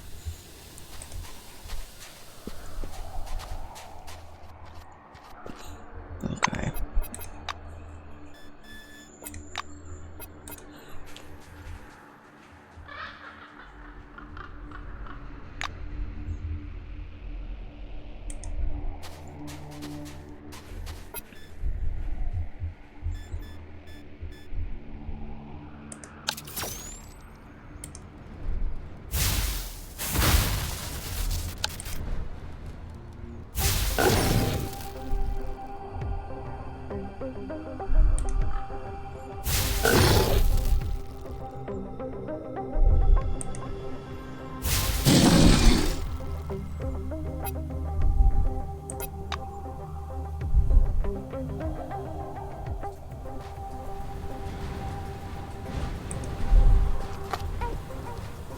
Also trying to store the gate system and end up finding a hive mind. Ah, interesting.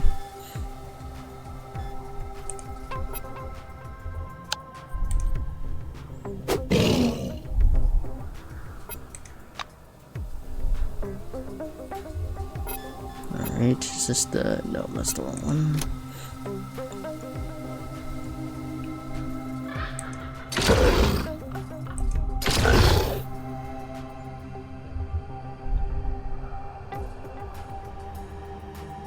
Alright. Now energize Crump. And zap you. And then skip my turn.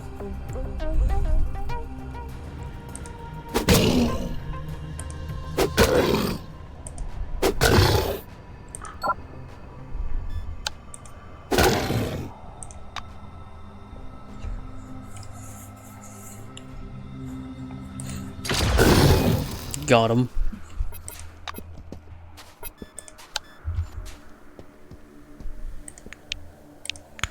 Alright, we took out the big boss. Only had bullets. Okay.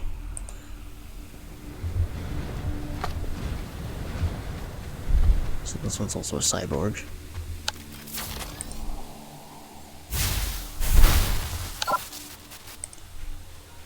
Oh, this one got deactivated.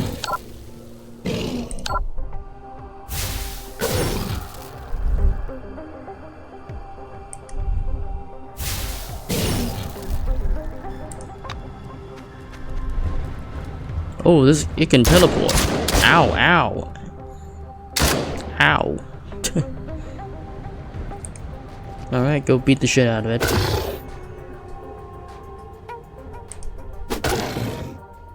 And then jab it. Oops. Not enough action points. To punch it? Okay, there we go. Sweet, and I got a level up. Alright. Alright. Now I get to pick out what I want to increase this time around. If I want to increase my driving.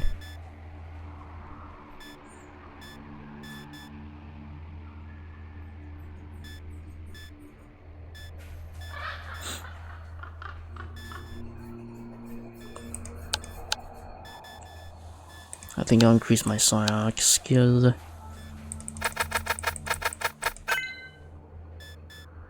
I think I'll focus on maxing that out.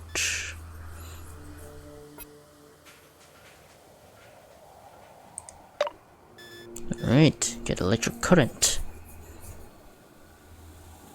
Ooh, and also Stunson, that's pretty good. Actually, yeah, I'll focus on maxing out my psionics. So that way, my next level up, I'll be able to get the meditation passive ability, which gives me plus 25 resilience and fortitude. Which would be nice, actually. Because, yeah. Yeah, that'd be pretty good to have. Alright. Go back to sneaking. I'll heal myself. Alright. We're slowly taking out all the enemies, which is great.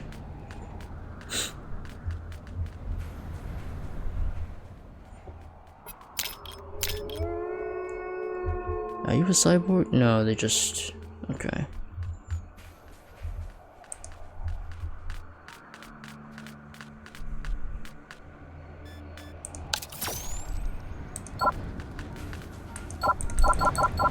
I need to get closer.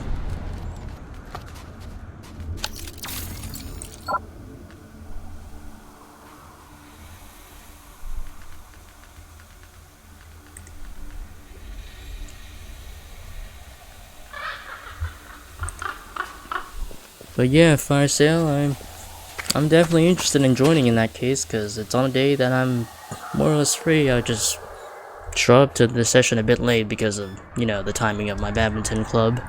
Or the badminton club I'm taking part in. Uh-oh.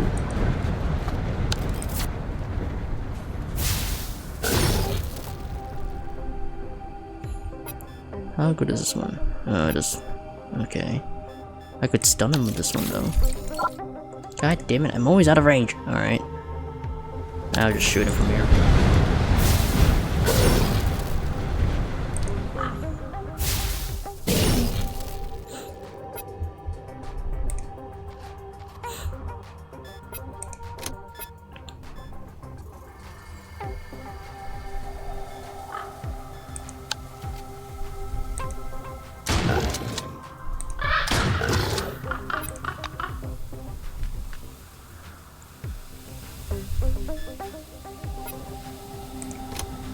probably just use this one.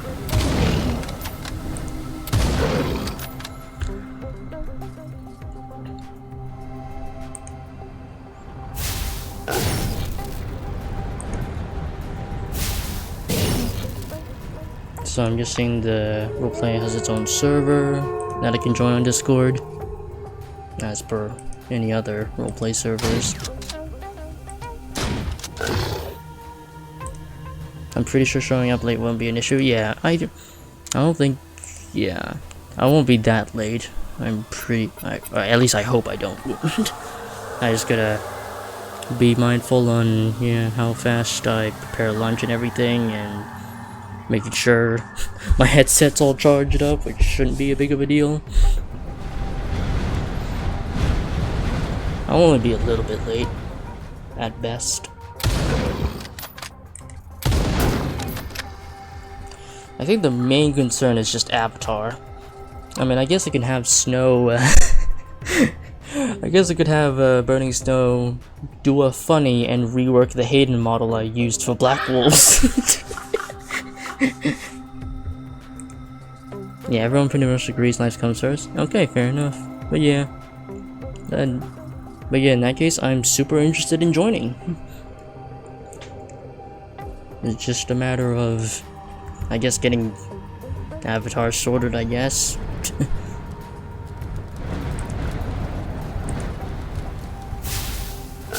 It'll be very easy to implement Hayden, yeah, since divides a cyberpunk roleplay of sorts, or sci-fi roleplay, I should say. But I guess it does involve cyberpunk elements in it.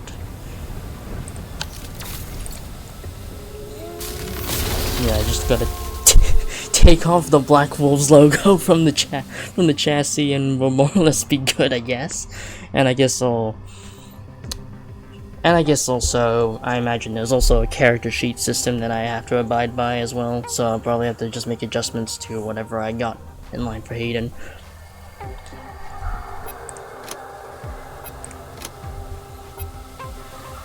It'll be like the adventure that Hayden never truly got to have in Black Wolves.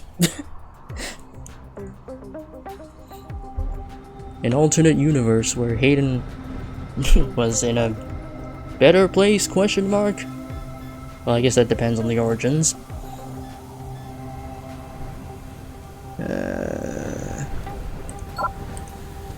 Oh shit, why did I do that? Oops. Okay, I'll just punch him then.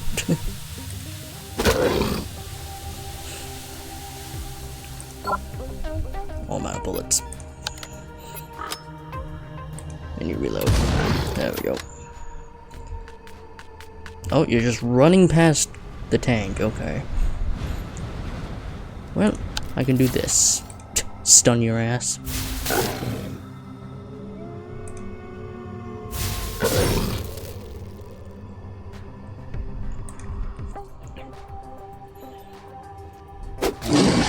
Ooh, critical damage, nice. And blow his brains out. Woohoo! I got mild fatigue. That's okay, because I got drugs on my side. Oh, I clicked the wrong tab. Drugs up. No, that's the wrong tab. Drugs on my side. I actually need to get more of these, actually, but there we go. The fatigue's gone. Okay, hyena meat. I can cook that.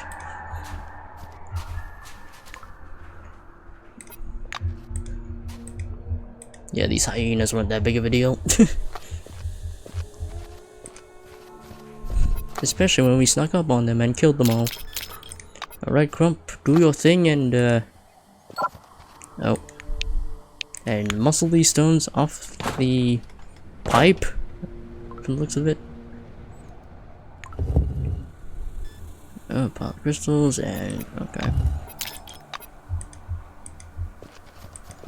Okay. Well, we killed the hyenas. Signals of the dead. We are family. Well, they're gone. They're dead. Unfortunately. Well, so much for the Jensen family. They're gone. Ooh, I can make pulled pork. Fried hyena meat. Definitely can make that. Sweet. Well, that's just unfortunate. But yeah, send me a link to the server if there is one, and yeah, see if I can get myself situated, getting character sheets set up and all. Would be happy to join. And I think it'll be good for me to get back into VR RP again, because the AXE RP I joined earlier, like way back then, like a month or two ago. Yeah, suddenly started changing to having 6 AM in the morning sessions in my time, so I'm like, ugh. Oh, that's nasty for me. Oh my god. Alright, I'm gonna grab something to eat. I'll see if I can get that link soon. Okay, yep. Thank you for recommending this to me. Yeah, 6 AM, that's why I stopped coming to those sessions, because I know they're constantly changing their timings on, like, they're constantly going through cycles of different time zones to basically cater to, so I'm not always going to get the scheduled time that I want, and I think it's based off a majority of role players in the community. And given that most of them are like at time zones that are absolutely piss poor compatible with mine, yeah, I'm not really gonna be RPing with them for a while, or probably at all at this point. Oh my god.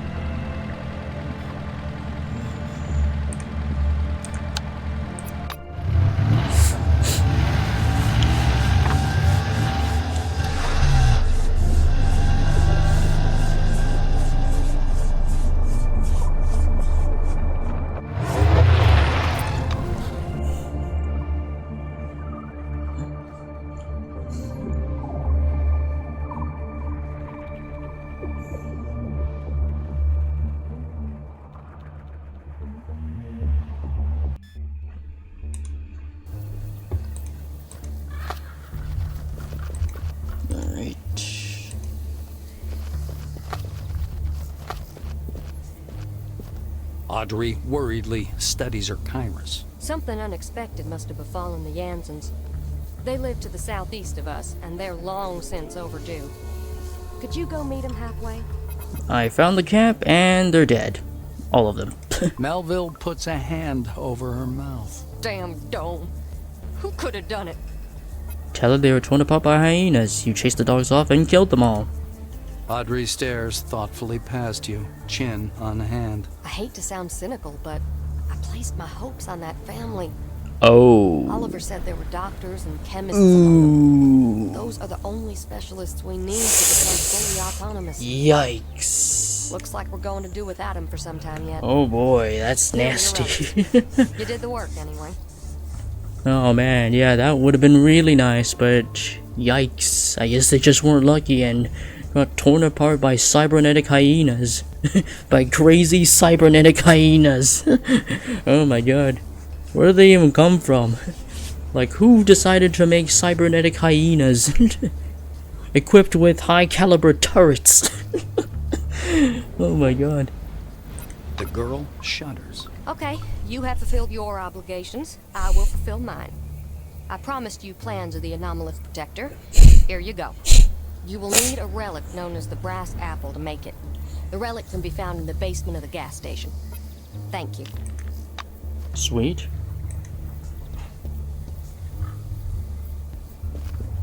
Well, I got permission to enter the basement, so haha. I can get more brass apple artifacts.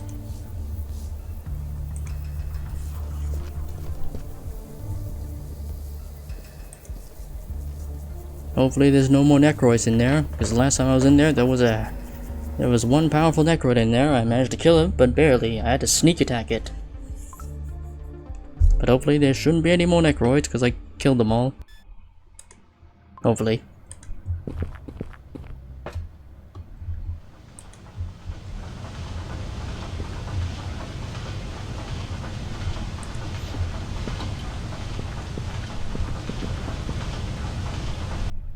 Oh.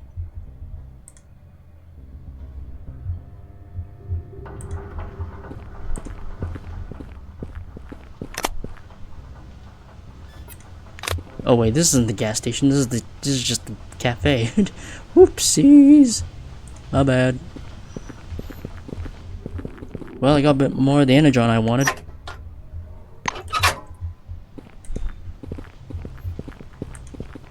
This is the prison door. What the heck?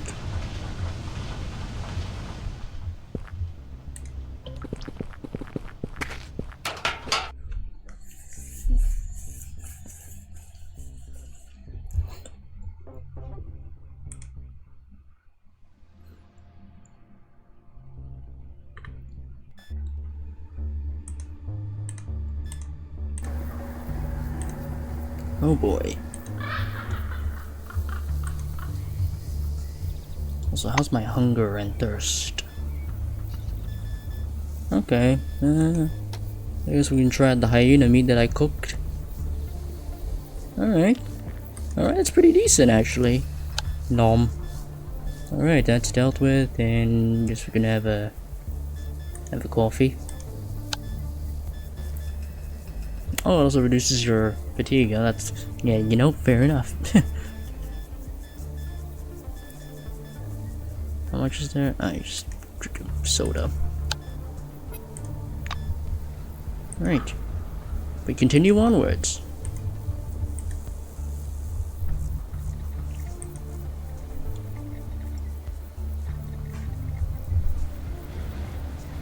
Okay, that's that basement.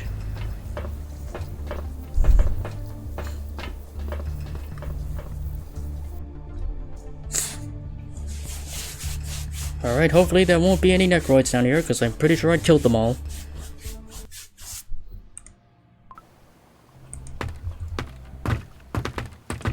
I guess it's just irradiated. Ah, and there's the tree. Oh boy. Alright, we got some brass apples. We just need to turn them into anomaly protectors and we'll be good. Can I craft them in here? I definitely can. I just need CPS. Okay, I think I can buy a few of those actually from some engineers or from Audrey herself, so it shouldn't be that big of a deal.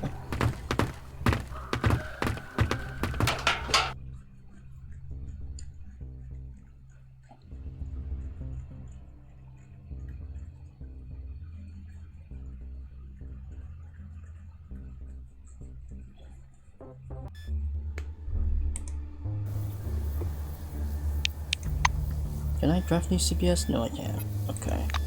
I'll just have to go and buy some of Audrey.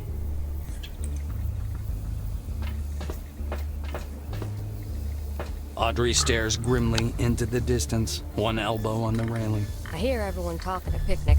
People discussing the possibility of joining Carmine High any for of the that. phalanx. I thought they had more faith in our future, but it seems like I'm the only one.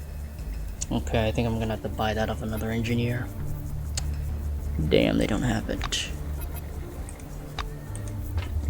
I don't have any proper CPS to use. Okay,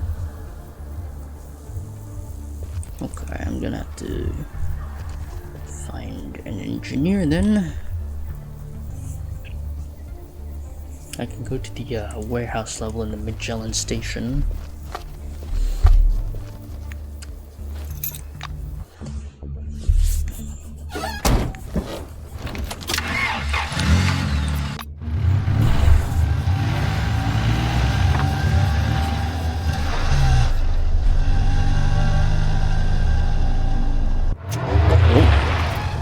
The wheels of your car rustle across the cracked wasteland, the sky reflected in the sea, and the salt lakes getting closer to you. Looking closely, you notice some strange movement nearby. When you slow down and park your car at a safe distance, you're pondering what to do. Look through your binoculars. You bring up binoculars up to your eyes, peering through the monotonously red desert landscape. A small pack of hyenas snooping over the rocky lowland, raising a small cloud of dust. Looks like they are hunting mice. You know that in spite of hyenas' appetite for mice, they are unlikely to refuse larger prey. Be careful with them. Okay, just get back into the car and drive away. Try not to make any noise or attraction. You return to your car and drive away. Yeah, just let them hunt their mice. Where's the mechanical floor? That's not the one. Where is the warehouse level? Residential administration, military hall, reactor room, mechanical floor. Warehouse, there it is.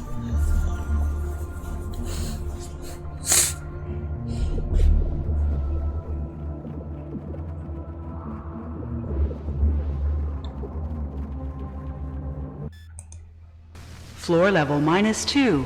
Warehouse and parking. Remember, our honest work will make the world a better place. You! I need to talk to you.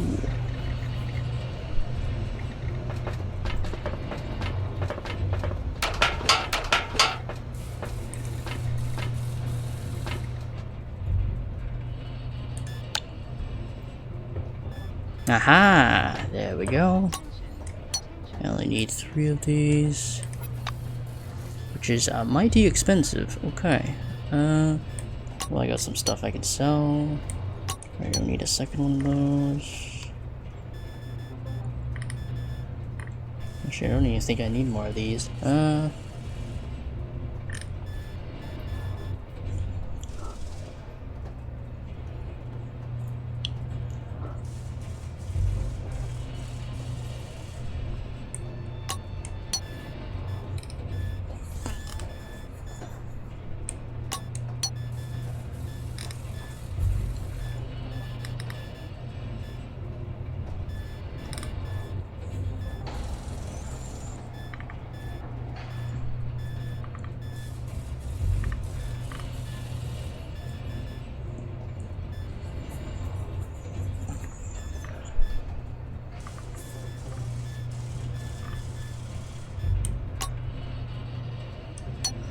$140.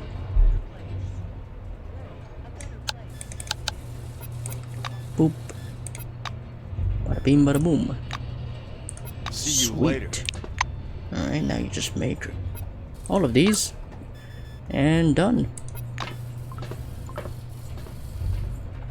Got 3 anomaly protectors.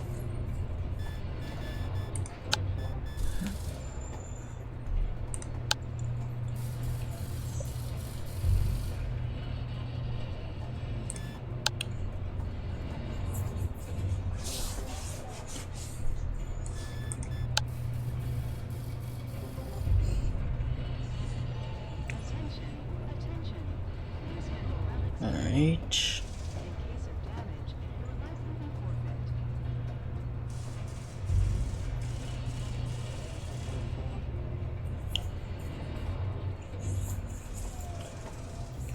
Much to do.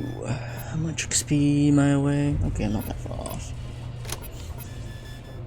Yeah, I can max out this. I can max out my psionics and be absolutely powerful with it.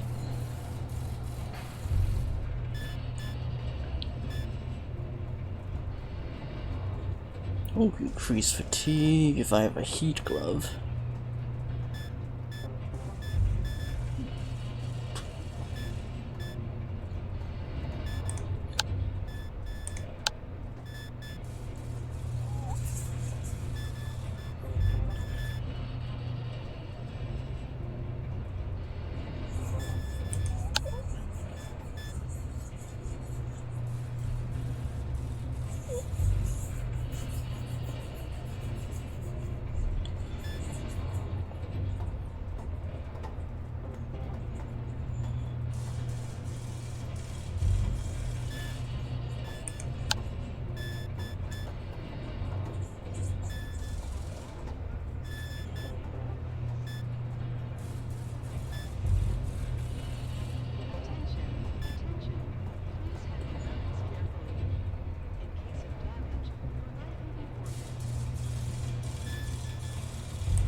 Oh damn. You can get this ability. Okay. Alright, sweet. Alright. I think I'll end the stream here. It's been going on for long enough for the day.